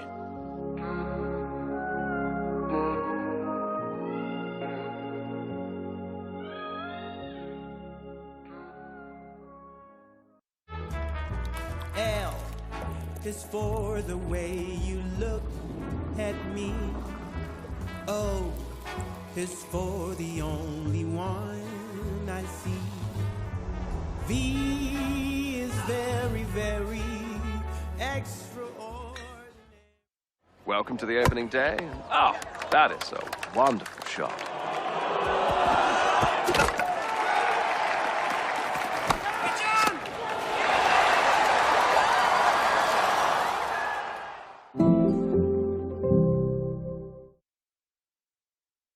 This is a call for hungry dreamers and hard-working self-believers. Success is down to more than just luck and talent. It's striving to be the best, breaking the boundaries and never giving up. Are you ready to become your best self? Are you ready to unlock your greatness? So what are you waiting for? This is Education Evolved. This is UA 92. When I was a kid, there was no professional women's cricket. I didn't even think that women could be professional sports people. especially early on, it just didn't really seem like there was a career in it. To support myself around cricket, I had to work at the petrol garage. I was the only girl, so I stood out. I'd love for young girls to be able to dream about being an athlete and it to be achievable. Thanks to the Hilton funding my contract, it's allowed me to play the game that I love all day, every day. We're like an engine and we need to be fuelled with the right gas. Without funding, we can't be visible. You can't be what you can't see. As a team, it feels like we're breaking boundaries. Thunder and Lancashire always want to put women's cricket at the forefront, and now I think that's really shining through. It's mad to think that without the Hilton funding, like, we wouldn't be playing cricket every day, training. Well, we could be, but we wouldn't have any money. We wouldn't, yeah, true.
Life can be extraordinary, unforgettable, amazing. Life is about the joy of being together.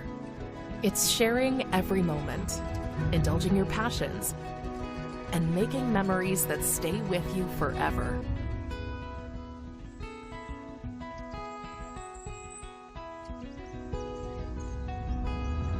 Life is live. The thrill of the game, the buzz of a network, the enrichment and fascination of a cultural soiree. And we feel every sensation because we're right there with you, always on, always fully engaged to help provide that extra spark, heighten emotions, and make every occasion simply unforgettable. Because the best live events don't just happen to us, they become a part of us, forever associating your brand with life itself. Live can be extraordinary, and we're ready to help you make the most of every inspired, delicious moment. Welcome to Sodexo Live.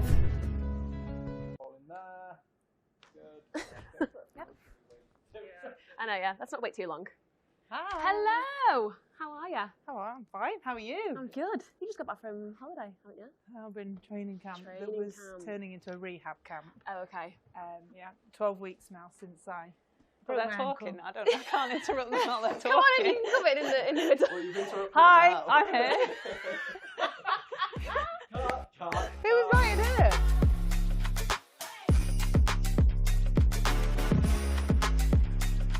Okay.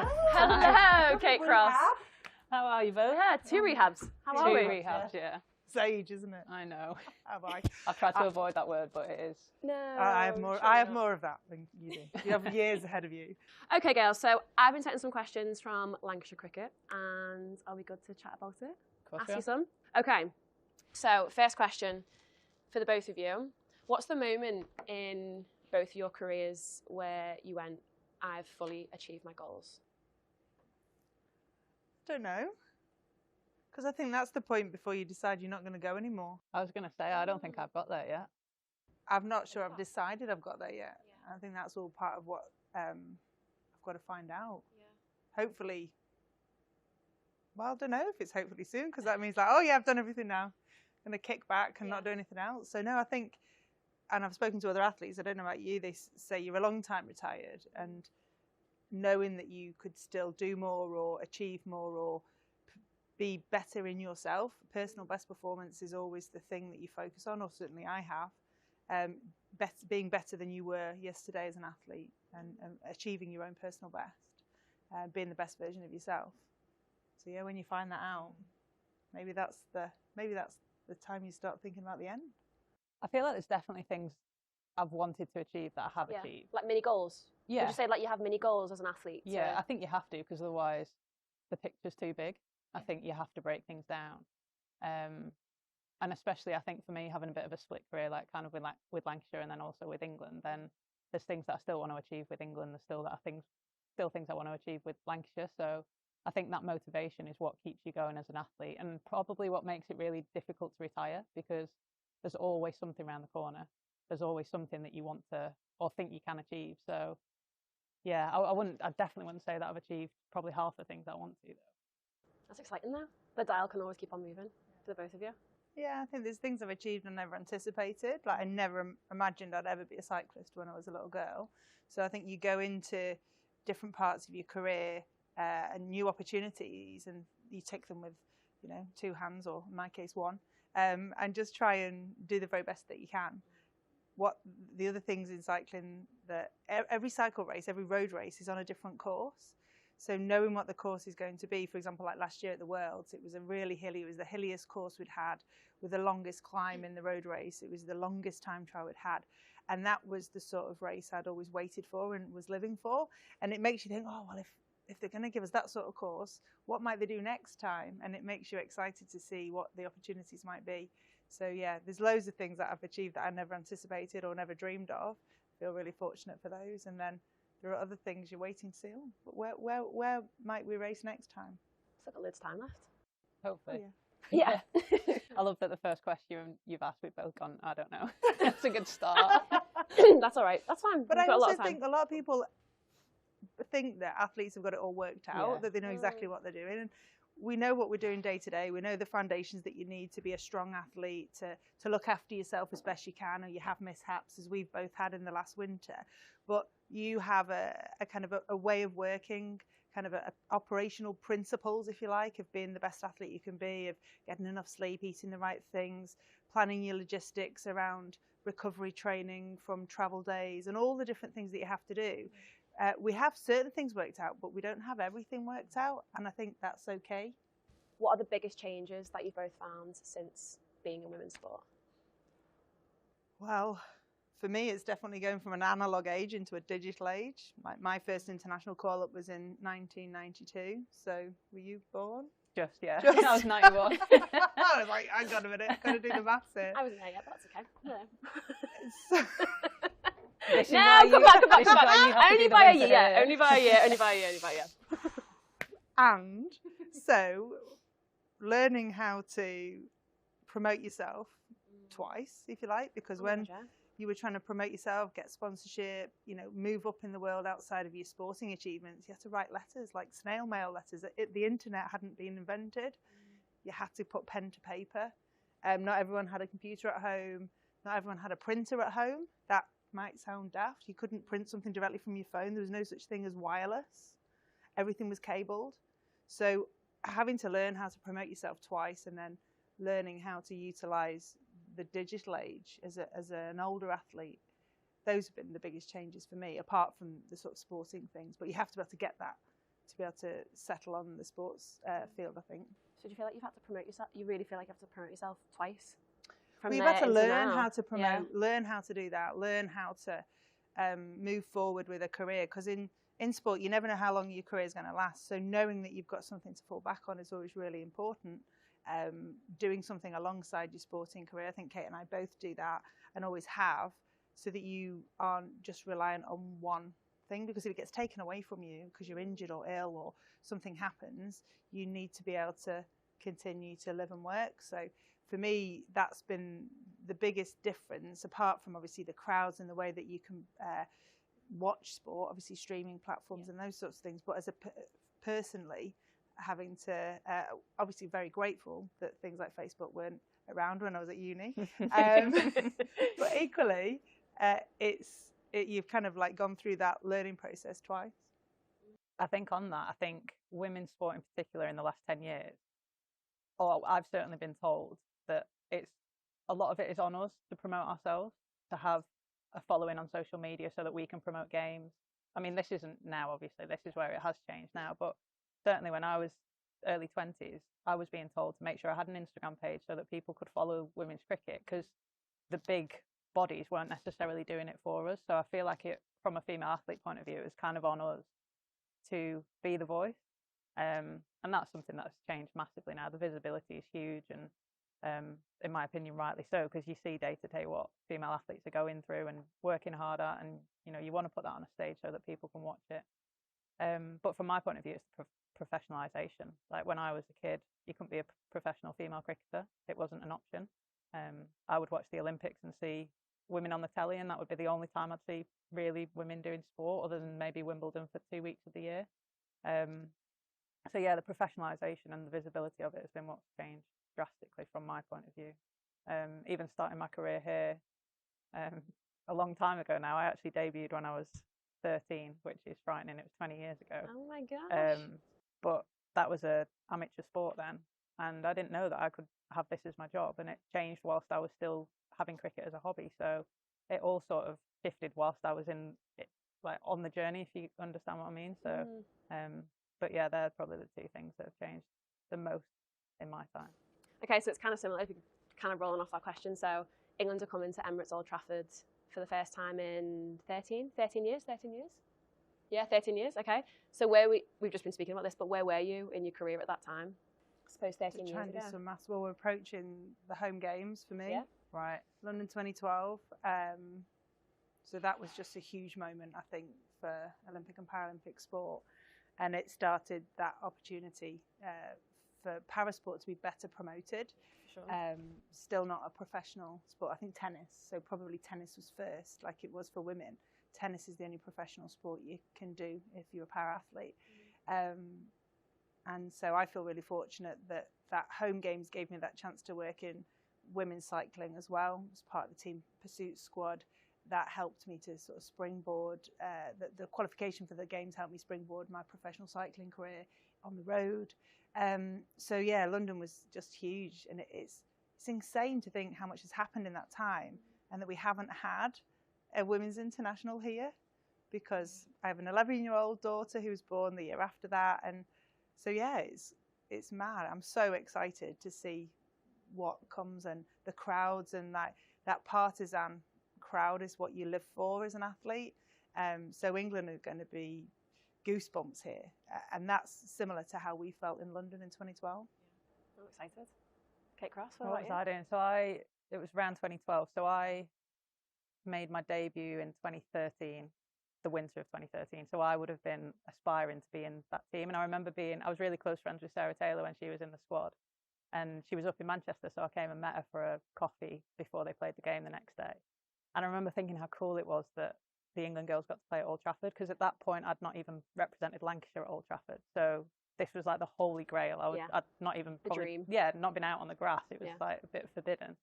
And I just, in my head, I just thought that that's the norm, that you get to play at your home ground, your home county ground, when you're representing your country. And I've still not been able to do that.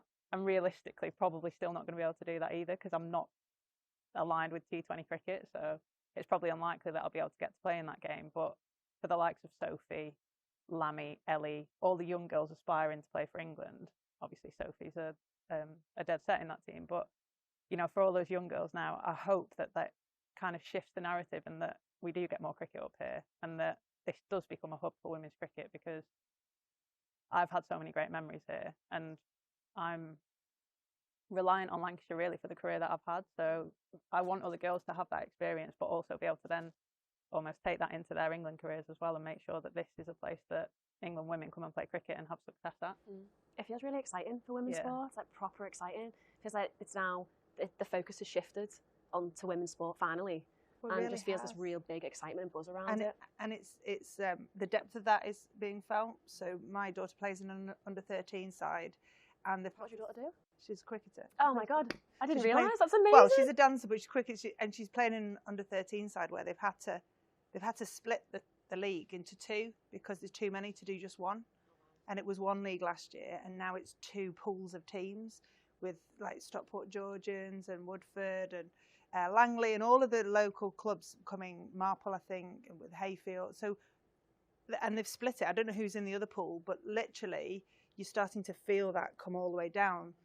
And you know, it gives me goosebumps to think that this is what wasn't possible when Kate started. Yeah. And they'll be able to come as a group, as a league even. They could all come together. I'm going to be making sure as a mum on the sideline, be like, we're not going to play that. You know, it's obviously not going to play that night. You're coming straight from school. You're coming to Old Trafford because, like you say, this is what they should be able to aspire to be able to do on a regular basis, regardless of who's touring. Well, by comparison, when I was 11, I was the only girl playing at a boys' club, and my local team was in Sheffield, the closest women's team that I could play for. So even in that short, I mean, it is a long amount of time, but in the grand scheme of things, and yeah, it's a short amount of time, and things have changed so quickly. And that's just so exciting that those girls can come and watch female athletes. Because again, I was watching Andrew Flintoff down here and Jimmy Anderson and people bowl. Like I was never able to watch females do what we do now. So I think it's going to be so great. And the tagline with women's sport is always that you can't be what you can't see. And if you're not exposing young girls to cricket or to netball or to whatever sport it might be, then they're never going to have the opportunity to know if they even want to give it a go. So, you know, this stadium is here to have people in it. It shouldn't matter whether it's men, women, disabilities, whoever should, you know, you should be able to get people watching sport here. And that's what, hopefully, when we break that record, come whatever date it is, I don't know, I should have probably checked that. But what's the date? July the 9th. July the 9th. Come July the 9th. Then 10,000 people we want to get, right? We want more than that. We want more than 10,000. Yeah, because we want to break the record. I think the record's just around 10,000. So, but this stadium holds 20,000 people, so we shouldn't just limit ourselves to 10,000 people because that's the record. So we want to sell it out. Yeah. Completely sell it out. Yeah, and set the standard for what women's sport should look like. Exactly. And this goes back to 13 years ago. We'd never had sold out crowds. Like I'd never competed in front of a sold out crowd at home until the games in London. So we do sport over here. Like we used to talk about the Australians, and I competed in front of 17,000 people in a swimming pool in the games in Sydney, and that was like a goosebump moment. I was really glad I'd gone to the pool the day before my first race because I needed to see it, because I could never have imagined it. I was 22 or 23, I think, and it was just like, wow, this many people in a swimming pool, that's insane. And that's what we need to become the norm, that those full houses are not seen as something that you might or you might not get. It's just something that's there because people enjoy watching great sport, enjoy watching great cricket. I know we spoke about this a little bit earlier about women's sport finally getting the recognition it deserves. And with it getting the recognition it deserves, do you think there's still a long way to go with where we're at now? Well, unfortunately, we still don't get the level of coverage. So globally, sport is worth X trillion. But the percentage of that's allocated to women's sport is still the same percentage. So it's all grown, and women's sport's got more, but percentage-wise, it's not any different. And that's the problem. And some sports have moved on further than others, but when you put them all together, it's not increased sufficiently. So there's a lot of work to do. That's why we are promoting the way we are for the Lancashire team here now, the Tier 1 system that we have in England, now that we have the international game here on the 9th of July. That's why it's so important that in cricket we do what we do. That's why it's so important that we do what we do in an Olympic and Paralympic sport. That's what's happening over at the other side of Old Trafford with the women's team.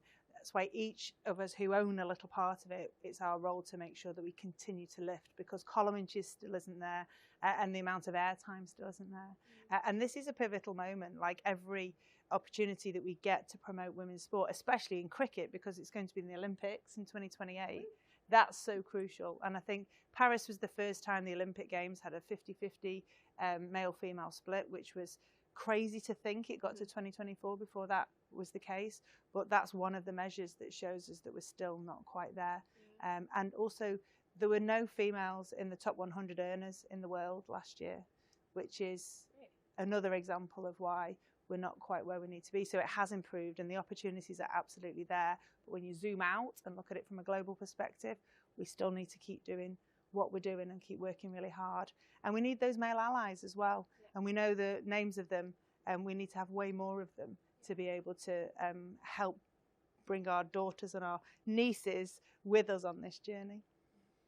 Yeah, I mean, I can't really add much more to that, to be fair. But I also think that it's people's perceptions of women's sport that's changing. So I think 20 years ago, you probably wouldn't have got people watching women's cricket or women's rugby or whatever it might have been. But now, I mean, I'm saying this on the back of actually just hearing what happened in Australia with the guy on the radio. I don't know if you heard it, but there was a really misogynist.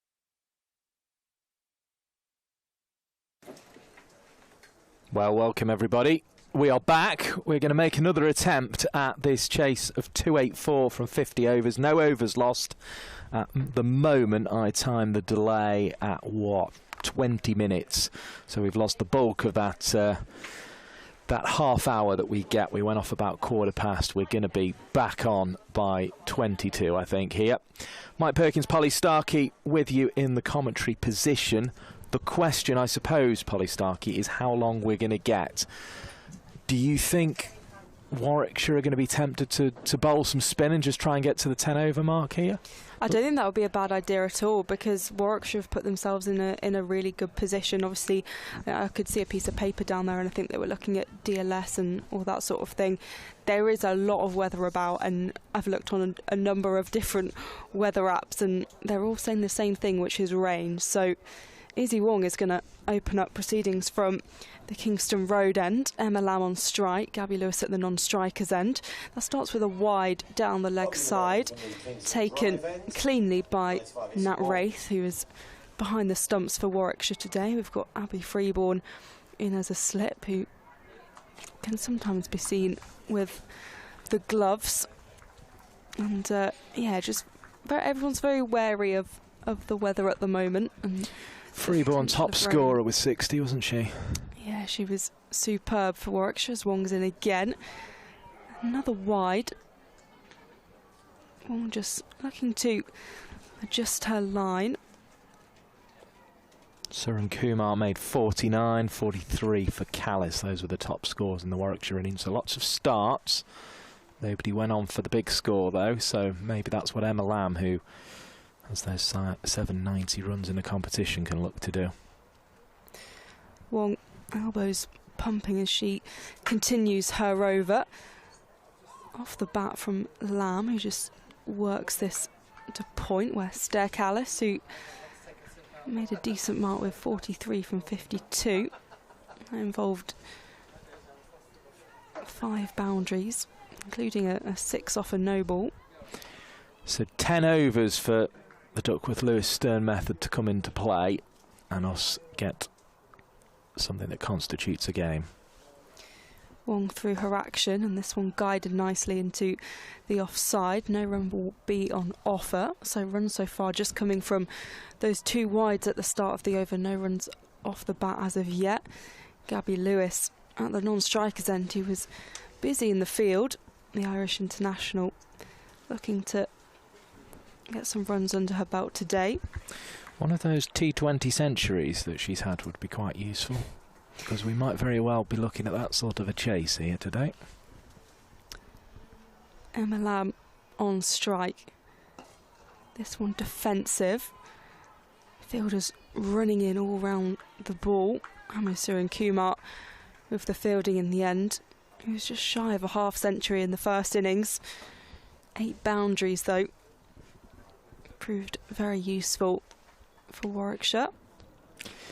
The other aspect, I suppose, is you don't want to lose too many wickets with Duckworth-Lewis-Stern as well. That can penalise you quite badly as well. Yeah, it really shifts the equation as Wong's in again.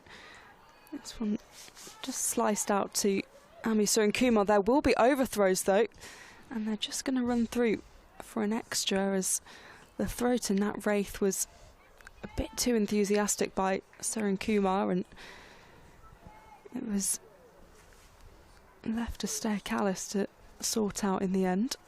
Bonus run there for Lancashire then, in their pursuit of 284 for victory at the moment. It's very difficult to know for both teams really how to play this, because it could well end up being shortened. Gabby Lewis to face now, and she goes to drive but misses the ball, so good from Wong. 3 without loss. Target 284. It doesn't seem to have affected either Lamb or Lewis yet in terms of having to sort of psych themselves up to start the innings once and then come back out and do it again. Lewis awaits as Wong past the umpire. This one driven down the ground, back to her. Rain is falling again. Yeah, that will wrap up the over. 3 without loss from the first over. Lamb 1 from 4. Lewis yet to get off the mark. And as we say, rain falling and is scheduled to fall until the late evening.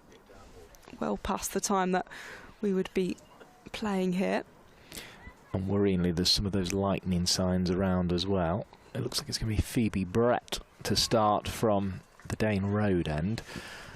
But as I say, I would be tempted with Warwickshire just to try and bowl 10 overs as quickly as you possibly can and get through to... Yeah, deploying Phoebe Brett isn't a bad idea in that case. Bringing the spin on early.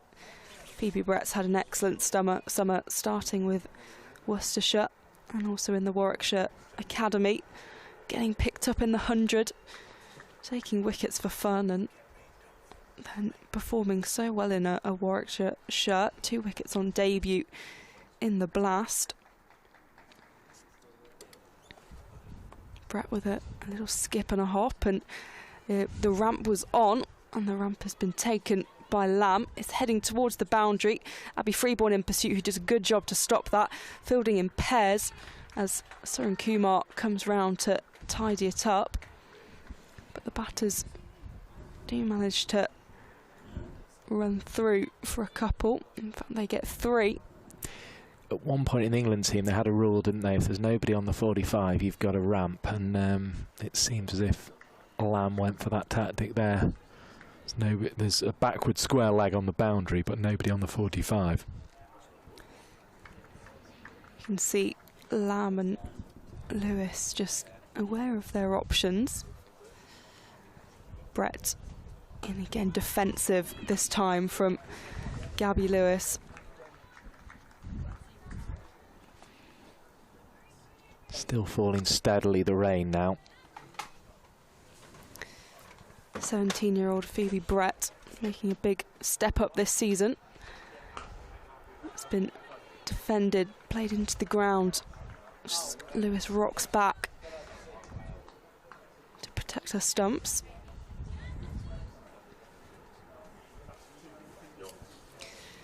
Brett. Once again, Lewis unable to find a run from the bowling of Brett. 6 without loss. The worry about that forecast as well is there are some of those little lightning signs coming up the clouds. So if we hit one of them, we could be in real trouble. Breton again. Lewis opts to sweep. Well cut off by Suren Kumar. I think perhaps the rain helping with sliding out in the deep, but a good sliding stop to protect the boundary. Deep backward square. That's why the little paddle sweep is such a good option. Brett, the left armour, played straight back to her. One will have to sort the fielding out, but no run on offer. So 7 without loss after the second over. Umpires striding through very purposefully here because they know the players will be wanting to whiz round to get in as many overs as they can as quickly as they can. But yeah, the ramp brought 3, which wasn't hit hard at all, whereas Lewis actually hit a really good sweep shot, but it was straight out at backward square leg and only brought her 1. Another little chat between Lewis and Lamb. Izzy Wong continuing her spell into her second over now. Lewis facing. This one guided really nicely. It's going to go all the way for 4. A beautiful shot on the offside. Just guiding it away. Plenty of power between the fielders, and Suren Kumar's having to look through covers to retrieve the match ball. There'll be quite soggy covers that ball bounced on there. Yeah, the rain's coming down a bit harder now. This is almost at the level that prevented us starting, isn't it now? The light is very poor as well, which is difficult when you're trying to pick a white ball out of a black sight screen being bowled by Izzy Wong. Lewis, 5 from 7. This one left outside off. Just holds the pose. They will presumably have asked what the 10 over target is at 1 down or 2 down on DLS. Yeah, you'd and imagine at 0 they'd be down aware. as well. So they know what they'd need at 10 overs, so they can be within range of that. And that's why 4 balls like that first one are crucial at this stage. Wong in again. This one edge of the bat. Races down to Georgia Davis. Who'll retrieve, and Phoebe Brett even. And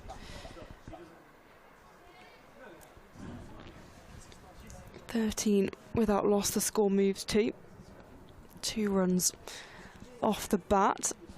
Struggling to pick the wet ball up there, allowed them to get back for 2.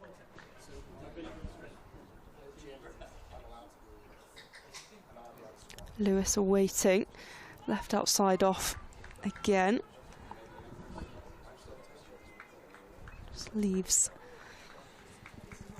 ball. She's been very selective, isn't she? But she's looking to be purposeful, Gabby Lewis here. As you say, probably aware of those numbers around DLS. Could see a sheet in, I think it was in the hands of Bethan Ellis from the Warwickshire perspective ahead of the game. Izzy Wong past the crease, and Lewis looks to leave this one outside of off stump again, just shadow batting, repeating the shot.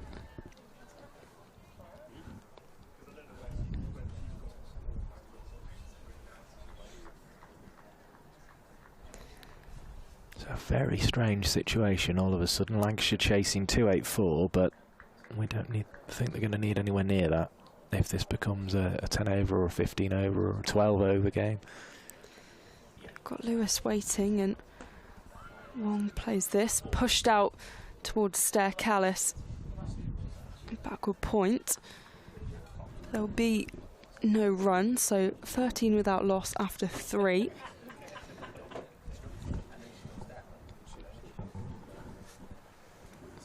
So solid from Lancashire here in pursuit of their indefinite target, I think it's fair to say. We've no real idea what it's going to be with the rain falling fairly steadily. The aim will be to get at very least to the 10 over mark here. Yeah, that would constitute a game. The spinner Phoebe Brett probably helping to get through those overs quickly. Just making some adjustments in the field. Of course, the other aspect of this is it is a power play until we get another delay that would reduce the game. But also Georgia Davis, I suppose, has the choice of all her bowlers as well to bowl as many as they want. Lamb to face as Brett comes in. Pushed out straight to point, so no run on offer. Backed away nicely, gave herself a bit of room. I wonder if Georgia Davis will use herself at some point fairly soon. Bowler off spin. Rattle through another couple of overs. Brett in again. This one defensive from Lamb. Baker's another option, isn't she, with the spin? Although the leg spin would seem a risk with the fielders having to be up in the ring. Lamb comes down the track, hits this hard, and the catch will be taken. Izzy Wong takes the catch to dismiss Emma Lamb 4 from 8. And that makes things interesting with the DLS equation. The first wicket falling. Phoebe Brett finds a first wicket, the 17-year-old with the breakthrough. And Emma Lamb will have to depart. Well, a sign that Lancashire feeling they had to get on with it. And that's a look to get runs early in the innings. And Emma Lamb is out, departs for 4 off 8. Losing their opener already would throw a spanner in the works, given the chase of 284, but with DLS in mind and how the wickets affect that mathematical equation, it could make things quite interesting.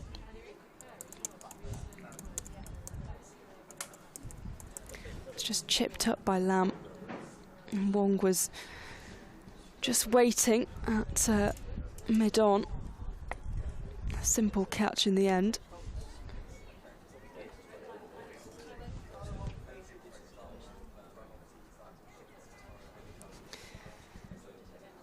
Phoebe Brett probably started her final year of school this week as she continues her over.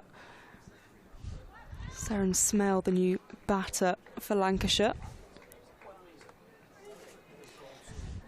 was able to get a couple of runs against Surrey, 67 not out. Brett, left arm spinner. That's a dot ball. So a superb over so far. Dot, dot, wicket, dot, dot. Can she have a wicket maiden? And she will have a wicket maiden. That's superb bowling from Phoebe Brett.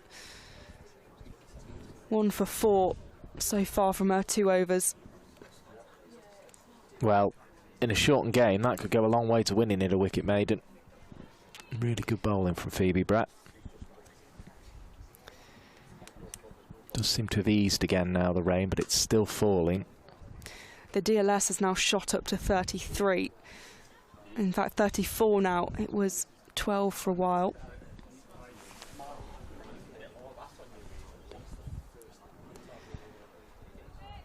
Ah, yes, yeah. Gabby Lewis, 7 from 12. Izzy Wong in. This one nudged into the offside, and in fact it will beat both fielders. It's racing towards the boundary. It does slow up in the outfield, and Georgia Davis is able to run round to retrieve it to prevent the boundary. It didn't look like the most powerful of shots, but just managed to, potentially with the weather, and just skidded on. Just a good firm contact, wasn't it? So 34 by the end of the over seems to be the DLS target at the moment. 15 for 1 as it stands. Lewis has a big swing. No contact though. Goes through to Nat Wraith for a dot ball. Every ball absolutely vital at the moment. Rain still falling, but lightly at present. Lancashire below the run rate regardless of DLS and revised targets. Lewis gets an edge, sends this down to third. Phoebe Brett with a good arm in to Nat Wraith. So just the 1. Really slid off the bat, that one. 16 for 1. The rain still is coming down.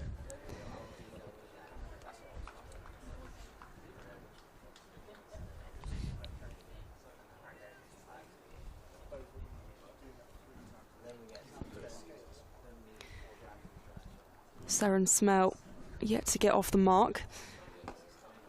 Chips up in the air, will fall safely.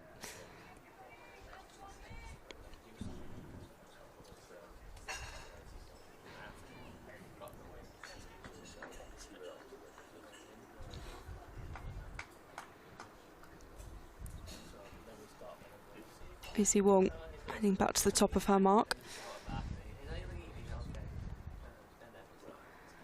Smell has a swing. There's a couple of shouts, some gasps around the ground from the Warwickshire fielders. I thought it was pretty close to the bat. So good signs early on from Wong. The rain is starting to get a bit heavier. In fact, the umpires are going to have a discussion. They've got to be fair here, haven't they? And obviously if they they stay on and get through to 10, then they have to sort of stay on if it doesn't get any worse. So it's probably what's factored in now. Yeah, it looks like they're going to stay on. The rain has got heavier, but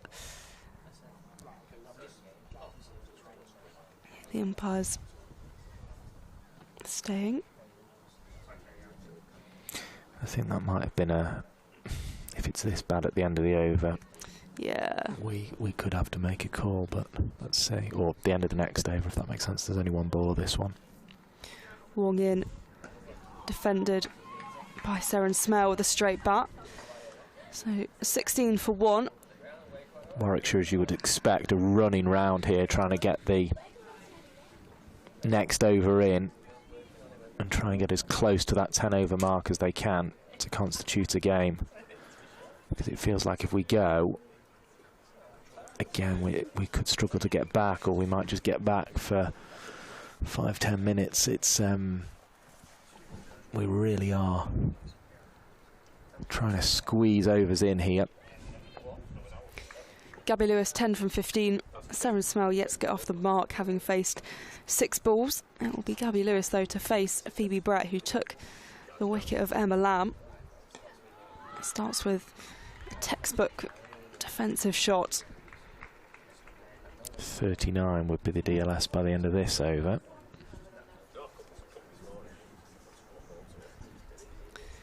Brett through her action. This one driven straight back down the ground. Georgia Davis stopping it inside the ring. That deserved at least a run, probably more. Yeah, it was a nice shot. Brett, number 15 on her shirt. Lewis goes for the sweep. Seren Kumar attempts to replicate the stop she did earlier, but ends up kind of kneeing it over the boundary.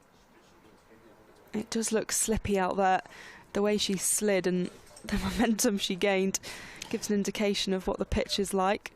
And that'll all go into the umpire's thinking. You saw it there on the replay. And I think that's actually, that's enough, isn't it? They've seen that and decided it's just too heavy. They can't continue in this. The stumps are being removed and both teams walking off. Yeah, I think Seren Kumar slipping was a good indication of the conditions out there, and the rain has been not really that heavy but consistent since the players have been out, and in fact is picking up a bit. And I think it's also the knowledge of what's to come. Yeah, exactly, and the weather that's looming. A few Warwickshire players were reluctant to go there because they're on top. I think Lancashire will be very reluctant to come back out if they can help it at all. I think they'd rather just take the 2 points and move on here if we aren't going to get a sustained period of play. Phoebe Brett bowled very well there with the wicket made, and that's what's pretty much put a team in front. 20 for 1 then, halfway through the 6th over. The DLS will be 39 at the end of it, but we don't have the 10 overs we need to constitute a game. I think at this point, Polly Starkey, we're going to probably drop the line for a little bit, and hopefully, like we did last time, we will come back. But it's just very difficult to see how we're going to get those 4.5 more overs in. But with a bit of luck, with some fingers crossed and all that kind of thing, you never know. But if there is more play, we will see you back here on YouTube and the Geo app in India.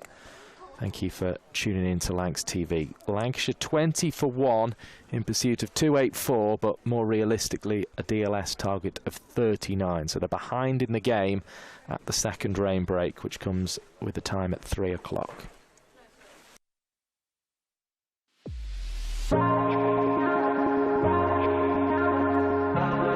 Two names rich in history.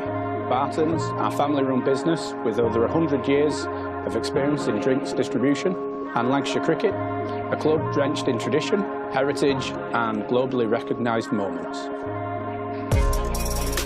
Since 1917, Barton's has been supplying the finest wines, soft drinks and premium beverages across the UK, partnering with world-class brands to bring unforgettable experiences to every occasion. Now, we're excited to announce we will be bringing that same passion to cricket fans at Emirates Old Trafford.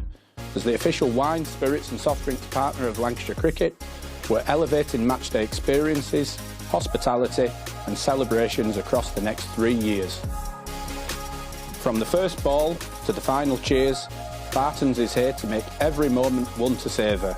Keep an eye out for some familiar brands such as Guinness, Celavino, VK Hooch and Britvic. Barton's and Lancashire Cricket, partnership built on passion, unforgettable moments and history.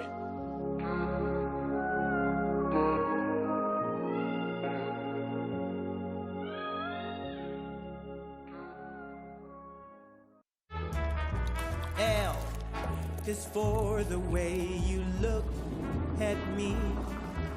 O is for the only one I see. V is very, very extraordinary. Welcome to the opening day. Oh, that is a wonderful shot.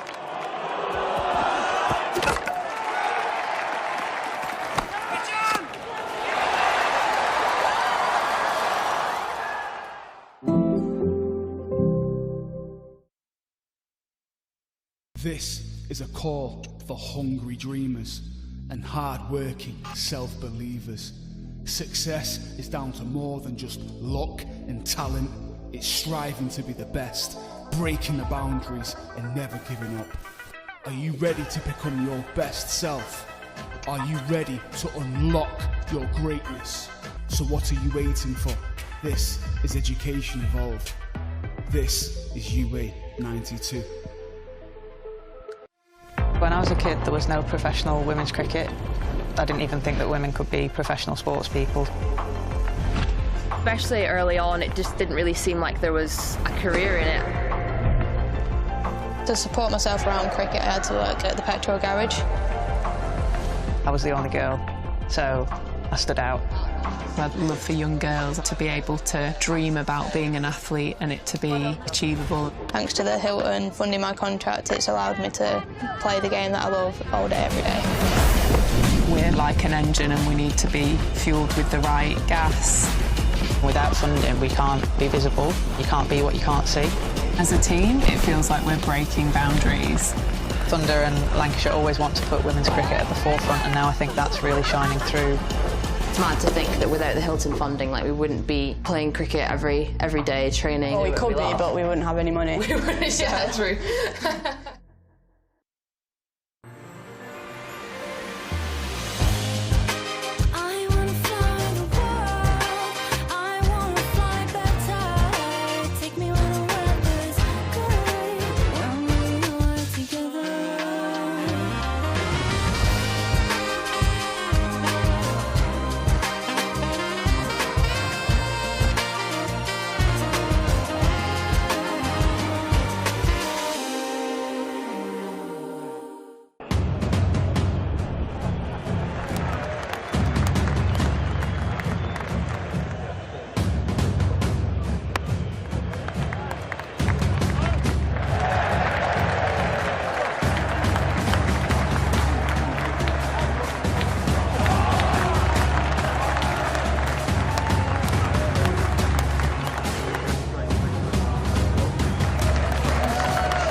Life can be extraordinary, unforgettable, amazing. Life is about the joy of being together. It's sharing every moment, indulging your passions, and making memories that stay with you forever.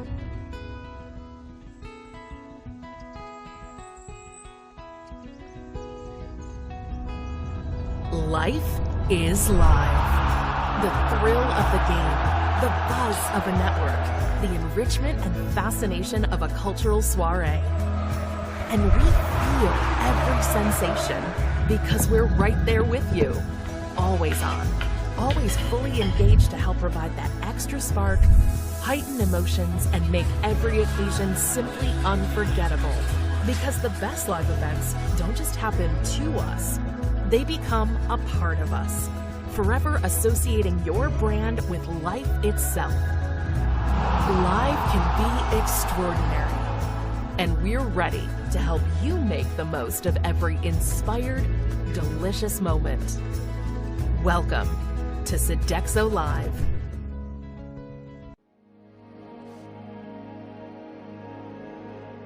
My guest on this edition of Beyond the Boundary is somebody who's been synonymous with Lancashire cricket for over 60 years. Started as a player in the 60s, went on to captain the side, play for England, then became an umpire, first-class umpire, coached Lancashire, coached England, and became one of the 21st century's fantastic and best broadcasters. It is David Lloyd. David, it's great to see you. Where did it all begin then? Well, back in 1965, and it began on the ground, and it's obvious is that, but when you played for Lancashire boys, you played here, which is a great place when you've got the committee and the coaches or whoever who can see the young talent coming on.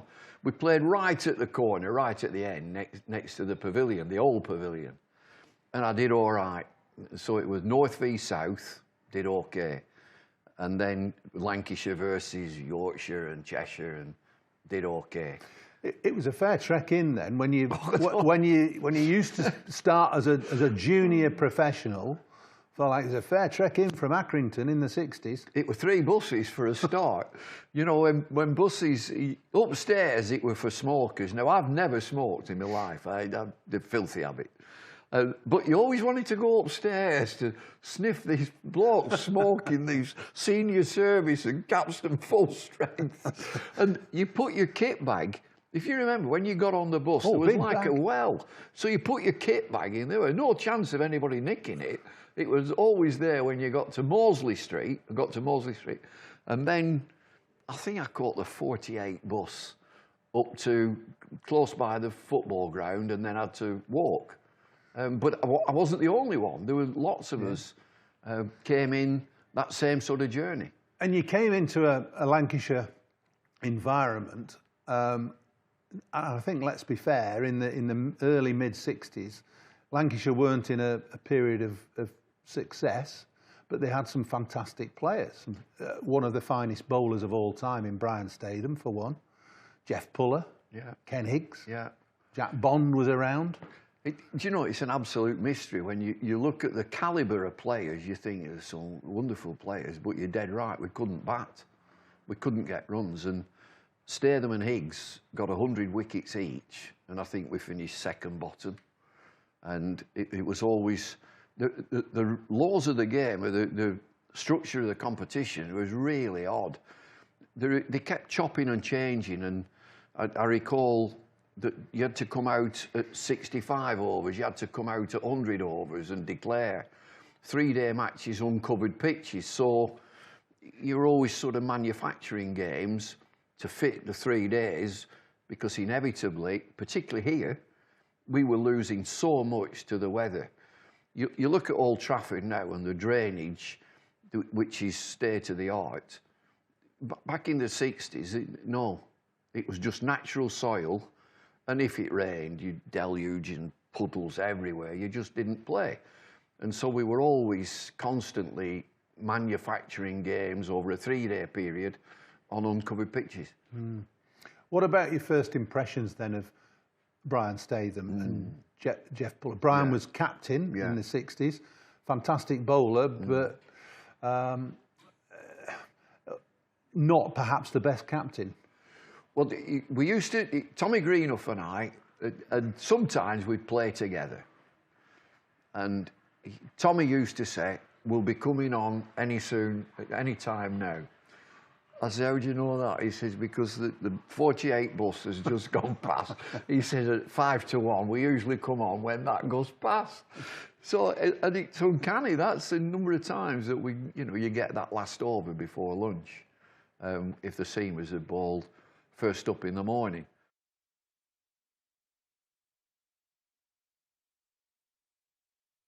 He just led by example, really.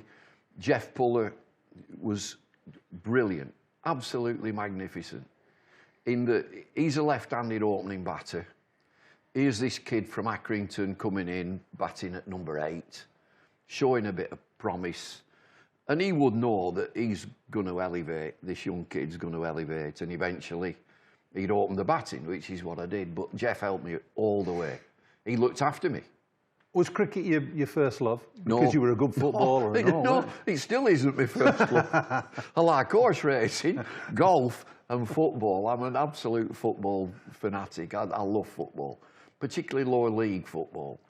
And I still go and watch whenever I can. York City, I live over York Way now, so we go and watch York City. I'm a season ticket holder there. They're in National League North, and even now I take my boots with me thinking I might get a do, because they're not very good. And of course Accrington Stanley is my club. But you were synonymous with the resurrection of Accrington Stanley, weren't you? Yeah, I was a director for a while, and then my mate bought the club. And he pulled me on one side and he said, I've got some bad news. He said, I know you're a director. He said, but I'm sacking all the directors. I don't want any of them. I'm running the show. I said, thank you. Thank you. It's costing me a fortune, this. Because if one of the players, and this is in the bad old days, if he got subbed and wanted a shower and went and put the shower on, the floodlights went off. So we had to have a new electric system and so on. But we've now got a cracking club. It's a bit different now. I've read in the papers this week that there's going to be a new champagne bar. Yeah, it Not is something brilliant. That is synonymous with Accrington. No, I think that'll struggle really. We've got it's a conference centre, which is, I think it's 400 or 450. Hospitality and conference centre, which is bang on. And now we've never had it tarmac. We've got tarmac up there now, which is great when you drive your car in. But your cracking club now, Andy Holt is the owner, the chairman, and he's done a brilliant job. Let's just come back to Lancashire. And the late 60s, there was a sea change in Lancashire's performances. It was the start of a fantastic era of one-day success. What triggered that? I think the club had in the 60s, there was this unrest. And then we got a great chairman. I mean, gregarious, right up front, a bloke called Cedric Rhodes. And he shook the place. He absolutely shook it up.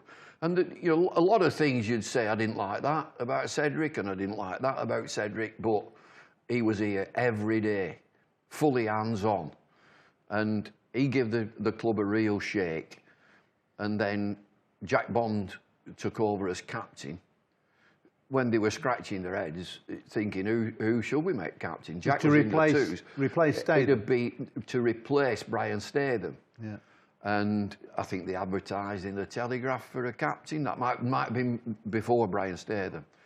But Bondy was playing in the twos. And they give him the job. And I would think that would be short term at the time. But it coincided and corresponded with a lot of young lads coming from club cricket. And you were playing Saturday, Sunday club cricket, league cricket, knockout cricket. We all came together from different areas. Lads from down St Helens, Ken Shuttleworth, lads from up Mosley Way, Staley Bridge, John Sullivan, Harry Pilling, lads from down Lancashire League, myself, latterly Jack Simmons. And it clicked. And suddenly we got a one-day team playing one-day cricket to full houses. And they were glory days, real glory days. When you consider Sunday League, I think it started at 2 o'clock. You've got to finish your first innings at 4:10. Be 16, 20,000 on here. And again, when you do interviews like this, you can recall there were no advertising boards. They didn't have any. They weren't that sort of. It wasn't that sort of club. There'd be half a dozen people would work in the offices. That's it. And so the crowd used to spill onto the pitch with a boundary rope, and the crowd behind the boundary rope, and you could have 4,000 or 5,000 people sat on the ground. And so it was a great atmosphere. I mean, a fortress right on top of you, the crowd. What was Jack Bond's secret then? Because man management. And undoubtedly, you had some good players, Yeah. or some good players who were starting to come to the fore. I'm thinking of Lever and Shuttleworth and Lloyd and Wood. And the overseas players, Clive Lloyd and Farouk Engineer. Yeah. But Bondy's big secret, man management. He got the great name, Bond. That was what he did. He bonded a team together. He was totally unselfish. And if we were in a jam, he'd go in and sort of stick it out, and grind it out. If we were flying, he'd drop down and send John Sullivan or anybody else to give it a whack, Simo and David Hughes. So he was honest, unselfish, and great man management. I mean, he managed me. I could get a bit volatile, and he could manage me, no problem. You say you were volatile, David, yeah, and that stuck with you probably through your career and probably still a little bit in your life now. But you've obviously learned to temper yourself. How much of an influence was Jack Bond on you in your future, not only as a cricketer, but when you became captain and then coach, then an umpire? How much did Jack Bond influence you? He was a massive influence, and two others at the club were massive influences, Edward Slinger and Bob Bennett.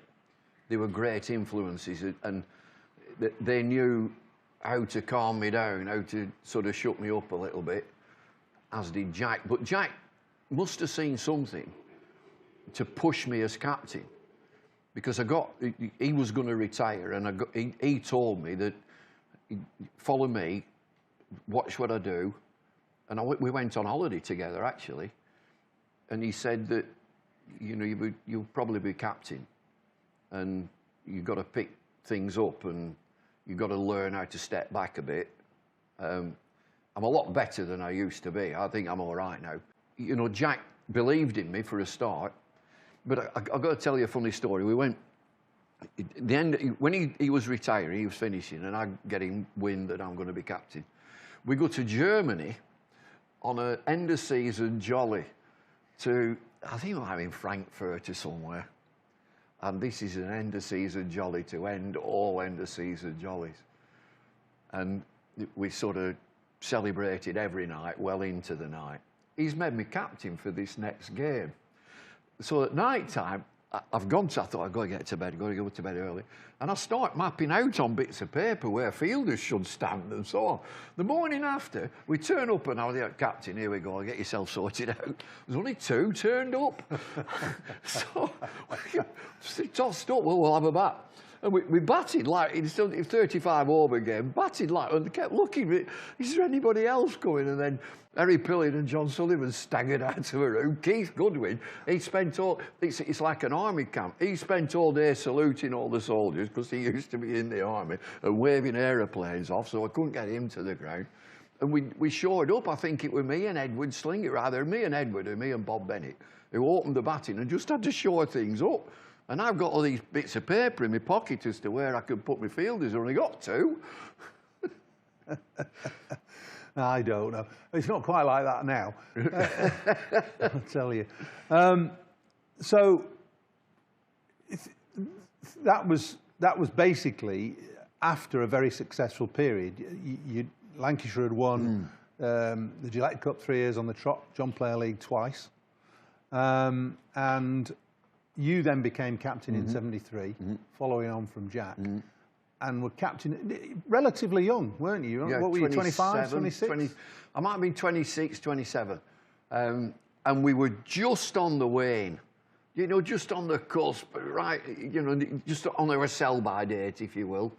And, you know, you're missing Clive. Clive, if West Indies were here, that's it, gone. And you didn't replace. You didn't say, oh, we'll get somebody else in for 3 or 4 weeks. And so, you know, we lost the kingpin player, lost the number one.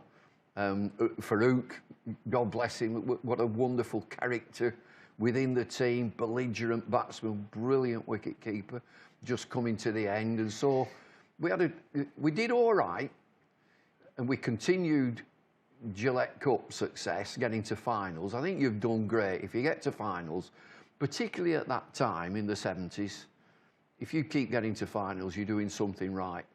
And during my time, we got to 3. You won it again in 75. Won it in 75.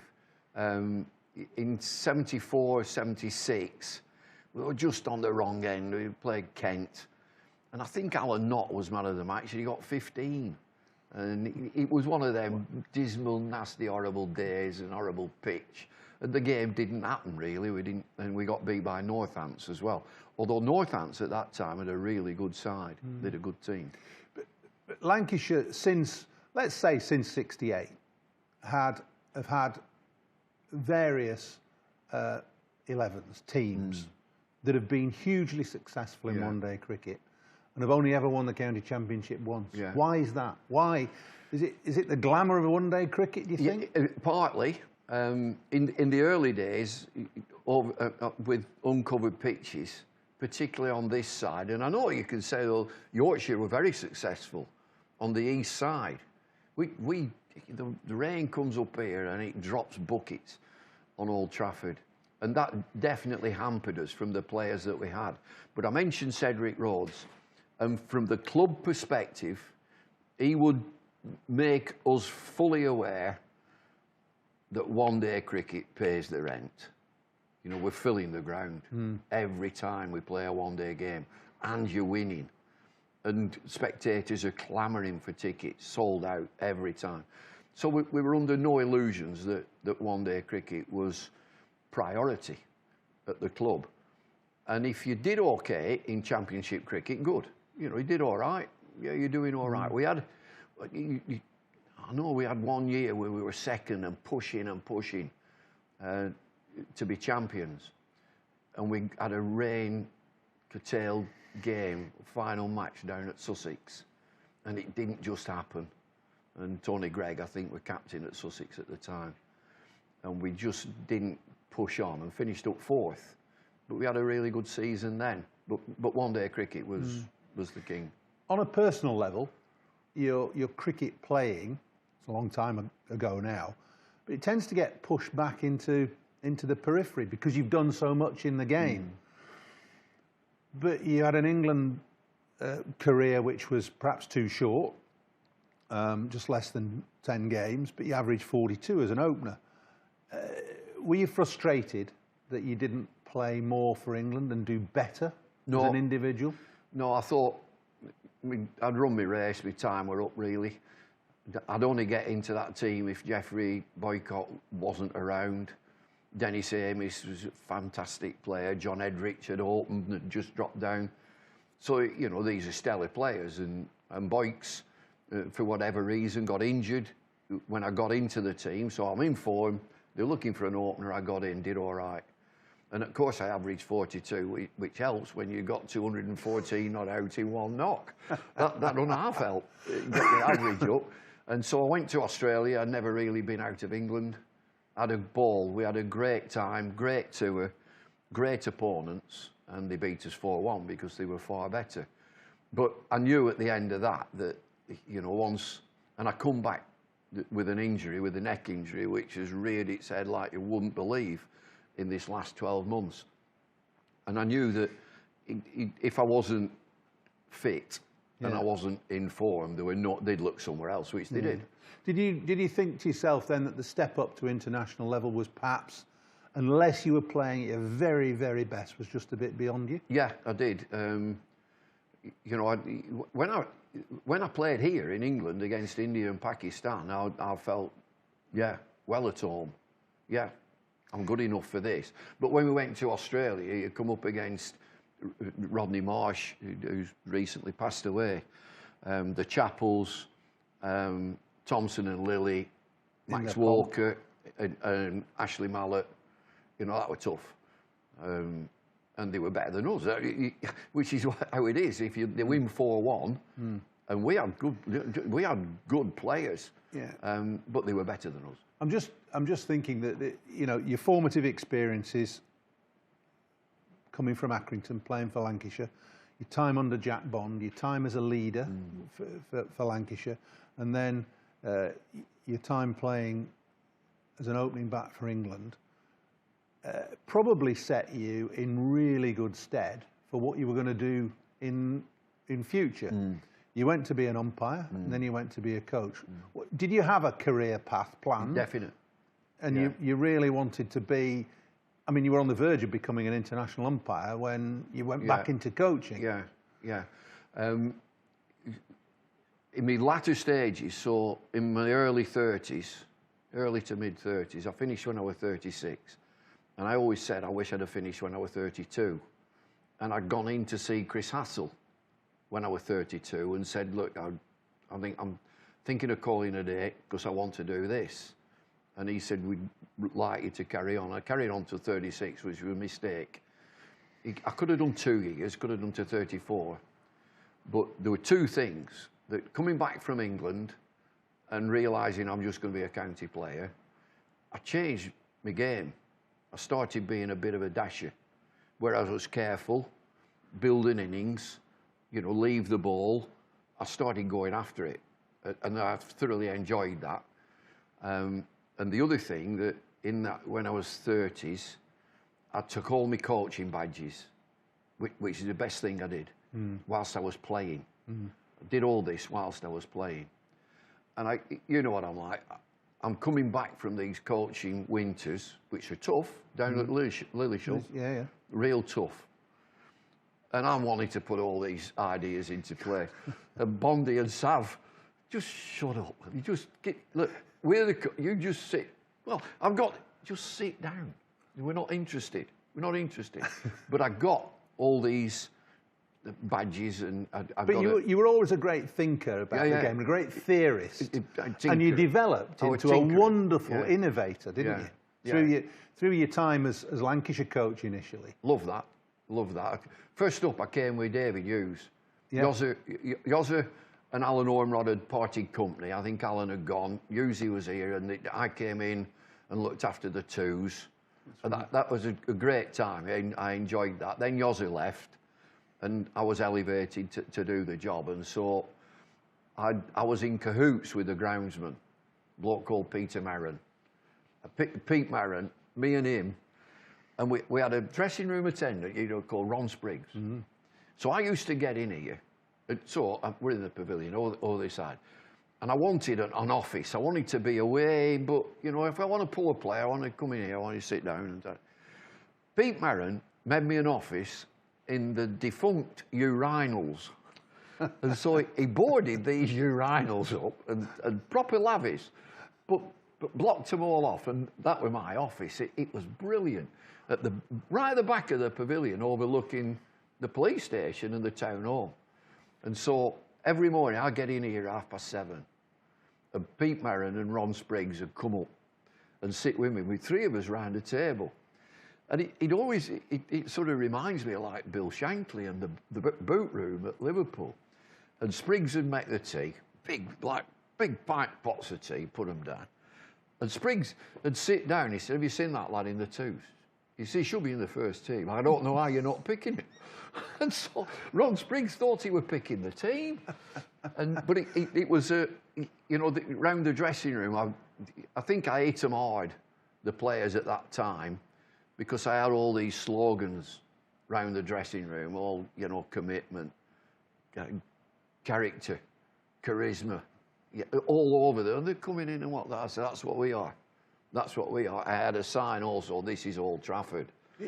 You were ahead of your time in that, though, really, I think, in terms of coaching. I think you innovated that sort of approach. I remember you playing music to the players as well. Yeah, a little bit. Stir them up or calm them down, whichever. Yeah, stir them up. But when you say you play music, there were little clips, like a minute and a half, nothing more than that.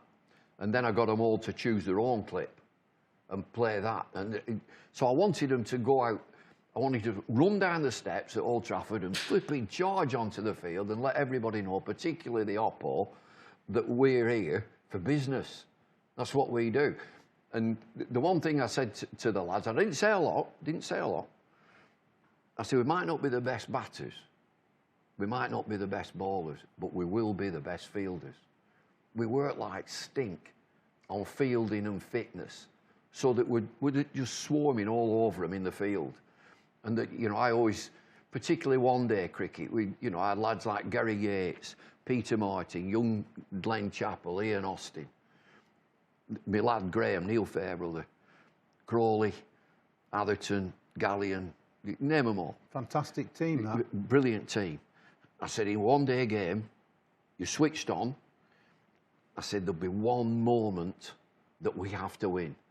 It's that moment of magic. That when somebody picks the ball up and runs him out. And I'll never forget, played Yorkshire on a big game. Darren Lehman. He's probably the best overseas player they've had. Mm. And I said, we run him out. He's got a bit of weight. Look at him, tubby. He's a bit tubby. I said, we run him out. I said, he'll want to get to the other end. We run him out. I said, if he's on strike, ball 5-6, tighten up, infield, tighten it up. We're running him out. Forget the other geezer, run him out. And it were our Graham. It was rapid. Graham was right. You wouldn't think low so. To the ground as well. He was low to the ground, Yeah. and he picked. And I'm on that balcony there, across the other side. And as soon as he's pushed, you know, he's sort of back foot, which he's got another yard to make up because he's on the back. He's pushed it, and Graham's moved round at cover like slow motion. And I've got hold of the edge of the and run him out, and he hit the stumps full on. And he would get no DR, none of that business, and we'll go to the umpire upstairs, and the square leg umpire give him out. And I'm jumping about on the balcony. You had a very talented team. I don't think there's ever been a good coach of a bad side, has there? No. But no. let's forget that. Yeah. You were a good coach of a good team. We forgot a bloke called Akram. Oh, yeah, he was quite good. Yeah, well, there you go. If you have him, you've got two players in one, and one of the best ever, haven't you? Well, I get asked every time, I get asked, what's your best world 11 that you've seen? So I start at number 8, I'll just put Akram, and at number 9 I put Warren, and then build the rest of it. Mm. Yeah. Yeah, well, let's just break off. Shane Warne recently died in tragic circumstances. For me, he was the best spin bowler I've ever seen, and one of the top 3 cricketers I've ever seen. And a great bloke. Top bloke. Fantastic bloke. Kind. Yeah, very, very generous. Yeah. Great mate. I'll tell you how good a mate he is from the other end of the world. If you're in adversity, he'll ring you. Mm. He'll just give you a call. And so that was a tragedy, but he lived life to the full. Sleeping was a damn nuisance. And so the whole cricket world will miss him. And there've been some great players. There's been some of the greatest players haven't been the nicest people. Mm. This bloke was top drawer. And you were always a great admirer of spin bowling as well, and spin bowlers. Would he be the best you've seen? Yeah, he is. Murally. Yeah, well, he's right up there. Yeah. And when you talk about spin ball, he's talking spin. Rip it, make it go both ways, which both of them lads could do. And so he championed the game, did Shane Warne. Not just resting back and, you know, I'm a great bowler, look at me, I'm brilliant. He championed the game of cricket, he cared. He'd control the game as well, wouldn't he? Oh, aye. He would come under his spell, whether you were on his side or more importantly, if you were against it. He'd make damn sure that him at the other end is playing me, not the ball. He used to, I mean, when I was in England, when we'd play against him, I'd say, don't play him, play the ball. He'll be right into you, which he was. He loved that aspect of it. Mm. Just a stare and a chip and a bit of something. And a hugely perceptive commentator in brilliant. Later absolutely brilliant. Well. Big regret that he didn't become Australia captain. He couldn't become Australia captain, but you know, he had a very colourful life, and he will be sorely missed. Okay, back to you. Back to your coaching, which you did with considerable success for Lancashire. It wasn't long before you were recognised by the England hierarchy and appointed England coach. Mm. That must have been a fantastic time of your life. It was, with Atherton as captain. You know, that was a good combo. And Raymond Illingworth was doing the whole job, if you remember. He was Supremo. Mm. But Illy was great. You know, when I came in and took over that side of things, of sort of preparing the team. So let's look at that time in the late 90s. The coach, I would expect him to... Sorry to interrupt, but it's not a bad blueprint for where we are now with English cricket, the way it was then. Mm. Because we're basically rudderless at the moment, I think. Yeah. But anyway, go back to you. Yeah, so Illy was doing everything. I came in to prepare the team. That's how it was. I always looked at, if I have to tell this bloke who's opening the batting for England how to hold the bat, there's something wrong. Yeah. But you prepare them to play, and you're giving them knowledge, strengths and weaknesses of the opposition. We had monitors and VHS videos, all that sort of thing of this is how he plays, these are his vulnerable points, this is you doing brilliantly, by the way. Put little clips on, and that worked, and that was different. Nobody else was doing it. Nobody was doing that sort of thing. But the main thing for me would be to prepare the team and then hand it over to Michael Atherton or Alex Stewart. The captain. Because he's running the show then. Yeah. There's nothing you can do over 5 days. Were you not helped tremendously by the fact there was an influential, stable individual who was in charge of the ECB at the time, and that was Ian McLaurin? Yeah, McLaurin was good, and he came in, and you could tell from his big business and test scores and chairman that he was a bit taken aback, and he had to. What, by the? Yeah. Was there an amateurish nature? Yeah. That's exactly. Without being unkind. Yeah, it needed to. But you tried to bring it into the professional area. You've already said we did video analysis. We prepared the play. We didn't coach them. We weren't technical with them. No, but we had technical people, like as they do now. We had a bowling coach, batting coach, wicket-keeping coach who would work with the players. So if I'm head coach, I'm sort of preparing everything and organising everything, and then it's over to the captain who's not had to do anything with that. That's your job now, the team. You work the team tactically. You can't start, as I did with Winkers, start shouting, move him round there. Atherton, Stewart or whoever, captain's the side. No, if you don't like the captain, change him. But that's the way that it was. But weren't you, in conjunction with Ian McLaurin, instrumental in bringing in central contracts? No, I wanted. Behind the scenes, it were always central contracts, but there was no money. They didn't have the money. And then there became a big sea change in the year 2000 when broadcast deals started up. And that's when England got on a level footing with the rest of the world with central contracts. Whereas players were, it's not just to play for England is an icing on the cake. Playing for England is your job. That's what you do for a living. And that's where you get your money. And now, fabulously, they're well paid. Cricketers are pretty well paid. Who do you have, Anderson or Statham? Oh, to Lancashire. Well, number one, I'd say I want both of them for a kick-off.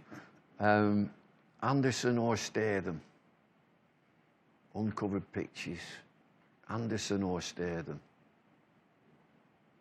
You can't pick, can you? You can't. Really, You can't. Them? I mean, Do you know? I know Jimmy's career in numbers is far superior to Brian's. Yeah. But in Test match numbers. Yeah.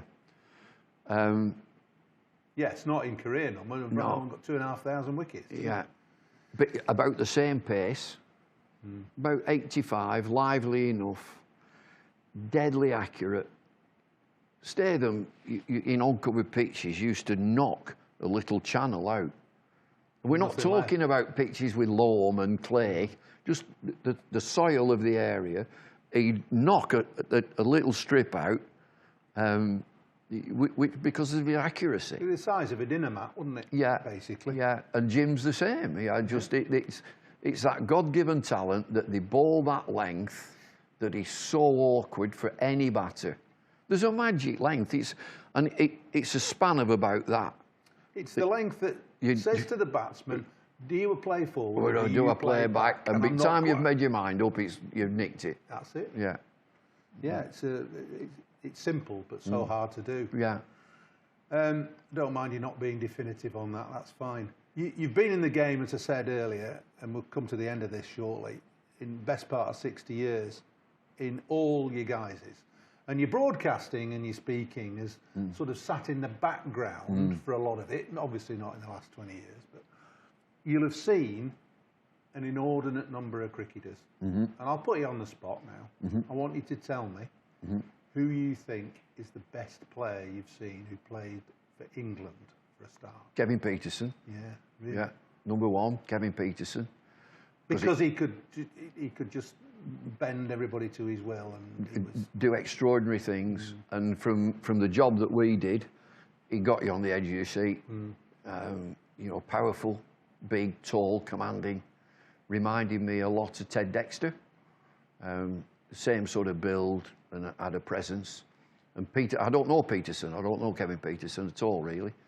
Just say hello to him. But as an England player, he was my number one. Graham Gooch, brave, thorough, dedicated. Geoffrey Boycott, get past that.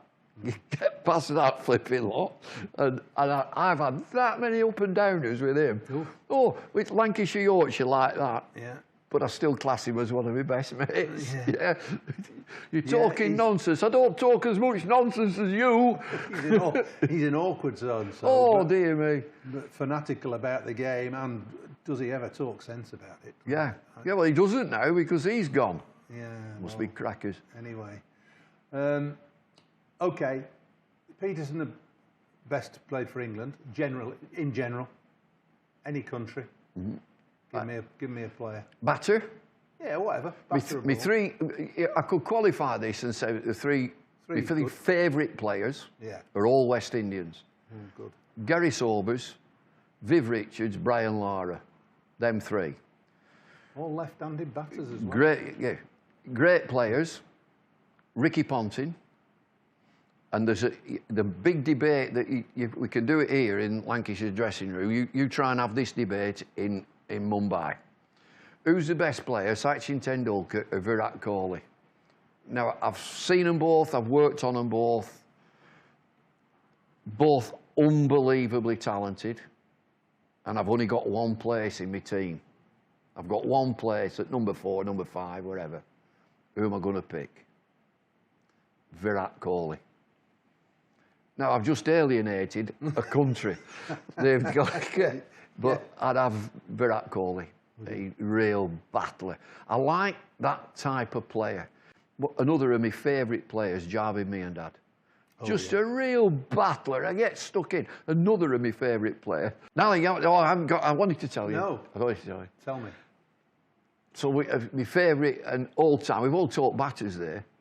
Yes. Wasim Akram. I was going to say, Akram. You've left Akram out. Well, Akram, every time. Yeah, and his mate, Wakar. He was great phenomenal, man. Akram. Wakar, brilliant man. The pair of them together. Yeah. Wasim and Wakar. Yeah. OK, just before we say ta-ra, you've done everything in the game. I don't think there's anything you haven't done. Probably professionally scored the game, but that's by the by. Notching, yeah. So playing, captaining, coaching, umpiring, broadcasting, which element of your varied career have you enjoyed the most? Well, at 75 years of age, broadcasting, although at the minute I'm out of work worldwide. Won't be for long. But, well, there's no better than playing, is there? Yeah. I loved umpiring. My lad umpires, my eldest lad, and I just said to him, don't take it too seriously. Don't take it. I said, because we've all been players and we're never out. Batters are never out, never. In this changing room, Livy comes up to me. Well, he's never out, Livy. Well, he comes up to me, and he's a flipping handy lad. Yeah. He can look after himself, Livingston. Yeah. He said, can you tell that lad of yours that you can't be out LBW if you hit on the pad playing a shot and you're outside the line of the stumps. And how quick as I didn't miss a beat, I was straight back at him. I said, you mean to tell me you've been hit on the leg out there? It's the flattest thing I've ever... You've been hit on the leg? I said, you should be able to bat out there without pads. I said, no excuse for getting... I'd have given you out just for getting hit on the leg, and walked off, and he looked at me. David, thank you very much indeed. 75 now and still going strong. Keep going forever.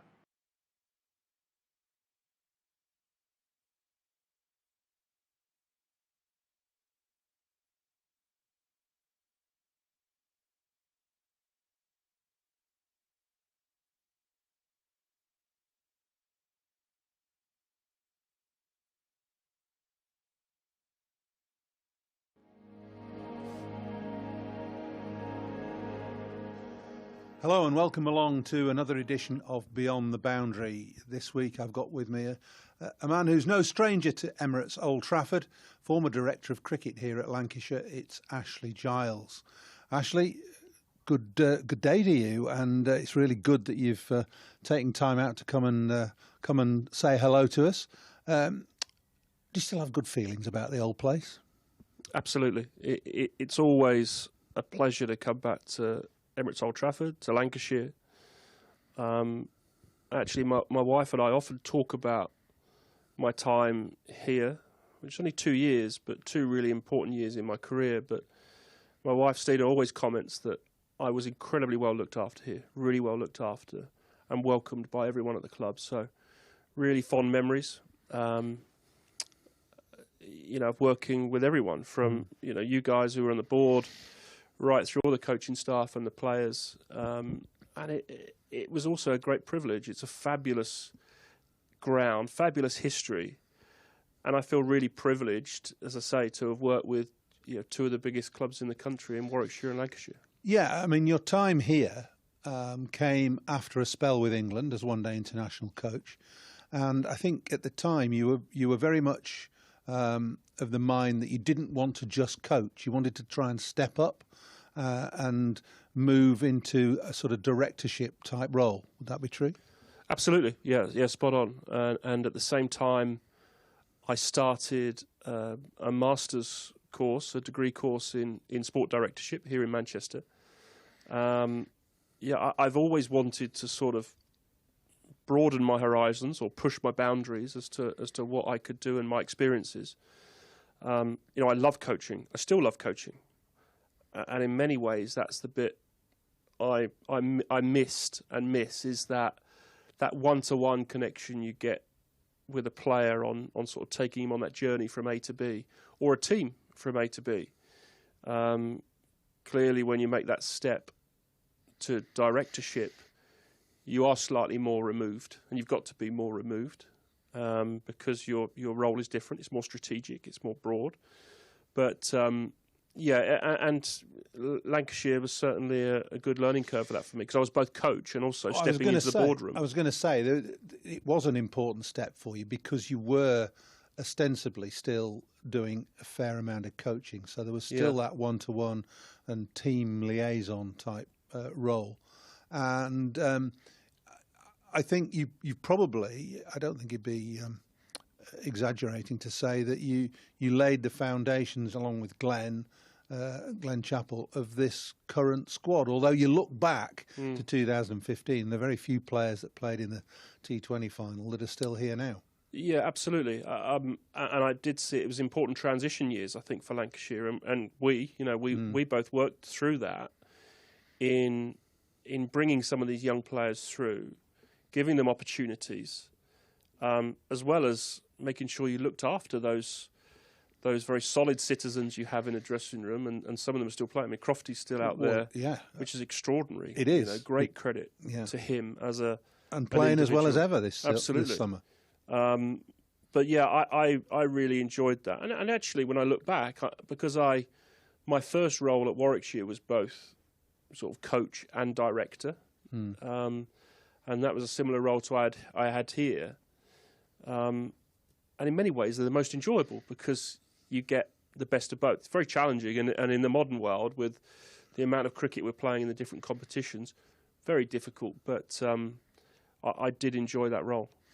And when you were in that role, in that time, we're going back 7-8 years now, how important was it to you to develop the next layer of talent, if you like, to look at the way the academy and the age group structure was set up? Yeah, it always has been, and was and is still. You know, I think that's the fundamental bit of our cricket, both our clubs and internationally. We've got to be, you know, in an ideal world, looking at a strategy that's long term, that's sustainable over a long period. I've always tried to, and probably maybe sometimes to my detriment, move away from quick fixes and winning tomorrow. Sometimes you have to do that. You have to be aware of that. It's still not always possible, but I've always wanted to. I'd rather build over years than months, because I think that's better from a sort of legacy piece, to leave something behind, even if when you're gone, that structure remains and grows. And you know, hopefully Lancashire's got a bit of that. I hope, and I certainly think, looking at the Warwickshire squad as well, that I went back to. I suppose what we did, myself and Jim Troughton, and then, you know, now Paul Farbrace coming in, have built a squad that has had success and hopefully will over a long period. Well, I think you're quite right with Warwickshire, but I think you're also right with that Lancashire have done that, and that it's been a club policy to develop academy and their own talent, and that's self-evident when you look at the sides that are playing now. But when you were in charge, I think probably the two standouts that came through in your time here were Liam Livingstone and Hasib Hamid. Yeah, and both fantastic players. You sort of you championed Liam a little bit, didn't you? You got him into the side, and batted him lower middle order initially, and in a very different role. And Hass was, is a different customer altogether. Yeah. But I hope one of the things I did, because Lancashire has got such a wide net of talent and available talent. It's a huge area, isn't it? A huge area. The whole of the Northwest. And there's a huge amount of talent that's always come through your academies and youth systems. It's almost creating the opportunity for that talent. And so I think Liam was a good example where, yes, when he first came in the side, he batted 7 and got runs.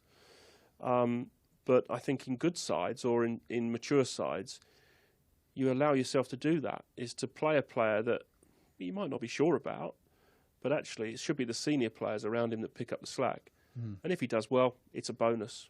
But if he doesn't, he'll learn and he'll grow from that. But you're not expecting someone to come in and smash it up from ball one. That's the ideal scenario, isn't it? To fit your 1 or 2 highly talented youngsters into a framework that contains some solid senior professionals. Absolutely. That's the difference between mature and immature teams. It's not them as personalities, it's them as a group.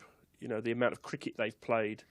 And my experiences, even going back as a player at Warwickshire in the early 90s, were exactly the same. That I was able to go into a team that had success, that knew its game, and not feel the pressure of having to get 5 wickets every time I bowled or runs.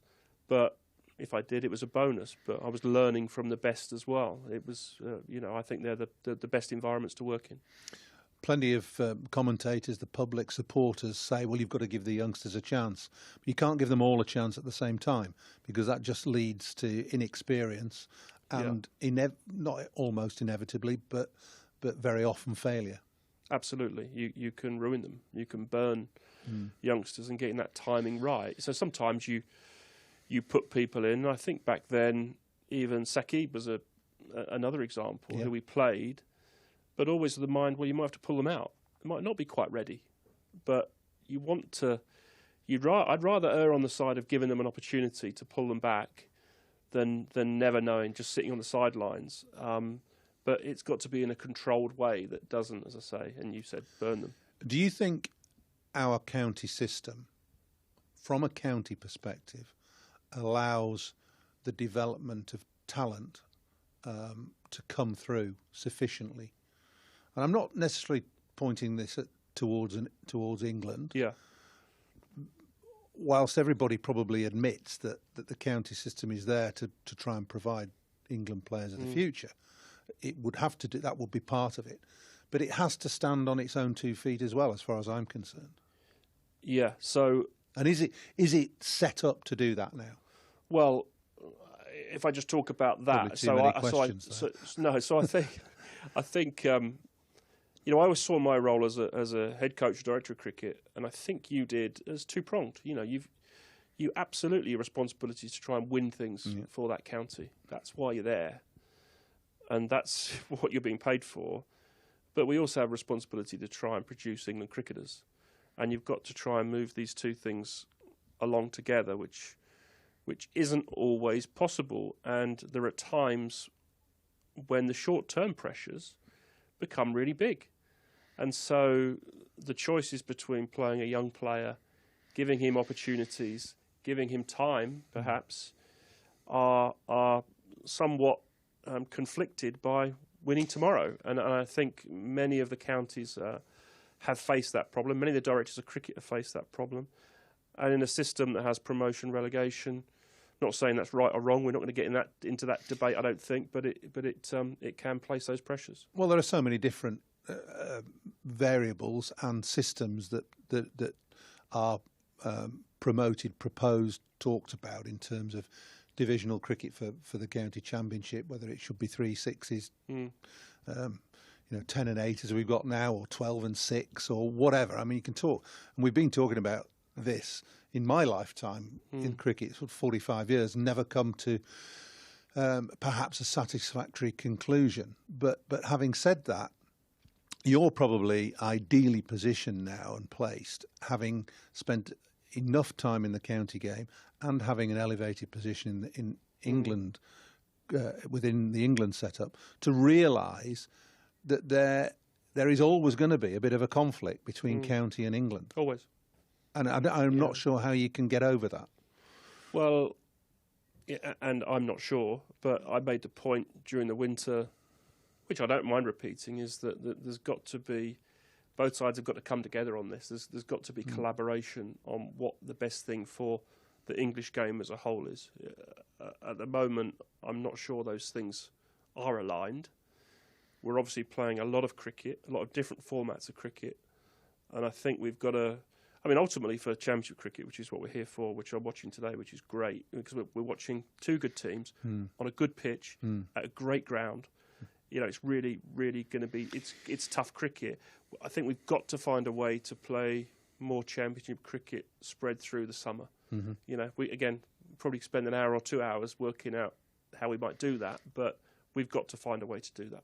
Well, I hear what you say, and I'm encouraged by the county cricket that I've seen already this summer. We've been blessed with a dryish April. And the only thing that I will say that you would perhaps need that we haven't had so far is a bit more pace in the pitches. I think the pitch has been pretty good generally, runs scored, and it's hard work for bowlers to take 20 wickets in a match. Yeah. So you've just said it. We're Lancashire, Warwickshire, 1 and 2 in the county championship last year on a test match pitch, basically. This is the sort of cricket that the selectors should be looking at and making decisions from, in my view. Yeah. Would you agree with that? Yeah, absolutely. This feels to me to be the top, and this wouldn't be the only game in the country, but this is the sort of top end of cricket. I think your point around pitches is a good one, the pacing pitches. And I think if we spread 4-day cricket throughout the summer a bit more, we'd have more variance or variation in that, and you'd probably have more pace later in the year. There's no doubt the weather actually in April is pretty good. Generally. It's generally pretty good. And we've got some very good groundsmen who can prepare very good pitches. But they're still going to lack some pace at this. You'd have to be a magician to get them rock hard and flying through at this point. And we know, what you want to do is play on varying pitches in varying conditions. But at the very top end, you want some pace and some carry, and guys who can bend their backs being rewarded for doing that over long periods on generally good wickets, good surfaces. If you had a magic wand, and you've already said we need to try and play more 4-day cricket in the summer, I think there are 5 games actually in June and July this year, which is not bad, better than it has been. But if you had a magic wand,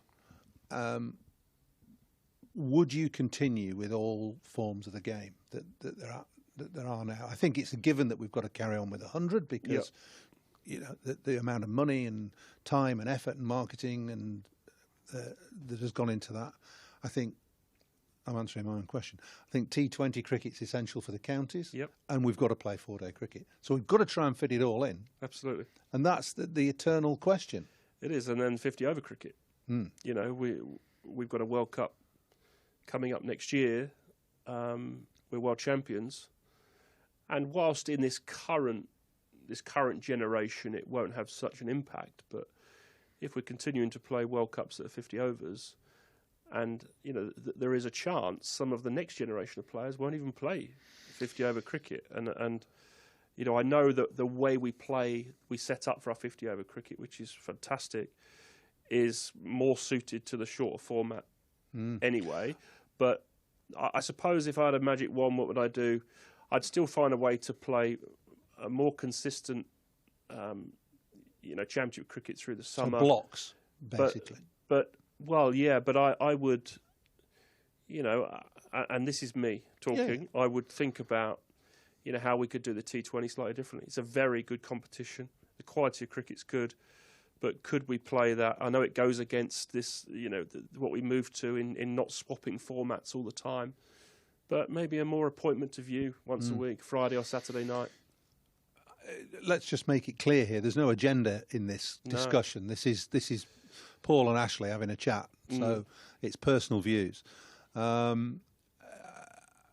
It's interesting what you say about 50-over cricket, because one of your the finer achievements, I think, in recent years was to be head of England cricket when we won the World Cup in 2019. And you talk about 50-over cricket. I remember covering the 2015 World Cup out in Australia and New Zealand. And prior to that, it was thought and mooted that this might be the last World Cup of 50-over cricket. Yeah. And it was New Zealand coming along and McCullum playing the way he did and challenging the norms of 50-over that reinvigorated the game, which was great. Yeah. And that probably sparked England, because we'd been perennial failures from way back in the 70s. We'd never won it. So it's time we did, and we did. So basically, did that consume your thoughts in your England role at the time? Well, year one, certainly. That was my first year in the job, was leading into the World Cup. And most of that preparation had been done by Strauss, Morgan, Bayliss leading into that. But I felt great pressure in getting that over the line. We went into that as favourites. There was a period through that tournament where we looked like we may not even make semi-finals. And so, my job then is almost just trying to support, pull everyone together, make sure we're staying on track, which I know, Owen Morgan and Owen's going to do. Trev was still very relaxed, but my job always is to appeared very support relaxed, Trevor. Yeah, incredible. And I think that sort of came to head before the India group game at Edgbaston, and I think the guys sat down and said, what are we worried about here? We know there's the expectation. We know we all have those personal worries about what might not happen, and we've been on that journey. Let's just play the way we've been playing and go out and play with that confidence and in an aggressive way, and can't fault them. It's obviously a bit twitchy, and looking at strategy, that strategy that was probably over 5 years in the making, or 4 years in the making. We still only won on the last ball of the tournament of a super over. On a countback. On a countback. So that's how tight it is. So that had to be the strategy. And but whatever, I guess, I'm not going to say too much about it. Whatever one hand gives, you lose something. Well, I was going to come on to a more general point, really, about prioritising, whether you're in charge of a county or you're in charge of an international team. There is so much cricket played. Yeah. There are so many different tournaments, so many different series, so many different forms of the game, that the hardest thing, I think, must be to treat each game, match, series with equanimity. Yeah. It's impossible, because you have to have a priority at some point. Yeah, so firstly, from a county point of view, yeah, and this is just my experience again, would be to, we start every season with the high hopes, we challenge for everything. And then I think as the season ebbs and flows, sometimes you're surprised. So for us, when I was at Warwickshire, the 11 season, the way playing Championship cricket, finished runners-up to you guys, to Lancs, and then 1 in 12, was a bit of a surprise the way we took this uptick. But our white ball cricket dropped off. I think the way, us winning T20 in 15 here, we struggled through some of the group stages, but peaked at the right time. And you sort of put your foot on the throat. With England, absolutely, we've had to, Test cricket, however we've played, whatever results have been like, has always been one of our priorities. It's just the conditions we faced on and off the field with COVID and everything else, and the opposition we faced on the field have been really challenging. But certainly in white ball cricket, after the 19 World Cup, we made the choice with 2 T20 World Cups coming up to make that switch to prioritise T20 cricket, to be able to challenge for a T20 World Cup or a World Cup. We knew we wanted to go into it as best in the world. So whereas I think when I came on, we were 3rd in the world in T20 cricket, 3rd or 4th.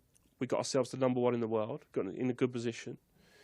Our 50 over went from 1st in the world to 2nd in the world, but that was a strategic decision that we didn't have a 50 over World Cup for a few years. Focus on T20, and so we're happy with that. And barring a couple of overs that went wrong in the UAE, we played some really good cricket in that World Cup and could have been double white ball champions. But so in that terms, yeah, there's a lot of thought goes into the prioritisation. Do you think that in England we have this? It's a preoccupation, but do we have too much emphasis on Australia and the Ashes? Or is it right to do that? It's clearly an emotional series, a very important series. And you played in one of the best Ashes series of all time in 2005. And, yeah, it has. I played in '81. Yeah. So both iconic series amazing. in a way. And huge historical importance. But because of that, they almost become watershed moments. The fallout from the last series. Again, we won't go into too much, but generally happens around World Cups and Ashes because they're deemed as the most important thing. There's emotion, there's the history, etc., etc. And now we live in an environment that is just craves 24-hour news, and sometimes there's got to be change. There's something's got to happen, but there is a lot of importance placed in those series. And I think going back to something we talked about just a minute ago, it's becoming more and more difficult. I think in any sport, and cricket, and particularly county cricket, was probably immune from that a few years ago, to set your target about building long term. I've got a 5-year plan. Well, you might not get 5 years. You've got to win next year. Instant success. Yeah. And that leads you to making some decisions that maybe you wouldn't in other cases. It's an interesting point. I mean, the public demands success. Players want success. They're not in the game a long time, are they? They don't want to be necessarily part of a side that's going to win in 5 years because they might not be playing then. Yeah. So it's a very difficult balancing act. Having said all that, you put yourself, I think, where you wanted to be. Your aim through your formative years at Warwickshire, then as an England one-day coach, and then with Lancashire and then Warwickshire, you wanted to be at the top of the tree. Yeah. You won't have any regrets about that, even though things perhaps haven't worked out quite as well as you would have liked. Absolutely. I've always set about what, and again, you look at where you come from, your journey in cricket, all the things you've achieved. I look at mine. I still feel very privileged to have worked in the environments I've worked in and do the jobs I've done. And I wanted to work at that level, of course. The last 2 or 3 years have been the most challenging because of some of these circumstances we talked about, particularly with COVID. and challenging not just for me but for everyone involved in that system, whether it be, you know, the board, chief exec level, the coaches, players, everyone. It's been incredibly challenging, and at the county level as well. But no regrets. I think you know, I'm sort of 3 months down the line of coming out of that role now. It's I've actually had a nice chance to reflect, and I feel fresher for it. You know, I think there's some challenging times ahead for everyone still, but it's I love cricket. It's, you know, it's an amazing environment to work in, but you know, we'll see what the future has in store. So, having been at the top of the tree in terms of coaching director of cricket work, yeah, what does the future hold for Ashley Giles? Does he want to try and continue in that? Does he want to move into perhaps another sport, or would you be happy perhaps getting back to grassroots and saying, I'm just a coach now, I'd like to have another go at coaching? Yeah, well, I think that's the process I'm still going through at the moment, which is great. Yeah. You know, I've got some time to do that thinking, but you know, when I reflect, I have done all of those roles. I've been a head coach, I've been a director of cricket, I've been the sort of national selector, I've been a one-day international coach, I've been the more director suit sort of role, and MD. So I have a lot of experience across cricket. Cricket is, well, the world's a massive place. The cricket world's quite small. You know, it's the sort of, it always reminds me of going to Lord's for the test match. You always see the same faces, don't you? The same characters wherever you turn. That's what the cricket world's a bit like. So the moment, you know, I certainly haven't fallen out of love with cricket. As I just said, I love cricket. So it could be cricket, could be going into form management, coaching. I'm pretty much open at the moment, but you know, I'm also open to looking outside the box and working across sports, across countries, because ultimately the things we work with, Walt, are, you know, the fundamental thing is good people, structures, strategy. But I think the people thing's the most important thing. You get the right people around you, you've got a chance. Ashley, thank you very much. It's been a pleasure to chat to you for half an hour or so.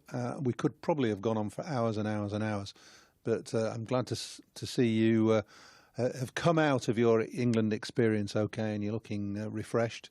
And who knows what the future holds. Thank you very much. So thanks, Ashley, and we'll see you again soon on Beyond the Boundary.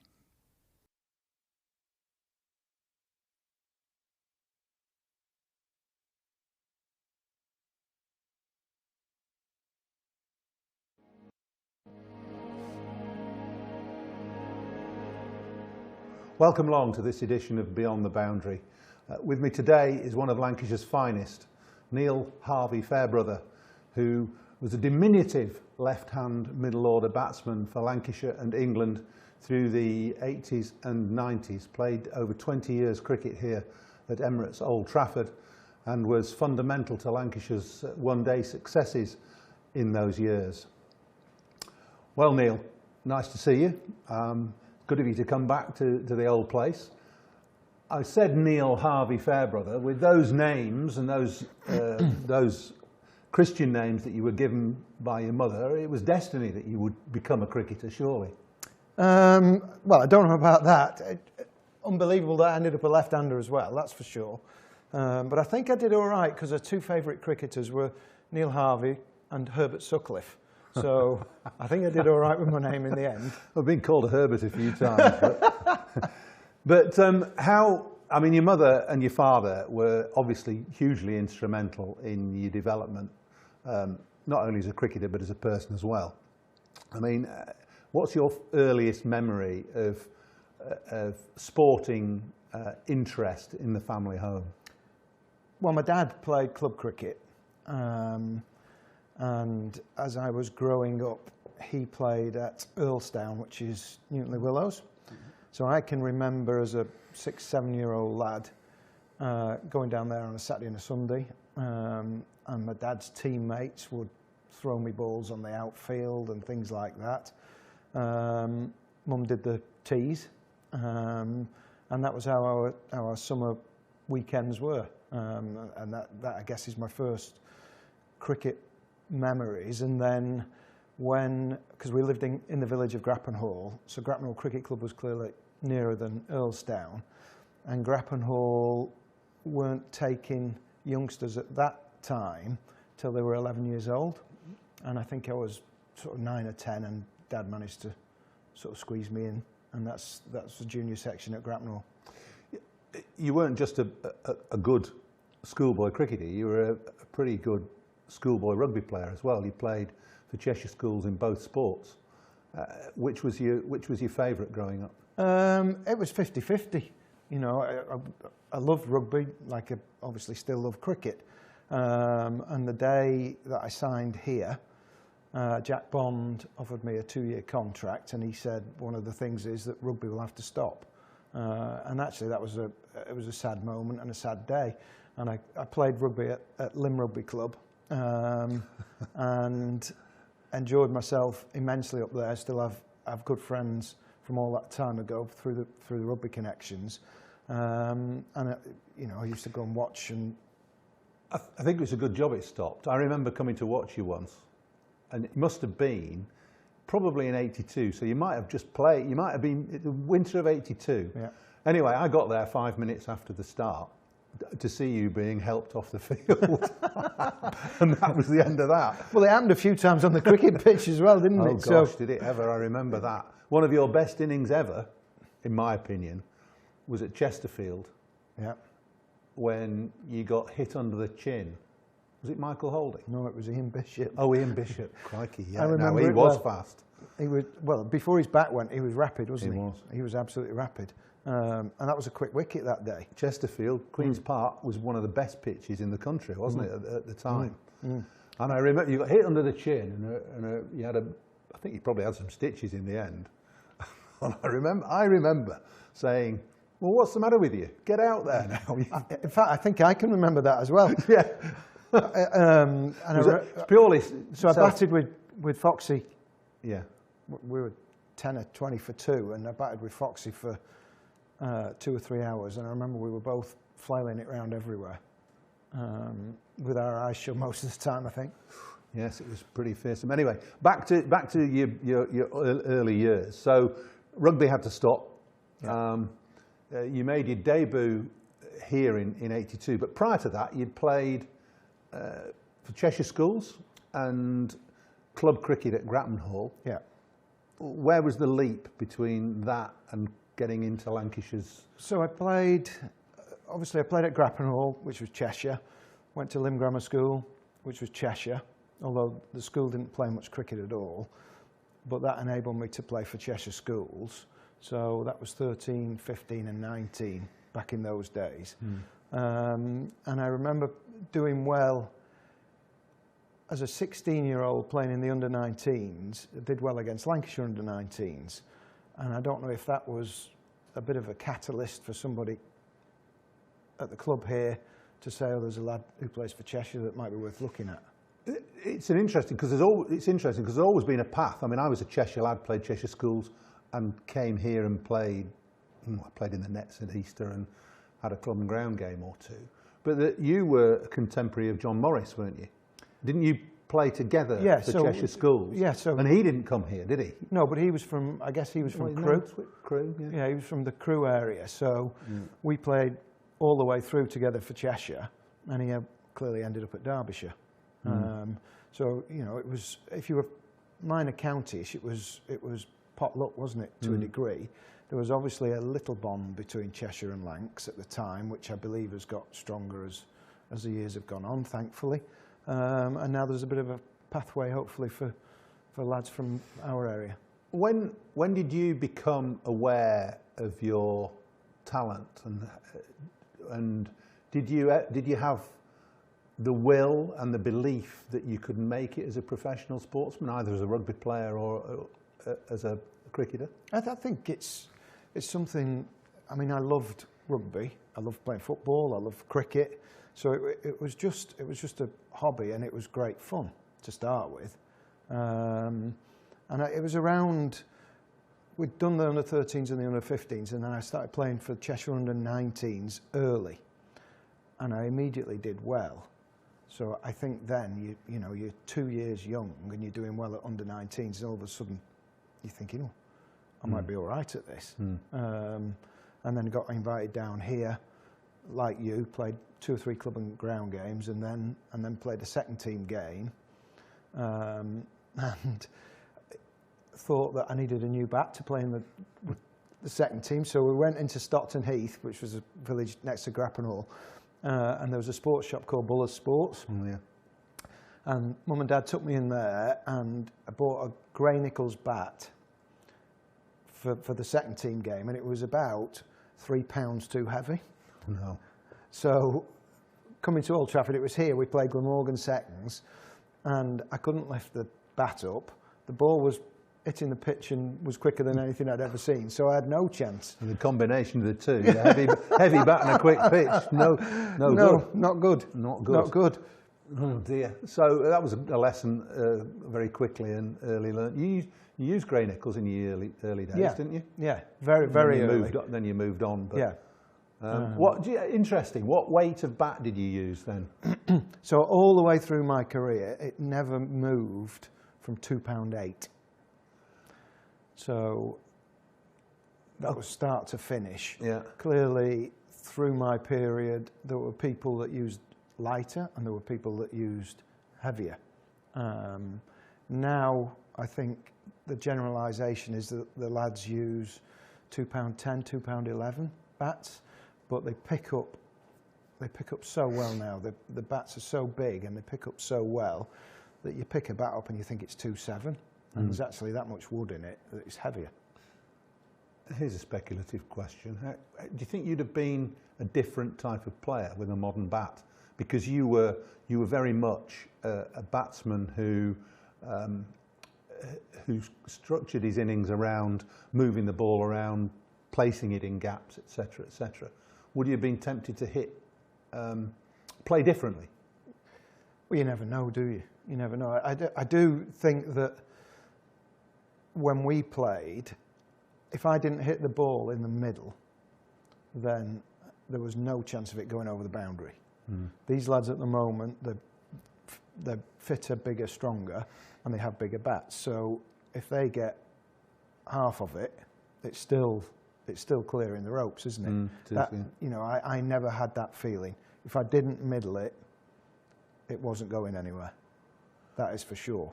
Probably made you the player you were then, actually, because you know, you had to be meticulous in the way that you chose your stroke. Yeah, I mean, I think I look back at the way I played, and I think early on I tried to hit big balls a lot of the time, and you know, I hit my fair share of sixes on this ground, not like the boys today, obviously.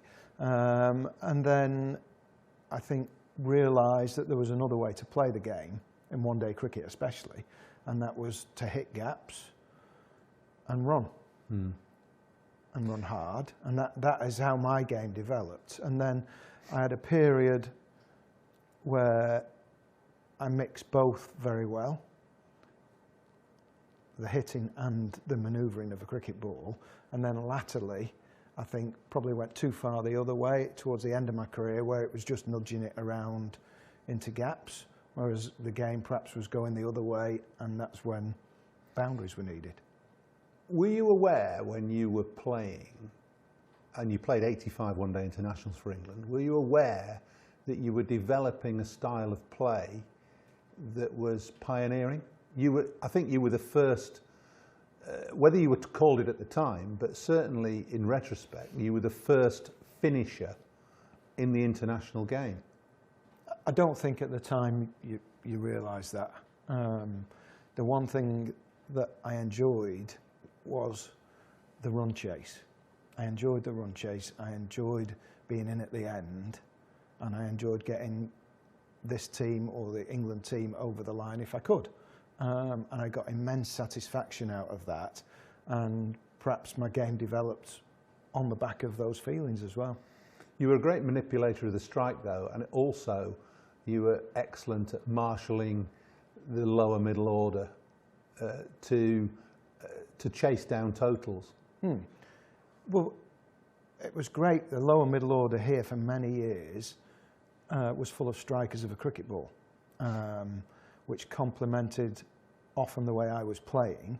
And if I thought we needed a boundary or we needed the next over to go for a few, then we all had confidence in each other, and whatever the advice was, the lads were taking it. So, you know, for long periods of time, there was Wasim Akram here, Mike Watkinson here, Warren Hegg here, Phil De Freitas. So all these lads, lower middle order, could all hit the ball into the stand. So when the time came, they were up for the challenge. And we complemented each other well. We knew each other inside out, and we trusted each other. Let's just go back a bit. 82, you made your debut, but you didn't do anything in your first game. You were called out of nowhere, basically. Yeah, I was actually playing for Grappenhall on the Saturday afternoon. I heard the phone go at about 8:45, and Mum came running upstairs into the bedroom and said, "Jack Bond's on the phone, and they want you to go in and play for the first team." And I'd only played 2 or 3 second team games, not scored a run. So I turned around to my mum and said, "Somebody's having a joke with you." And she said, "No, it's Jack Bond." So literally jumped in the car, came here, and you were all in the nets at the back. So I came up into the changing room, was hurriedly getting changed, and it must have been 10:30 because you all came back in. And all of a sudden, I was surrounded by my heroes, people that were playing for England, people that had made the history of this club during the 70s and early 80s, and I was absolutely dumbstruck. Knew nobody.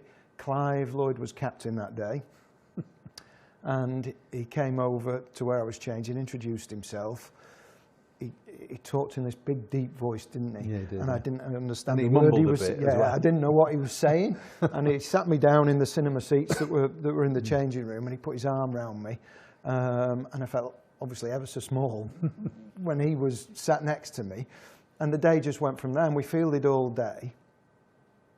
And on the way home, I had to stop the car, and I was physically sick on the way home, I think from the nerves of the day and everything that had gone on that day. And then Monday afternoon, when it rained, and then Monday afternoon we chased Kent's total, and I didn't bat, and David Lloyd got 150. And obviously Bumble at the time was at the end of his career, and he opened the bat and got 150. I remember it being a wonderful knock. There were 2 knocks early that stood out to me. One was that day, and then the first year on the staff, we went down to Horsham, and again, it was only my 3rd or 4th game, and Frank Hayes was at the end of his career as well, and he got a huge 100 at Horsham. 140 odd, I think it was. Yeah, against Imran, Garth LaRue. And that innings also stood out, and those 2 were almost something for me to aim at. And Frank didn't play much after that either. No, he didn't. It's interesting you say that, because that innings of Frank Hayes came after your debut innings, which didn't occur until 1983. And you made 94 not out against Warwickshire. I did. John Abrams was captain. He was. And there was, well, tell us about the scenario there, because 94 not out was a hell of a total. So obviously that was my first knock.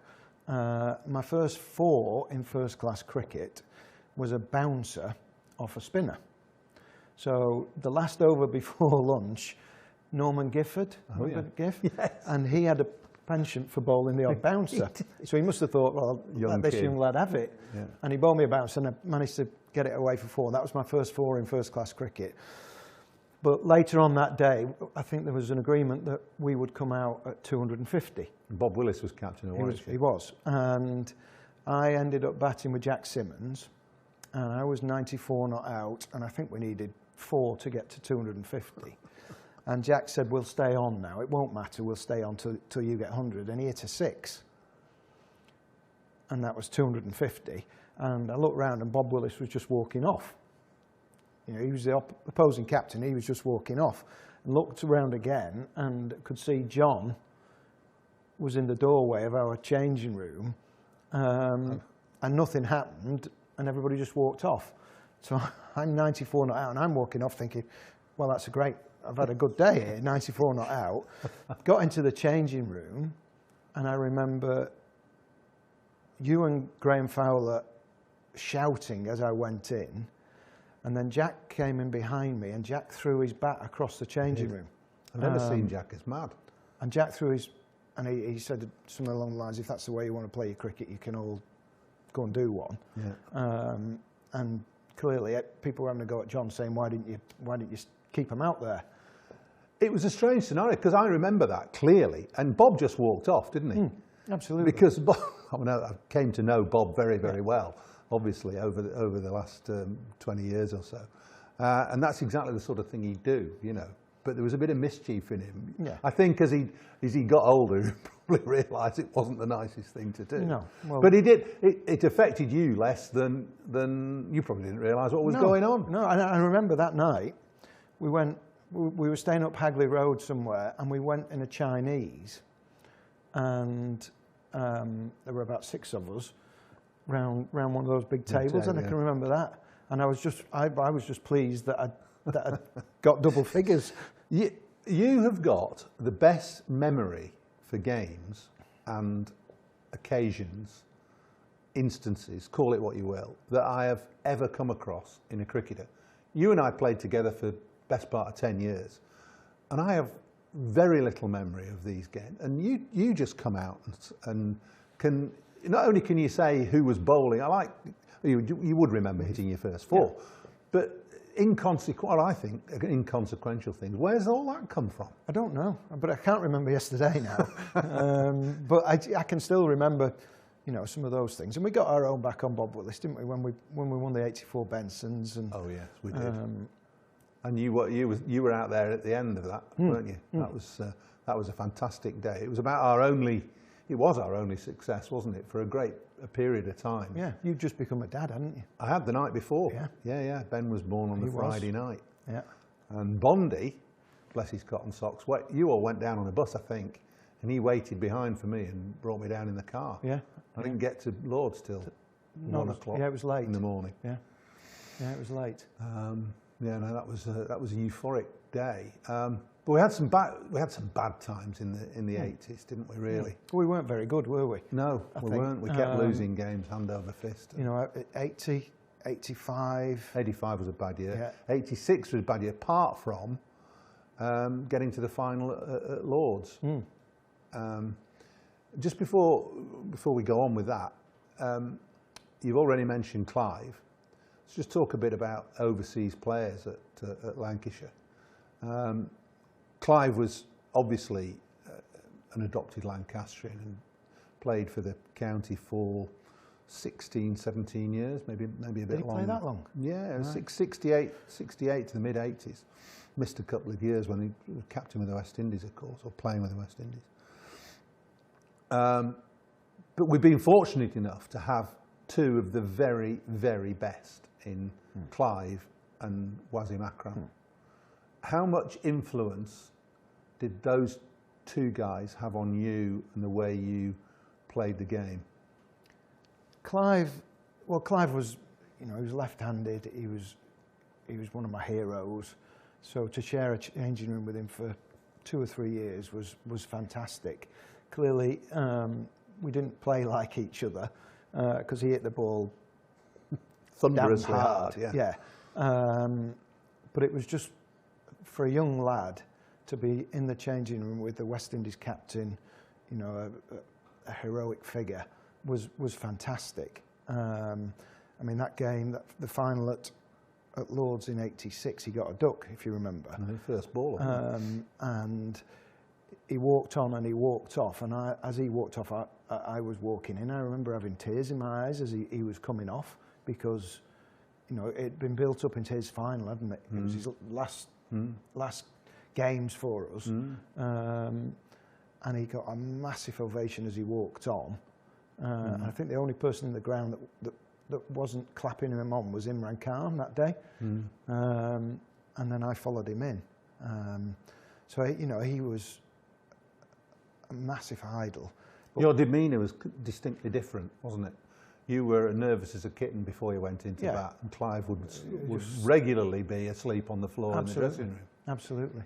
But with Waz, I mean, Waz joined us 88, and you know, he was a young lad.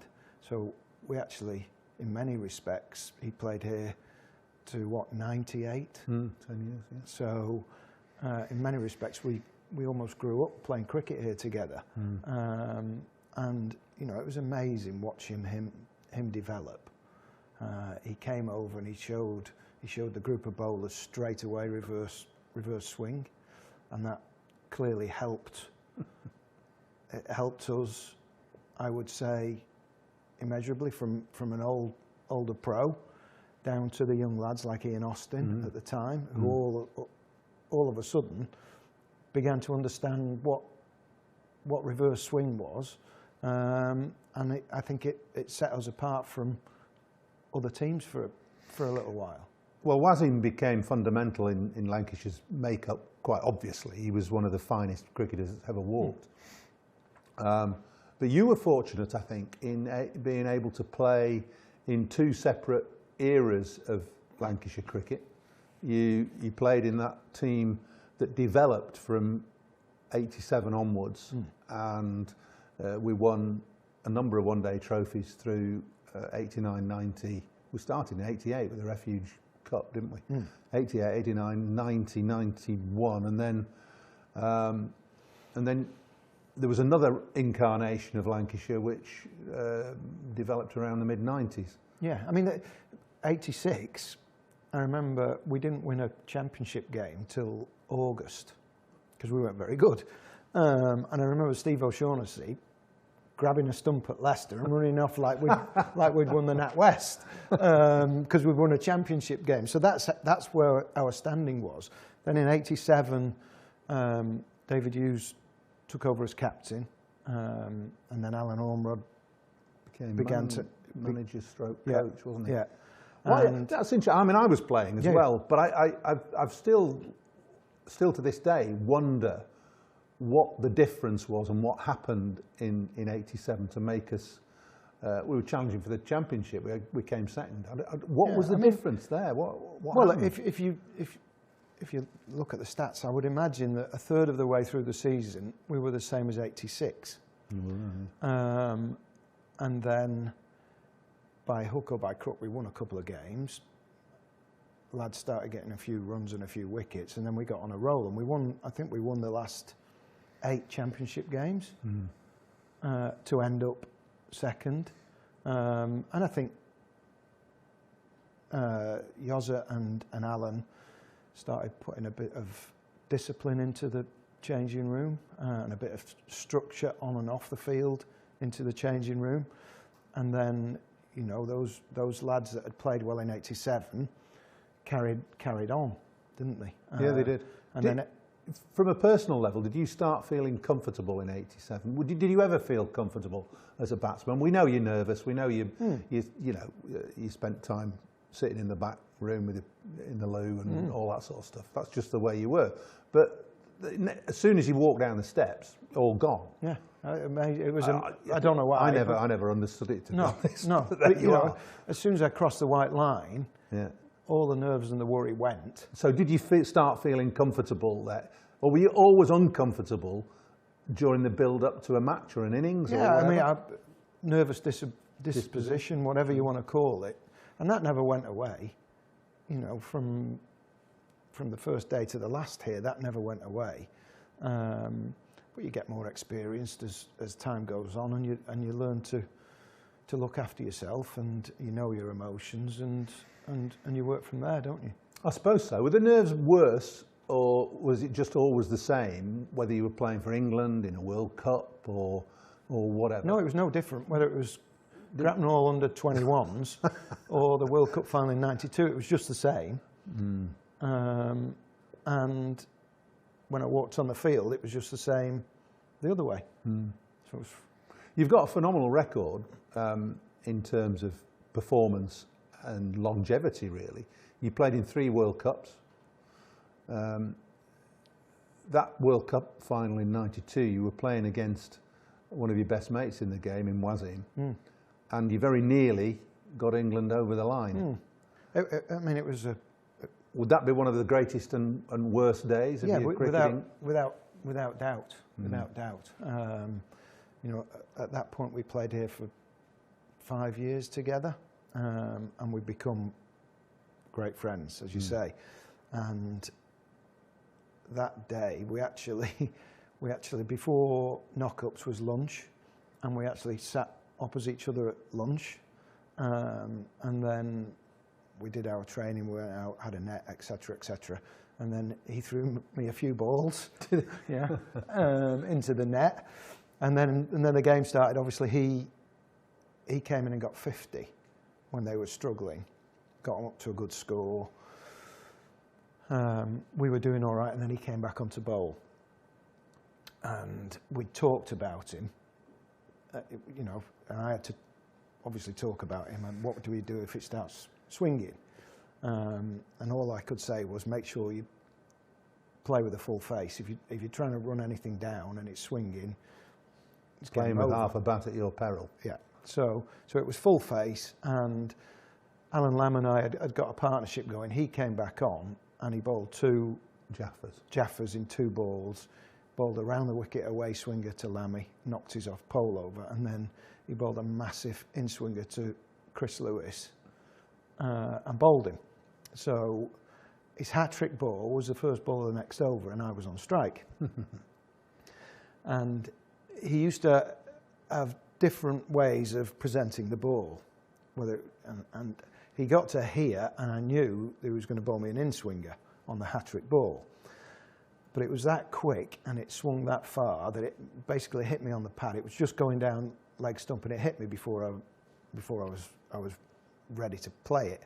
And I looked up, and he was there, and we just smiled at each other. And that was his hat-trick ball in the World Cup final. I mean, he was that performance alone sets him apart from most other cricketers.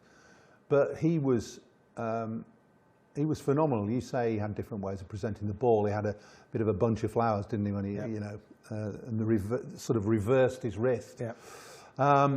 But it all happened so quickly that you couldn't. I fielded it slip all the time, really. But everything happened so quickly. It was just on. The ball was on you. You'd been batting for an hour, and you said the ball. Why was that? I don't know. I mean, that day when he ran in, you knew that people were in trouble. There were days when he'd not jogging, but he wouldn't be at full speed. But he had such a quick arm and shoulder action that he got it down and through rapidly. But that particular day, you watched footage of him running in during that little spell, and he was charging in. And I can we played on some hard, fast wickets, didn't we? We did. And I can remember you and Warren standing miles away when he was bowling. Oh yeah, we were a good pitch length back, probably more. More, I would say. Yeah, 25 yards back. Yeah, which was great. But, I was hoping that Warren would dive in front of me. He did a few times. He did. So, you know, to play with him and to play with Clive was great for all of us. You know, it was fantastic. But, you know, you say Clive became an adopted Lancastrian. Well, so did Waz. He did. Without a shadow of a doubt. Yeah. And every time he comes back here, you know, it's a joy to see him. And he's so well loved. I think we've been very fortunate in Lancashire that we've had Clive Farouk as well alongside Clive, who still lives down the road. Wasim, every one of the long-serving and some of the shorter-serving overseas players has always seemed to regard this as home. Yeah. I mean, back early in my time, Stephen Jeffries. Oh yeah, Jeff. Jeff. He was great man, wasn't he? Yeah, he was. And he only had a couple of years with us, didn't he?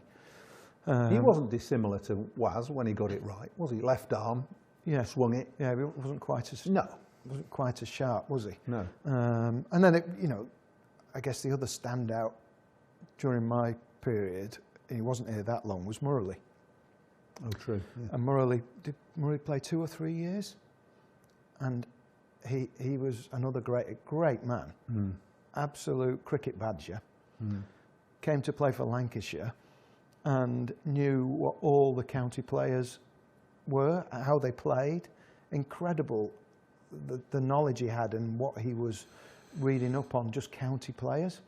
And his first 2 games, his first game for us was at Southport, and I think it was against Warwickshire. He got 16 wickets in the game, and we lost. And then we had 2 days off, and the second game he got 14 wickets, and we lost. So he'd got 30 wickets in 2 championship games, and the rest of us had done rock all. It's interesting you say this. Lancashire was hugely successful from '88 till you finished 2002. Certainly in white ball or one-day cricket, as it was then. Why didn't we win the championship? I don't know.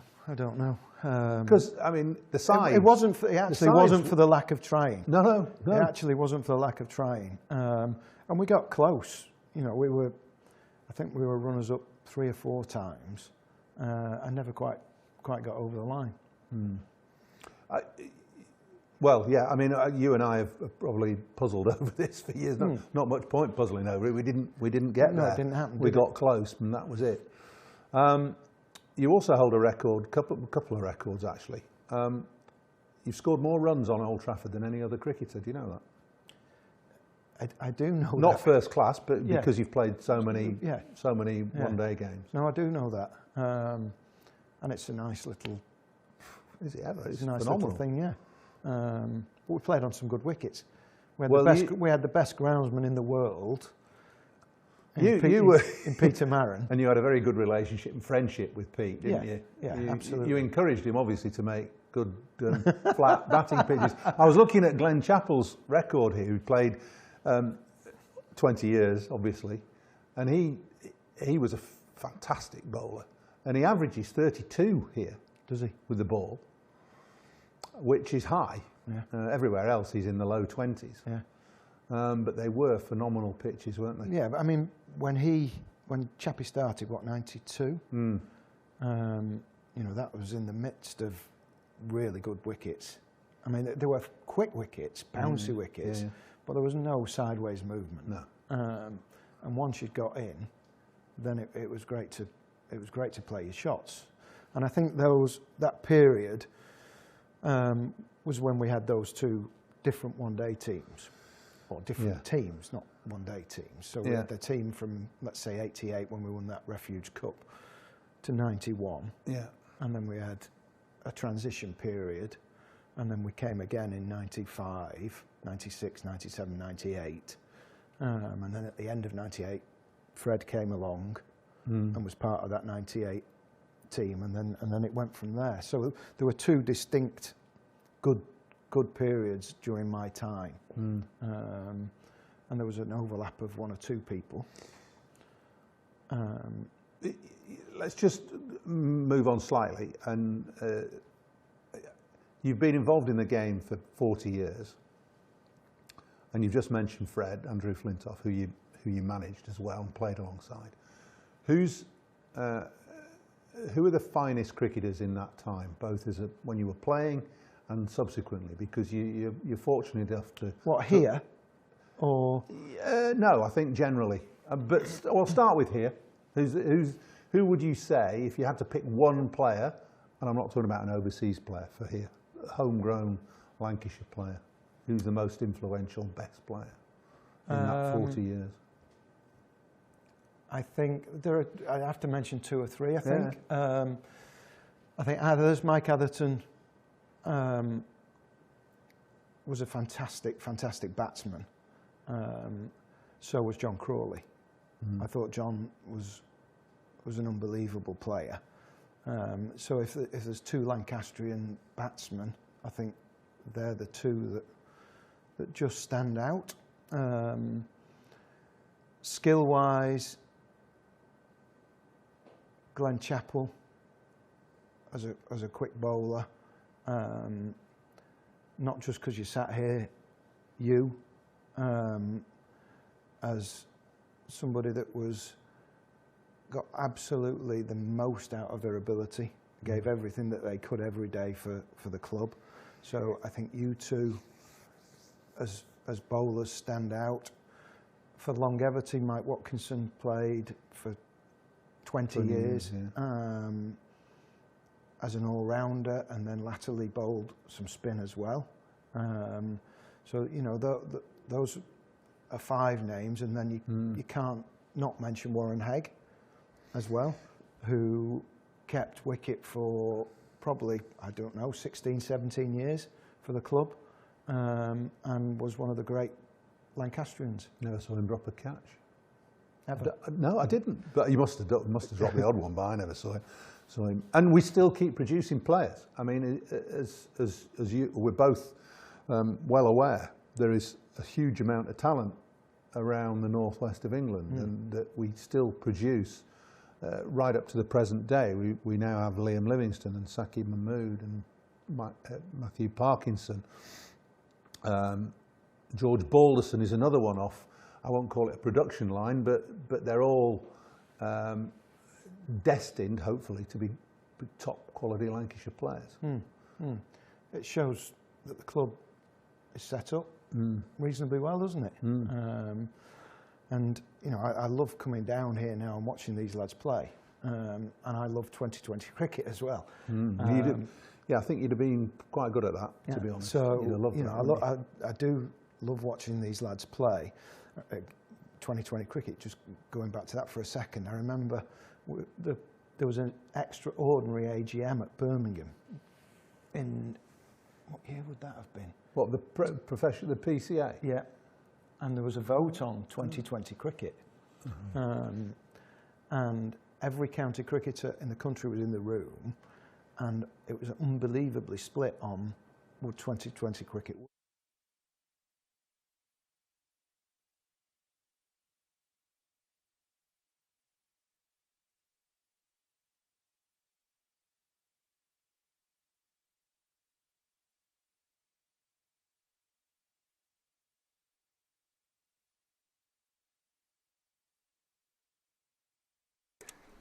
Welcome back, everybody. Well done for finding us. If you've been staying across the scorecards, it looks like we're going to get a conclusion to this game. There will be another 16.3 overs. The target will now be 173. So a 21 over game.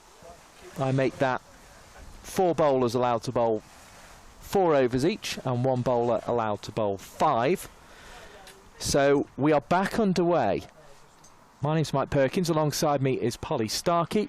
You're watching Lancs TV, either via YouTube or the Geo app in India. And Seren Smale and Gabby Lewis are on their way back to the middle to get an opportunity I don't think they thought they were going to have, Polly Starkey. No, it's been a couple of hours since we've had any play, and Phoebe Brett is actually going to have to continue her over and wrap it up. We were at over 5.3 when players went off, and we've had covers on, off, different spells of rain.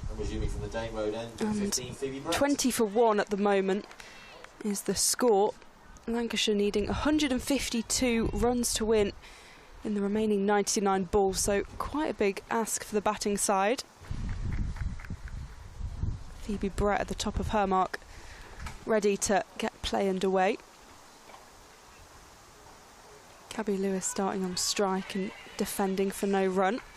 We saw quite a few of the Warwickshire players playing a bit of football in the innings break. We didn't see many Lancashire players around, but the Warwickshire ones braving the rain. Left arm spin, and this one just nudged away for a single. Worked in to the offside. That may have been a reflection of where the game stands, actually, as Georgia Davis is trying to get herself loose at mid-off. Don't ask me what the power play is. Lots of maths gone on in the last few hours as Seren Smale now on strike works that into the leg side. Will scamper through for 1. Relatively gentle in the end. And that will conclude Phoebe Brett's over. So 6 overs gone. 22 for 1. Lewis on 15 from 20, Smale 1 from 7. 150 runs required to win from 96 balls is the equation now. 64, Georgia Davis. Georgia Davis, the Warwickshire captain, is going to bring herself into the attack for the first time today. Bit of off spin with the right arm this time.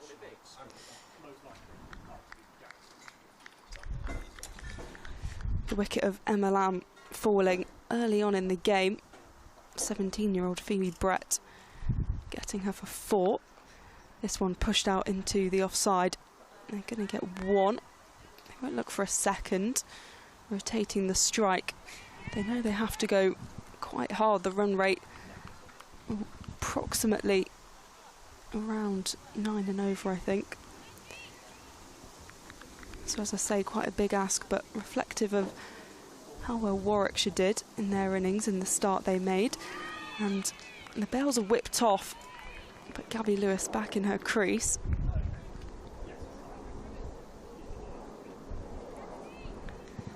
So just some excitement early on as we get back underway. Davis again, swept round the corner, and this will be 4.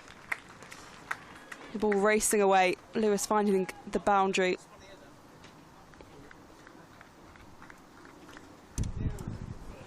The Irish international moving on to 19 from 22. Very excitingly, we've been provided with a ball-by-ball DLS target, so that's very exciting. We're very grateful for it indeed. So Davis to Lewis, driven out into the offside, just the single taken. So from the 4th ball of the 6th over, with 1 wicket down, it would be 44. So Lancashire some way behind, it's fair to say. Yeah, Lancashire 28 for 1 at the moment, needing to go at least 9.5 and over. Smale drives this down the ground. Should just get 1 in the end.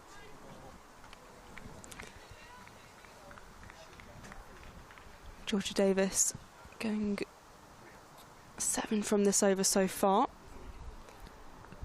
Preparing to bowl her final ball of the over.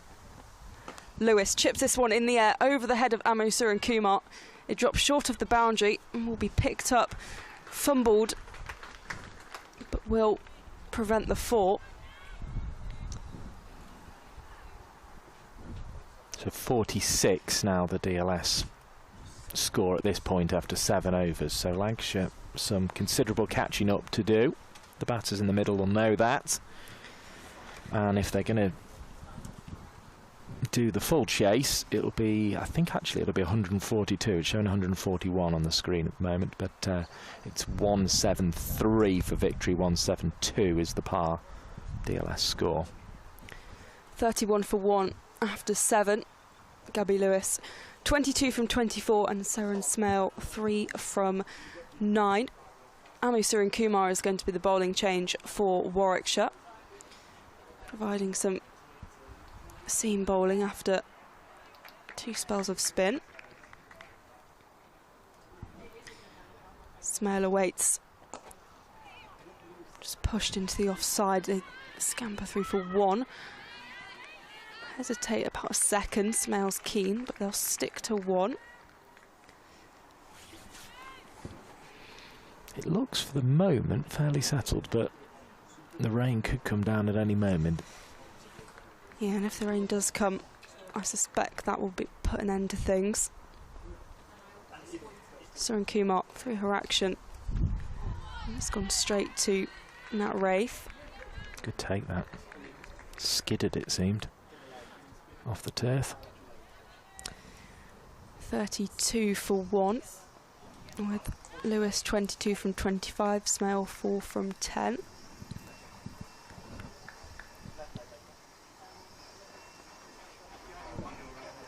Number 10 on her shirt, Soren Kumar. Just nudged gently shy at the stumps, but Smale is back safely. So will be just a single. A good over so far from Soren Kumar, who played a role with the bat in the first innings, scoring 49 from 54, including 8 fours.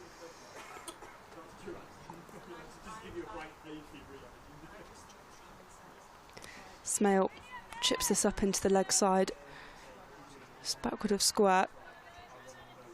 That'll be the 1. 34 for 1.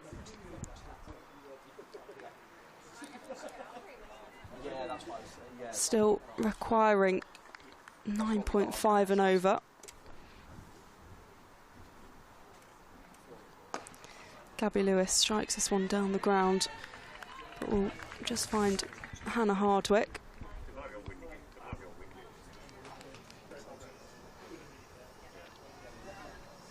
So our runs to win on the screen is spot on. 172 to win, 171 to tie. Perfect. So 138 runs is what Lancashire still require to win. This one guided out, beats the diving Stair Callis, races away to the boundary, but Hannah Baker with an excellent diving stop. Deep backward point. Looked exactly like the sort of one that could go underneath Baker there. Yeah, it was really good to get down to the ground and make contact with the ball. So that wraps up the over. 8 overs gone, 36 for 1, 136 to win is the equation. The runs per over is going up.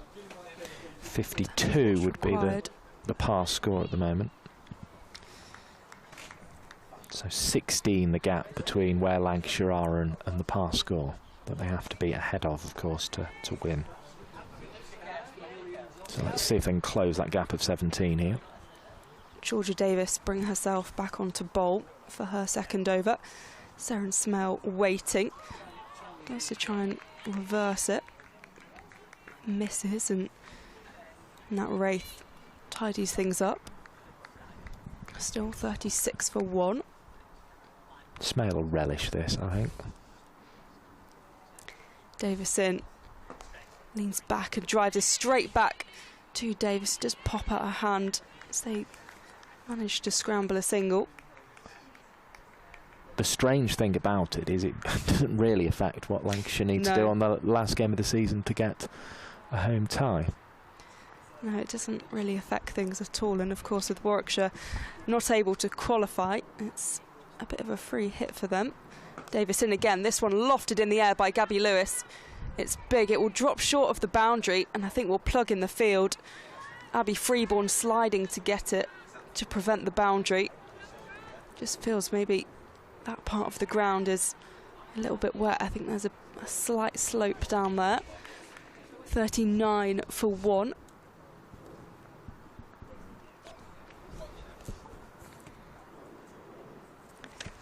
Lewis rocks back and pulls this one backward of square.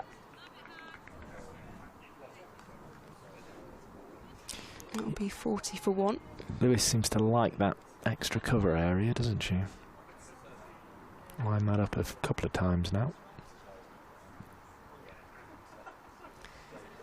Smale knocks this behind Stair Callis. 3 fielders in pursuit. It's heading towards the boundary. It will just about be stopped. It will be cut off by Meg Austin. There's been good work on the boundary from the Warwickshire fielders, preventing those fours. Did well to throw so accurately on the spin, actually. 42 for 1. Lewis on 28, Smale on 8 from 14. Smale on strike, rocks back, up in the air, but we'll just find long on. That will finish Georgia Davis's over. So she's bowled 2 overs, 0 for 16. 43 for 1 is the score. 129 runs to win from the remaining 78 balls. Gabby Lewis 28 from 30. Seren Smell 9 from 15. And they're still exactly 16 behind the par score, so 17 behind what they'd need for victory. So they didn't close that gap during that over.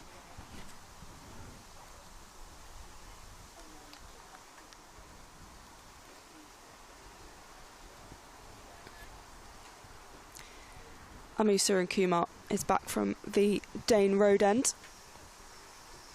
Seren Smell to face. Knocks this up in the air. It will fall safely from any fielders. Izzy Wong running in from the rope. So it will just be 1. That was a very bizarre stroke. Yeah. I don't think she quite intended to play that. 44 for 1.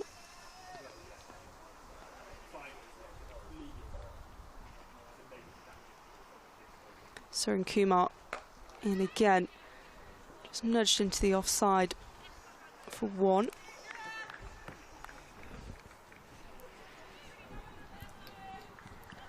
It's 66 by the end of the over. That's what it's showing on the board. 127 to win. Smale chops this into the ground. Seren Kumar leaping to try and get it. Georgia Davis comes round to cut it off inside the ring. It's raining again. I noticed a few spots on my laptop and I didn't want to say anything, but we can see some very dark clouds from the Kingston Road end. As Seren Kumar's in, the ramp is on and lofts it up, and that will be 4. As easy as ever from Gabby Lewis. Actually got a real swing and a bit of power into that ramp. Yeah, really creative shot. And finds the boundary as a little bit of rain starts to fall. Was almost happy to use the top half of the bat just to give it a bit more elevation. Nearly got 6 for it. 50 for 1. Number 10 on Seren Kumar's shirt. Straight down the ground. And once again a single to wrap up that ball. They don't want to lose a wicket here because it would cause the DLS to jump by 3 runs up to 69.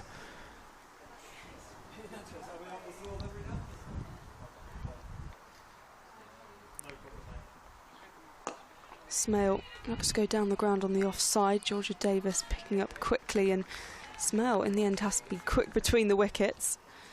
So that will conclude the over. Finishes with a single, 52 for 1 after 10. Smale 12 from 18, Lewis 34 from 33. 120 runs more for Lancashire to get, which means the run rate is creeping up to requiring 10 and over. The rain does seem to have ceased again. We do also now have a game officially. 10 overs played. That means we do have a game here.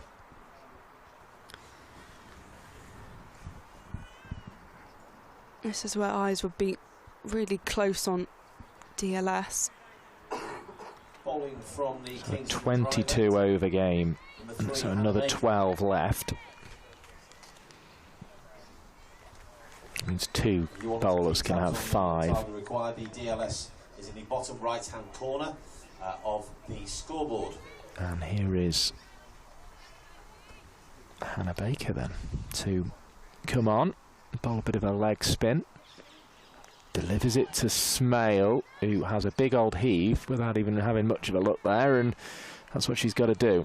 Got the leg out the way, tried to get something on it, it just dribbled away really down to short fine leg on the 45 for 1 run. 53 for 1. 73 required by the end of this over. Lewis down the track hits a ball over the top and it goes for 4 runs, and Lewis is really opening up now. She's had a little bit of a look, she knows the weather's around and she's going to try and close that gap as quick as she can. 57 for 1. You with Mike Perkins and Polly Starkey on Lancs TV, via YouTube and the Geo app in India. And well done for staying with us.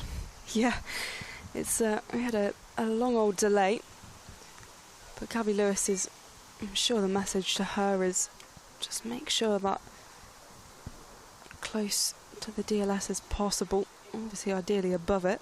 Lewis goes down the track again, hits the ball towards the Kingston Drive end where the bowling's coming from. It slips through the hands of Georgia Davis, the Warwickshire captain. There's another 2 taken as a result. 59 now. So still a number of runs if they're going to get up to that target by the end of the over. They're going to need 14 more from 3 balls to get there.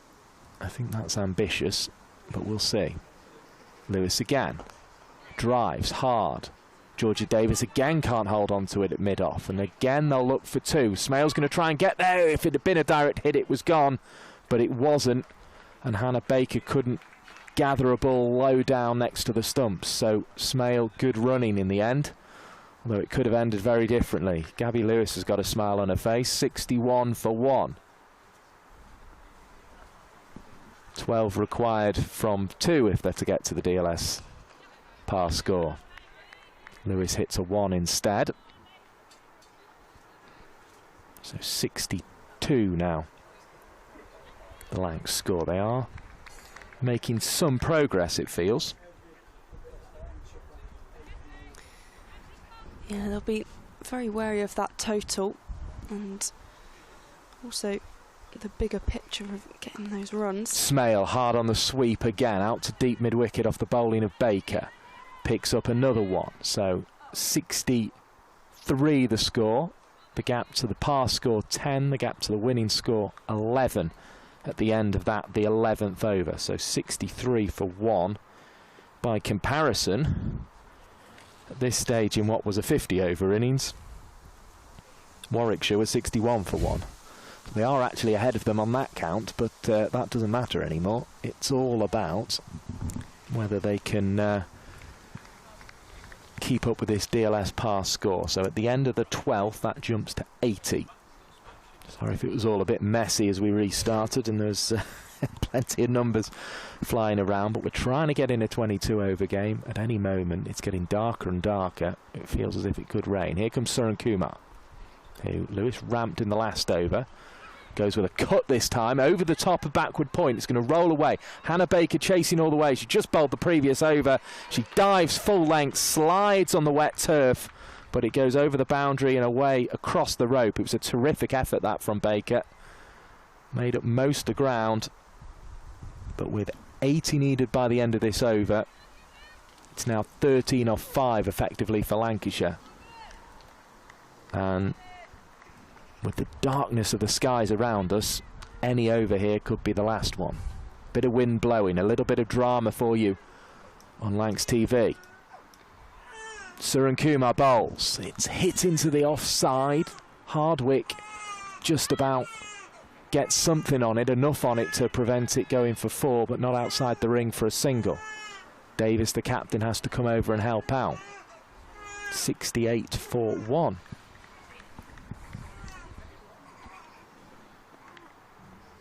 .80 the target by the end of the over if they don't lose any more wickets. Here comes Suren Kumar, bowls to Lewis, hits it hard. Davis put a hand up to try and get there, but I think always knew she couldn't. It's away for 4 runs. This is class from Gabby Lewis. She knows the job she has to do, and she's taken the game on. She's 47, not out as it stands from 38. And since we've come back on after rain even, she has just looked to accelerate. 72 for 1 with that 4. Suren Kumar bowls again. Lewis drives into the offside smoothly, but Baker's across the ground. Slippy conditions though, can't gather cleanly. Seren Smale runs back for 2. So that is 9-11 off the over with the 2. Very keen between the wickets, these two. 6 the gap of 2 balls to get to the pass score. Dot ball, crucial, absolutely vital. Haven't bowled one in that over, had Surun Kumar. Inside edge from Lewis onto a pad, and that's a good bit of bowling. Surun Kumar under pressure, bowling at a player who has 2 international centuries in T20 cricket to her name, Gabby Lewis. The 24-year-old from Ireland, brought in for the end of the season by Lancashire. Driven firmly to backward point where it stopped, so 2 dot balls to finish the over with. 6 now the gap to the pass score, 7 to what would have been a winning score at the end of the 12th over. End of the 13th, we're looking at 87. So that would be another 13 off this over, or 14 to get to a winning score. 74 for 1, 98 runs to win. And that run rate, it did just about go over 10 and over, but now it's dipped below to about 9.6.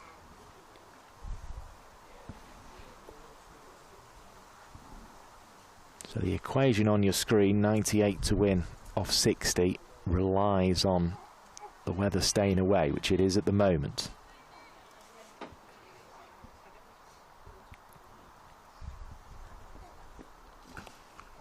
Clapped away into the leg side it goes. They're going to come back for 2.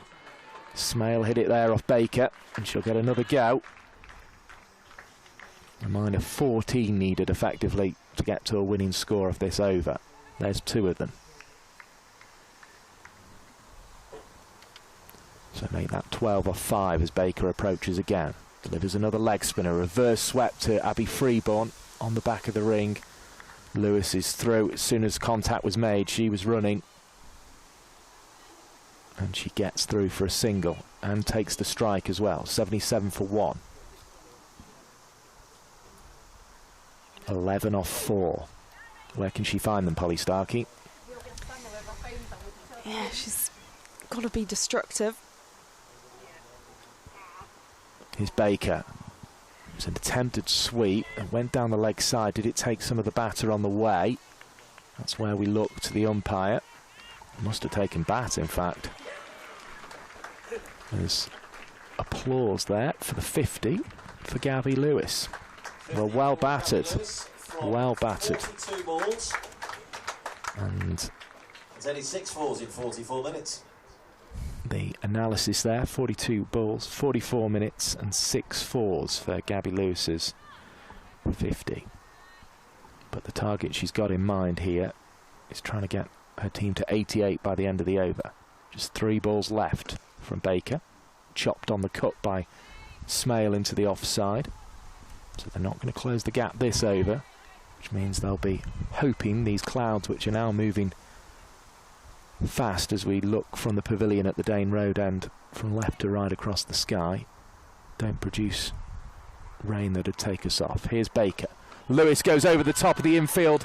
We're all up on the offside. It bounces once over the rope. 4 more. There's 7th of the innings. Is it gone all the way? No, 4 runs. 4 runs signalled. It bounces just inside the rope. But a very, very good lofted shot there by Gabby Lewis. Take a good long look at the replay you've just seen. Goes over the top and came up just short. So 83 now the Lancashire score. The pass score, or the winning score, would be 88. The pass score 87. They chip another 2 off it. So they're within 3 of where they'd need to be to have won the game at the end of that over there, the 13th. It's thrilling stuff. Well done if you've stuck with us. Gabby Lewis trying to guide Lancashire to victory. She's come in as the overseas and she's looking to dominate proceedings here. Yeah, Gabby Lewis has made things interesting. Put Lancashire back in the game when that total was quite a big ask and looked quite unrealistic, but she's she's making it look possible. Davis is going to take the ball, the captain. She's bowled 2 so far. Wong's bowled 3, Brett's bowled 3, Surankumar's bowled 3, and Baker's now bowled 2. Remember, a maximum of 5 for 2 bowlers, 4 for the rest. Over the top, beautiful shot, driven down the ground, bounces once, and over the rope in front of the tennis courts. And that's really well hit by Seren Smale. Enterprising bit of cricket. She'll probably know now that this game in some ways hinges on what Gabby Lewis is doing at the other end, so she can try and accelerate things. But a wicket, of course, is always costly on that DLS equation as well. At the end of this over, it would change the pass score as Davis bowls round the wicket this time, struck down to long on for 1. Izzy Wong is there, 90. So 96 needed to get to a winning score at the end of this over. 95 is the par. At the end of the 14th over, though, if they lost a wicket, that would go up to 97 as par, so 98 would be the winning score. So that's probably why Smale feels she can have a little bit of licence in this over. Lewis really needs to bat through. Works into the leg side. Warwickshire running in on the ball and trying to stop it, and Wong can't pick it up. Almost the speed with which she had to travel across the grass to get there stopped her picking up cleanly, and Smale was already halfway back. Another 2 to the total, 92 then the score. So they've got 3 balls now effectively to score 4 runs to get to a winning score. Well, that could be the 4. Smacked away on the sweep by Lewis. Took the ball from probably about middle and off stump and found the square leg boundary, Polly Starkey. That is huge from Gabby Lewis. She's taken this game on and she's put Lancs in a position where they're ahead of the DLS for the first time in the game. She's made something that looked quite impossible, look incredibly possible. It's very dark, but the cloud high at the moment as Davis bowls to Lewis. It goes same route, 4 more. Well, that was a poor ball by Davis. It was probably hitting the stumps, but it was bouncing to a nice height in the end. It was short of length. The Lancashire 100 is up. They are chasing another 72 of 49 to win this game if we go, well, not quite the distance, go to the 22 overs, which is what they were told they would have at the resumption. It's very, very dark out there. The orange numbers on the scoreboard are very bright, and they're showing that Gabby Lewis with 66 could well be taking Lancs to victory. Now drives through the offside. Brilliant stroke. Brilliant cricket by Gabby Lewis, who's hit 3 4s in a row to move to 70 off just 48 balls. Takes her team to 104. All of a sudden, they're well ahead of the DLS par. That's why you get Gabby Lewis over as your overseas, because she can produce innings like that. And the last couple of shots, back-to-back 4s, 3 4s in a row. And 4 in the over. Yeah, 4 in the over. Just different gravy. Really good stroke. So at the end of the 15th, if they're 1 down, 103. If they're 2 down, Warwickshire desperately needing a wicket now. 105 is the par, and 107 if they were 3 down. So they are all of a sudden, from having started way back, in charge of the chase. Yeah, they've put themselves in control. Gabby Lewis, the main instigator of that, but Seren Smale isn't hanging around either. She showed her creativity, but Lewis 70 from 48. It's a fine knock. Even a maiden now, provided there wasn't a wicket, would leave Lancashire in a winning position at the end of this over. Here's Wong. Bowls to Smale, who hits it hard to Surankumar. They take 1. Very difficult for Warwickshire all of a sudden, just to know how to play this here. They need wickets is probably the short answer, but they also have to be careful of runs. The need for wickets is probably why Wong's back into the attack. running in now. She's bowled her 4th over. She's allowed a maximum of 5. Bowls a slower ball. Lewis leaves it because it was wide. Very ambitious in these damp conditions to go for the slower ball from Wong. And Lewis, I think, judged it well to not try and bring her back down on that. 66 to win from 47 balls. The extra taking the score on to 106. So Lancashire ahead of where they need to be. Lewis drives back at Wong, who picks up sort of a back foot drive, really, almost a backing away drive.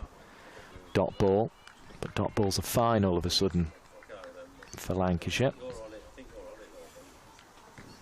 They're at a winning score even if they lose a wicket now. But at the moment, no signs that we're going to go off again. The cloud seems to be high enough. Here's Wong, bowls to Lewis, who drives really firmly down the ground. There's a tumbling effort, and is he going to keep the ball inside the rope? Just about. Well, that's a fantastic bit of fielding. Really fantastic bit of fielding. Is it the captain, Georgia Davis, down there? Lewis was asking the question, had it gone? But the decision is 2. It's really firmly hit. It's a really good effort to keep the ball inside the rope. It was Hannah Baker, I think, with the stop. Yeah, Davis, the captain, came over and helped her out to pick it up. But yes, you're right, it was Baker there with the stop. That one lifted with a swishing blade of Lewis's bat into the leg side. 109 for 1 then, the score.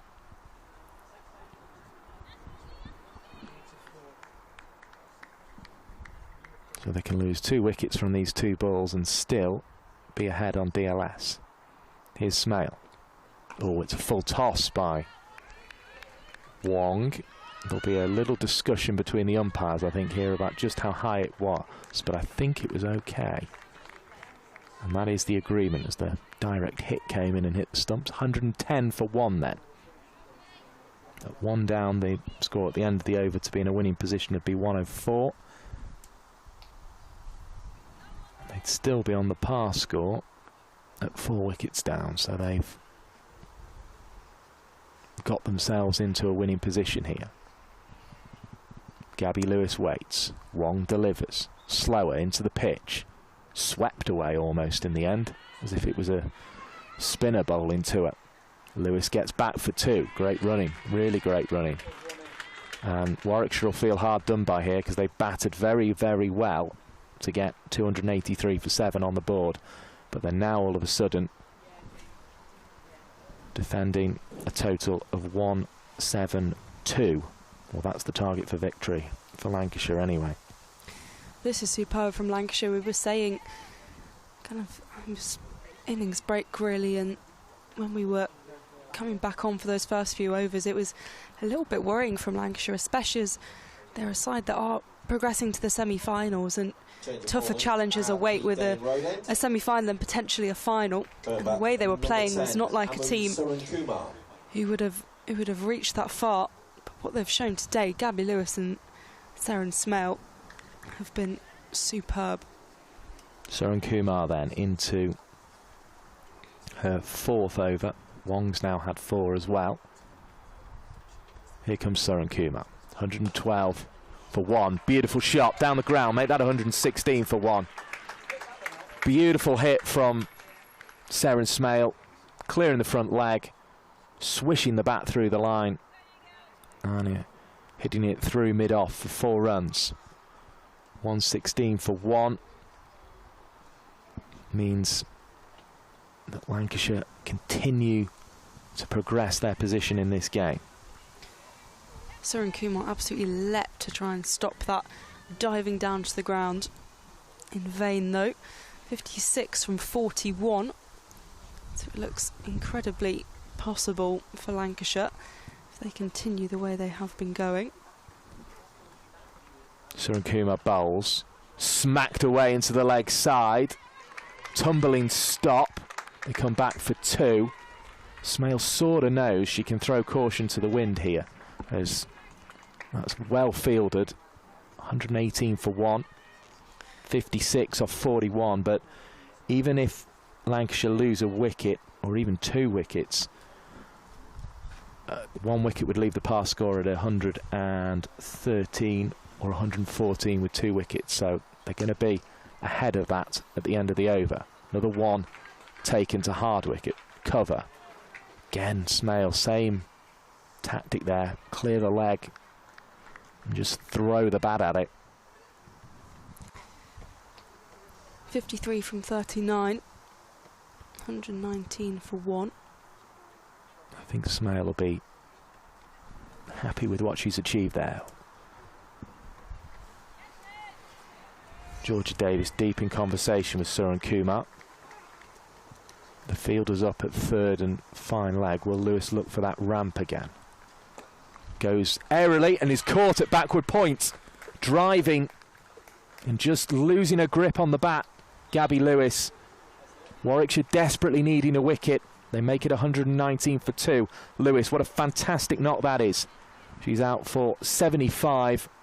If I make that her 53rd delivery of the innings. Just lost control of her drive, but she has put her side into a winning position at the moment, because even with that extra wicket there, they will remain in charge of the DLS chase. Fee Morris on her way to the middle to join Seren Smale. So Smale probably has to bat a bit more carefully all of a sudden. 19 for 2. A simple catch from Stair Callis in the end to dismiss Gabby Lewis, but what an innings. What a really fine knock. The way she came out after the rain break and just absolutely destroyed the Warwickshire bowlers, batting all parts of the pitch, and it was just destructive. It was superb to watch. Thoughts of Polly Starkey, cricket writer, broadcaster, podcaster. Next to myself, Mike Perkins here. And Lancashire still in a winning position at the end of the over, even with the loss of wicket. It just moves the DLS up by 1. So 114 would be a winning position. Fee Morris, solid first stroke, and she's going to get back for 2, is she? She's going to have to hurry, does hurry and gets there. It was almost there. You could see Morris kind of trying to move her limbs a little bit quicker there and just get a little bit of extra pace in case, but she did. 121 for 2. Lancashire still in a winning position. They've got wickets in hand. Even 5 down at this point would still be a winning position. Suran Kumar bowls, it's driven back to her, does well to field off her own bowling. What I would say though is 51 of 36 is by no means a formality, even with 8 wickets in hand. This can change very, very quickly indeed. It looks like we're going to get the rest of the overs in though at the moment, I would say, Polly Starkey. Yeah, we've been kind of fortunate with the weather in the last 40 minutes or so. It's held up.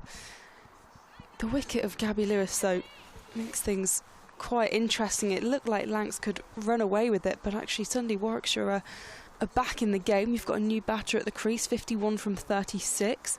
A bit of control, a few more wickets would really change things and makes things hang in the balance. Interesting to bring back Phoebe Brett. She's switching ends now, coming from the Kingston Road end. 3 overs, a wicket maiden, 10 for 1, her figures so far. Smale chops away into the offside. Morris is comfortably through. Smale had to scramble a bit herself, but did so. And got to the non-striker's end at the Kingston Drive end of Sale Cricket Club.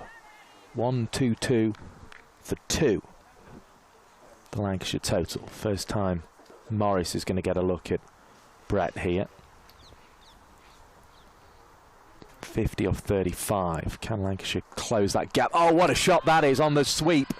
It bounces a couple of times and over the rope, a backward square leg. Morris almost using the swish of her hands to gain some elevation there. I remember at Chester in year 2 of the regional format getting a Western Storm over the line in a game where we came back out after a rain delay, and she's looking to apply that same sort of method. She'll sweep and reverse a lot here, I would imagine, Fee Morris. Goes back in a crease, pulls that one into the leg side, finds the sweeper on the boundary. They're going to come back for 2. Very slippy out there, and Baker couldn't pick up cleanly, as good as their fielding was at long on. I think the over previous, although it's all happening so fast it feels like it could be ages away. Brett again. Bowls to Morris, gets a little inside edge onto a pad. Another 1 to the total. She was way outside off stump there. Just got something on it. 128 for 2. Let's just bring you full details of Gabby Lewis's innings as well, because she was out in the previous over to Suran Kumar. 75 runs she scored as Smale off Brett hits a ball very straight to the mid-wicket boundary, and it's good fielding in the end. Just got there in time and kept it in the ropes, did Izzy Wong, and Baker throws it back. He looks exhausted because she's done some real work in this innings. Smale's up to 40, 131 for 2. The score. Brett aborts that, so give us a chance to tell you. Gabby Lewis 75 of 53 balls, 59 minutes, 10 fours. That innings that really changed the momentum of the game. Here comes Brett. The dark skies at Sale Cricket Club. Swished into the offside again by Smale. Picks up a 1, gets a round of applause.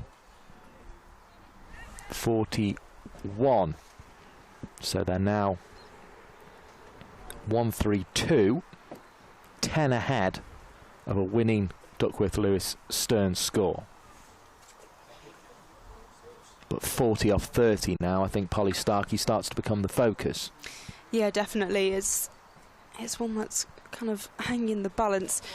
I think with the shots that we've seen from Morris so far, Lancashire will be happy with that, despite the wicket of Gabby Lewis, and Saren Smale is very much set at the crease. 2-3 strokes from Morris or Smale here could take it below 1 a ball, which is probably what they're after. Yeah, a couple of boundaries change things quite quickly. Now this is a potentially interesting move. Long conversation going on now between Davis and Baker, who's going to bowl from the Dane Road end. Change of bowling at the Dane Road end. And all of a sudden, after all that kind of waiting around and that kind of thing, where these players seem to switch off a bit as the rain really does start to fall now, blowing in from the left-hand side as we look from the pavilion at the Dane Road end, sheltered underneath a gazebo. It's filled in very dark out there to our left, and we can even feel the drop sweeping in from the left-hand side all of a sudden as Baker begins her over. Cut away by Smale, picked up brilliantly on the edge of the fielding circle by Suran Kumar. She'd have been disappointed to get out for 49 earlier because she looked on for a big one today. Got 56 in the previous game, but that bit of fielding was equally as good as any of her batting. Suran Kumar has put her body on the line today in this cricket game. She's been diving all over the place. Some excellent fielding. It was after her slide that did eventually go over the rope that the umpires took us off, as that one's hit over the top. 4 more by Fee Morris. And as I say, I think she's looking at this of, if we stay out here, I want to make sure I get it down to below 1 a ball, because they know even if they lose a couple of wickets here, they will still stay ahead of the DLS part. And having been way behind when we went off for rain, Lancashire have battered really impressively. They've shown why they've lifted a T20 trophy this season, and they could be on course to really compete in these semi-finals.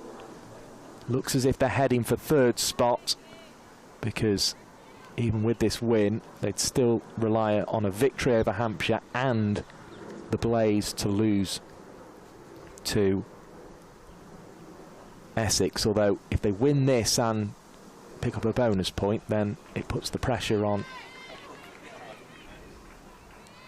the Blaze to get victory with a bonus point themselves, as another single is taken. 138 for 2. So we've had 17.2 overs, end of the 18th. 130 is the pass score, even with a flurry of wickets. Well, that's swept beautifully by Seren Smale. Moved across her stumps and then lapped it away. She knows Baker to hit the stumps probably has to pitch a roundabout leg stump, because she's turning the ball away from the right-hander. Smale took advantage there, moved across, hit it hard. She's 4 away from a half-century. It's been a tough season for Seren Smale with the bat, but she's proving the quality she has here. Down the pitch, hits another one. And you'd probably say now Smale's innings has been as important as Lewis's. Lewis's is the one that really put Lancashire in the good position, but actually Smale is sort of taking the game away from Warwickshire here. Yeah, it's getting close to a runner ball, and Seren Smale has been a big factor behind that. Waits again, bat raised, hit high, goes Morris, all the way out to the boundary. It's a steepling catch and it's taken. Well, Morris, on many grounds, I think would have cleared the rope there, but right back on the boundary, that one is taken. Looks like Meg Austin to me, who gets the catch at deep mid-wicket, an absolute steepler, and it's 143 for 3. Fee Morris is out, but played some big strokes in that innings. Yeah, she had the right intent, going for those big shots. Just needed to be a tiny bit bigger to get past the hands of Meg Austin. A good catch on the boundary as well. It just makes this game have another twist and turn and it a bit more exciting. 29 from 25 to win. Fee Morris then out for 14. A real steepling catch.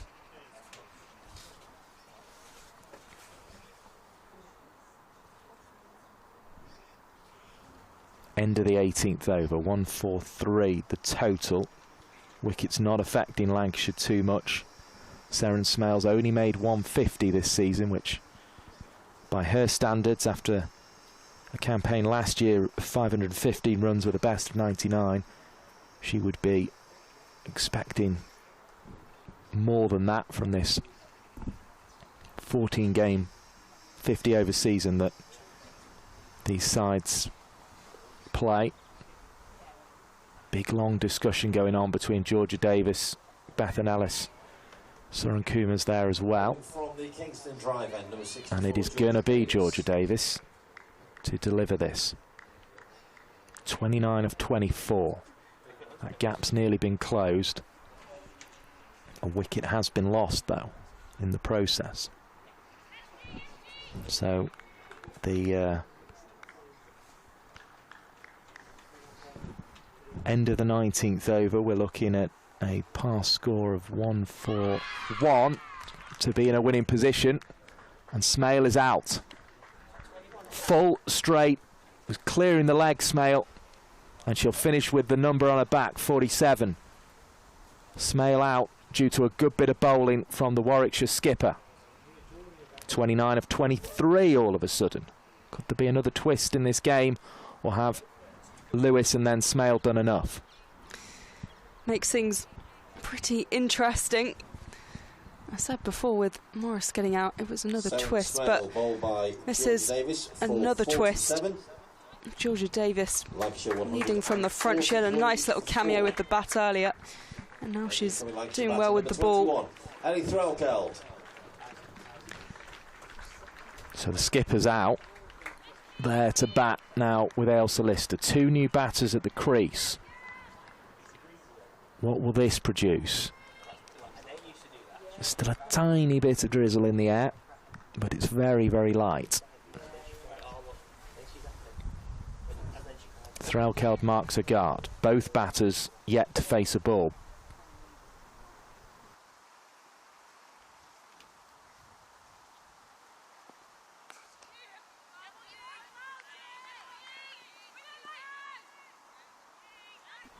Lister was trying to get back for 2 but didn't. 1-4-4 for 4. 28 off 22 if we go to the 22 over mark. Par score at the end of the 19th with 4 wickets down, 1-4-1 with 5-1-4-2 as that one threw into the gloves again of Wraith. From Davis, good length, backing away was Lister. So Lancashire's still okay on the wickets column here. Here's Davis, bowls to Lister. Heaves it down the ground on the offside. Picks up 1. It's all really Lancashire need to do at this stage. But of course, they'll have their eye on the fact that 27 off 20 is far from a foregone conclusion if we get all of those 20 balls, which it looks like we're going to. Thrilling cricket here on Lancs TV.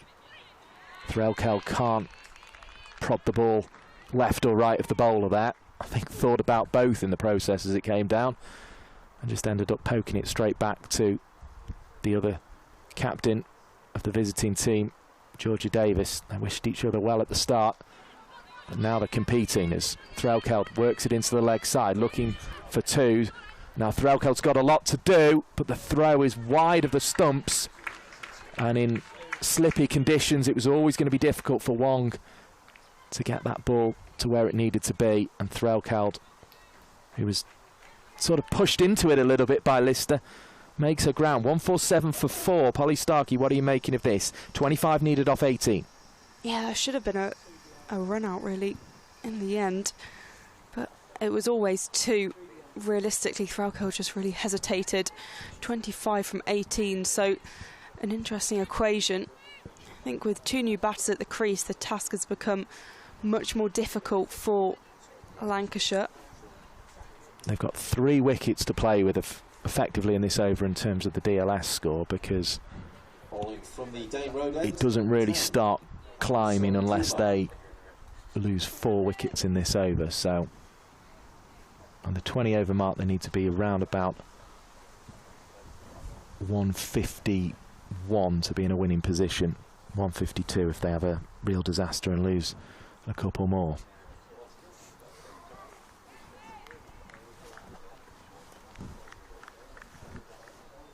Suren Kumar then. Into bowl. Swished away down towards the backward square leg boundary. They're going to come back for 2. Lister was ambling for a moment there, but I think because she knew she was getting back. And picks up the comfortable 2 there, so just saving a bit of energy, it felt like, from Ailsa Lister.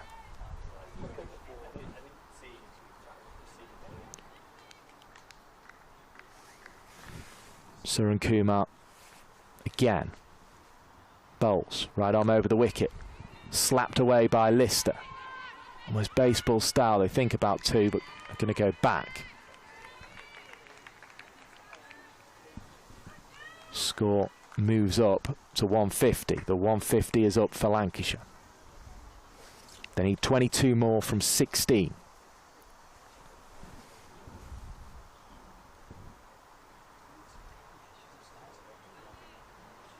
Suren Kumar. On away again, bowls. Slides off the face from the captain Threlkeld down towards the boundary at 3rd. They're going to come back for 2. Across the wet grass it rolls and is returned on the throw. In fact, they're going to get 3. Threlkeld has to get a move on. She does get a move on. And that's good running. 153 for 4. A 3 at this stage. Really, really vital. 19 off 15. Brilliant running by Lancashire. As you say, a 3 just shifts things a bit at this stage. 19 from 15.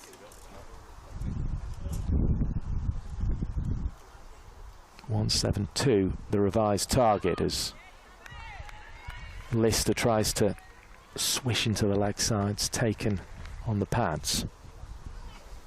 No run. It's tense stuff. It's very tense stuff. You've got 2 overs coming up here, Polly.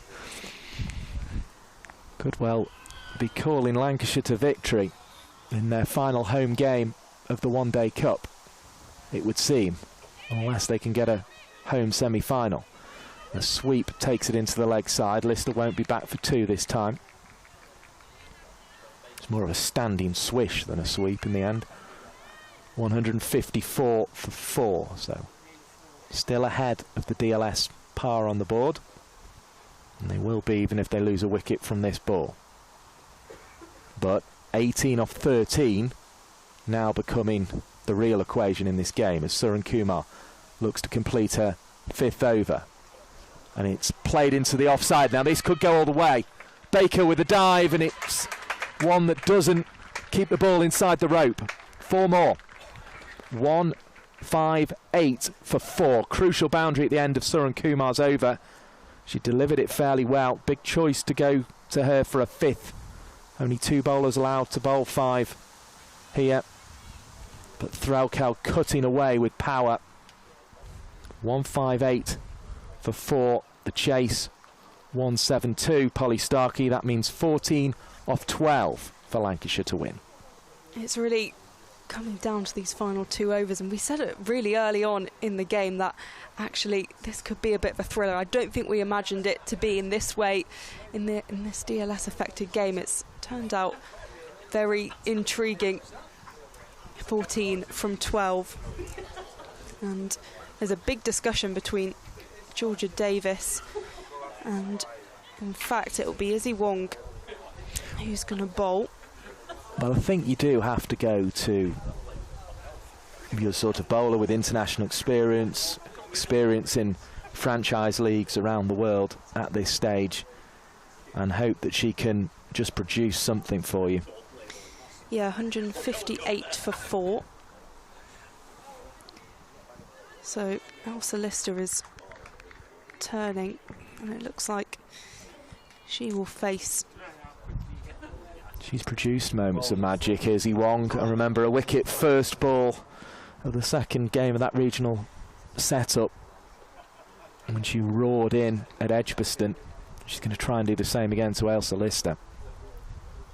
Wong in. Lister goes to have a big swipe. It's out of a crease, but Nat Wraith is standing back, so no major danger for her. Just took a bit off that one, Wong. Sort of ran in with the purpose as if she was going to deliver a thunderbolt, and then just took the pace off it. The rain, it's falling again. Oh, it's incredible.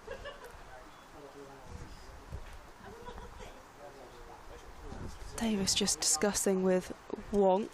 Yeah, the rain is coming down quite hard now. It really is coming down hard. Now, at this stage, the par score, we're what? Going to be first ball of the 20th over, and there are 4 wickets down. So 152 the par. Lancashire well ahead. Hoiked in the air by Elsa Lister, and it's going to go for 6. That is superb. That is superb from Elsa Lister. She has just put Lancs in the best position possible. I would say that's almost the blow that's won the game here. Yeah. They're not over the line yet, but that has put them a good way towards it. One of the most important shots of the day. 8 runs to win.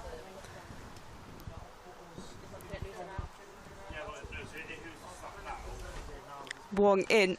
Lister down the ground. She'll push for 1. Hesitates for a second. The rain is really pouring now.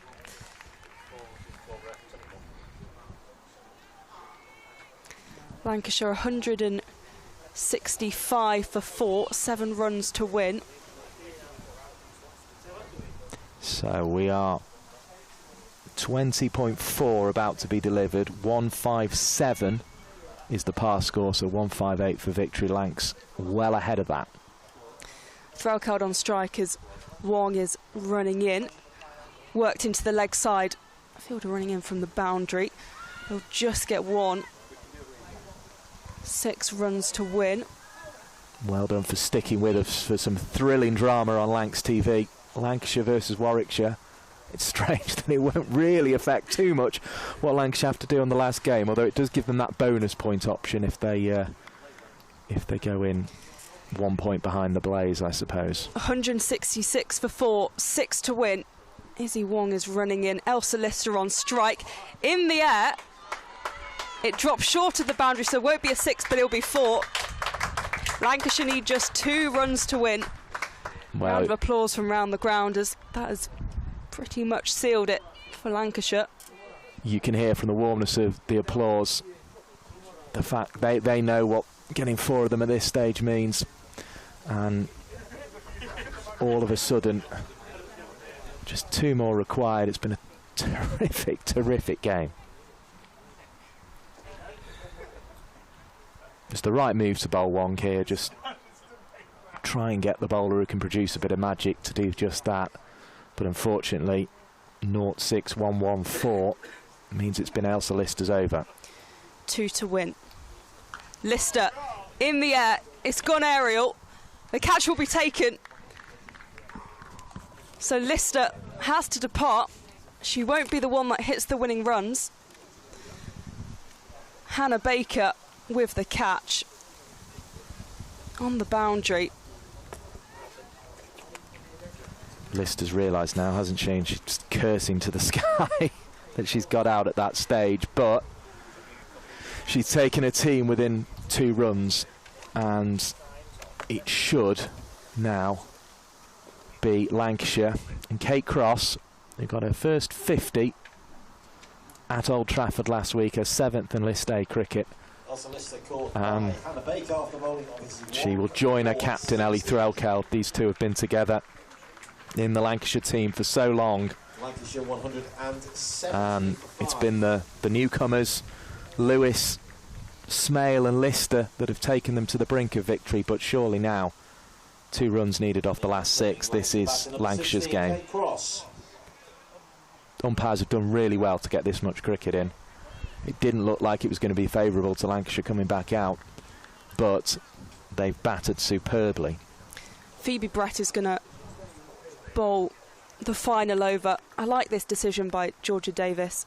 She's put the 17-year-old on to bowl when realistically the winning runs are going to be hit, so it's putting Brett in a pressurised moment, and there's no consequence either way, but it's really good experience just to put her in this high pressure situation. I actually don't think Brett's allowed to bowl this over. She's bowled 4. And Wong's bowled 5, and so's Suran Kumar. But the umpires the umpire aren't going to stop her, and I suppose with 2 to win it's probably academic, but I don't think she's allowed to bowl this over. They look like they're having a discussion. I think the umpire's realised at square leg and is going to check, but I don't think she's allowed to bowl this over. And I think they're going to have to go to either Baker or Davis or even poor Bethan Ellis to bowl for the first time in the game.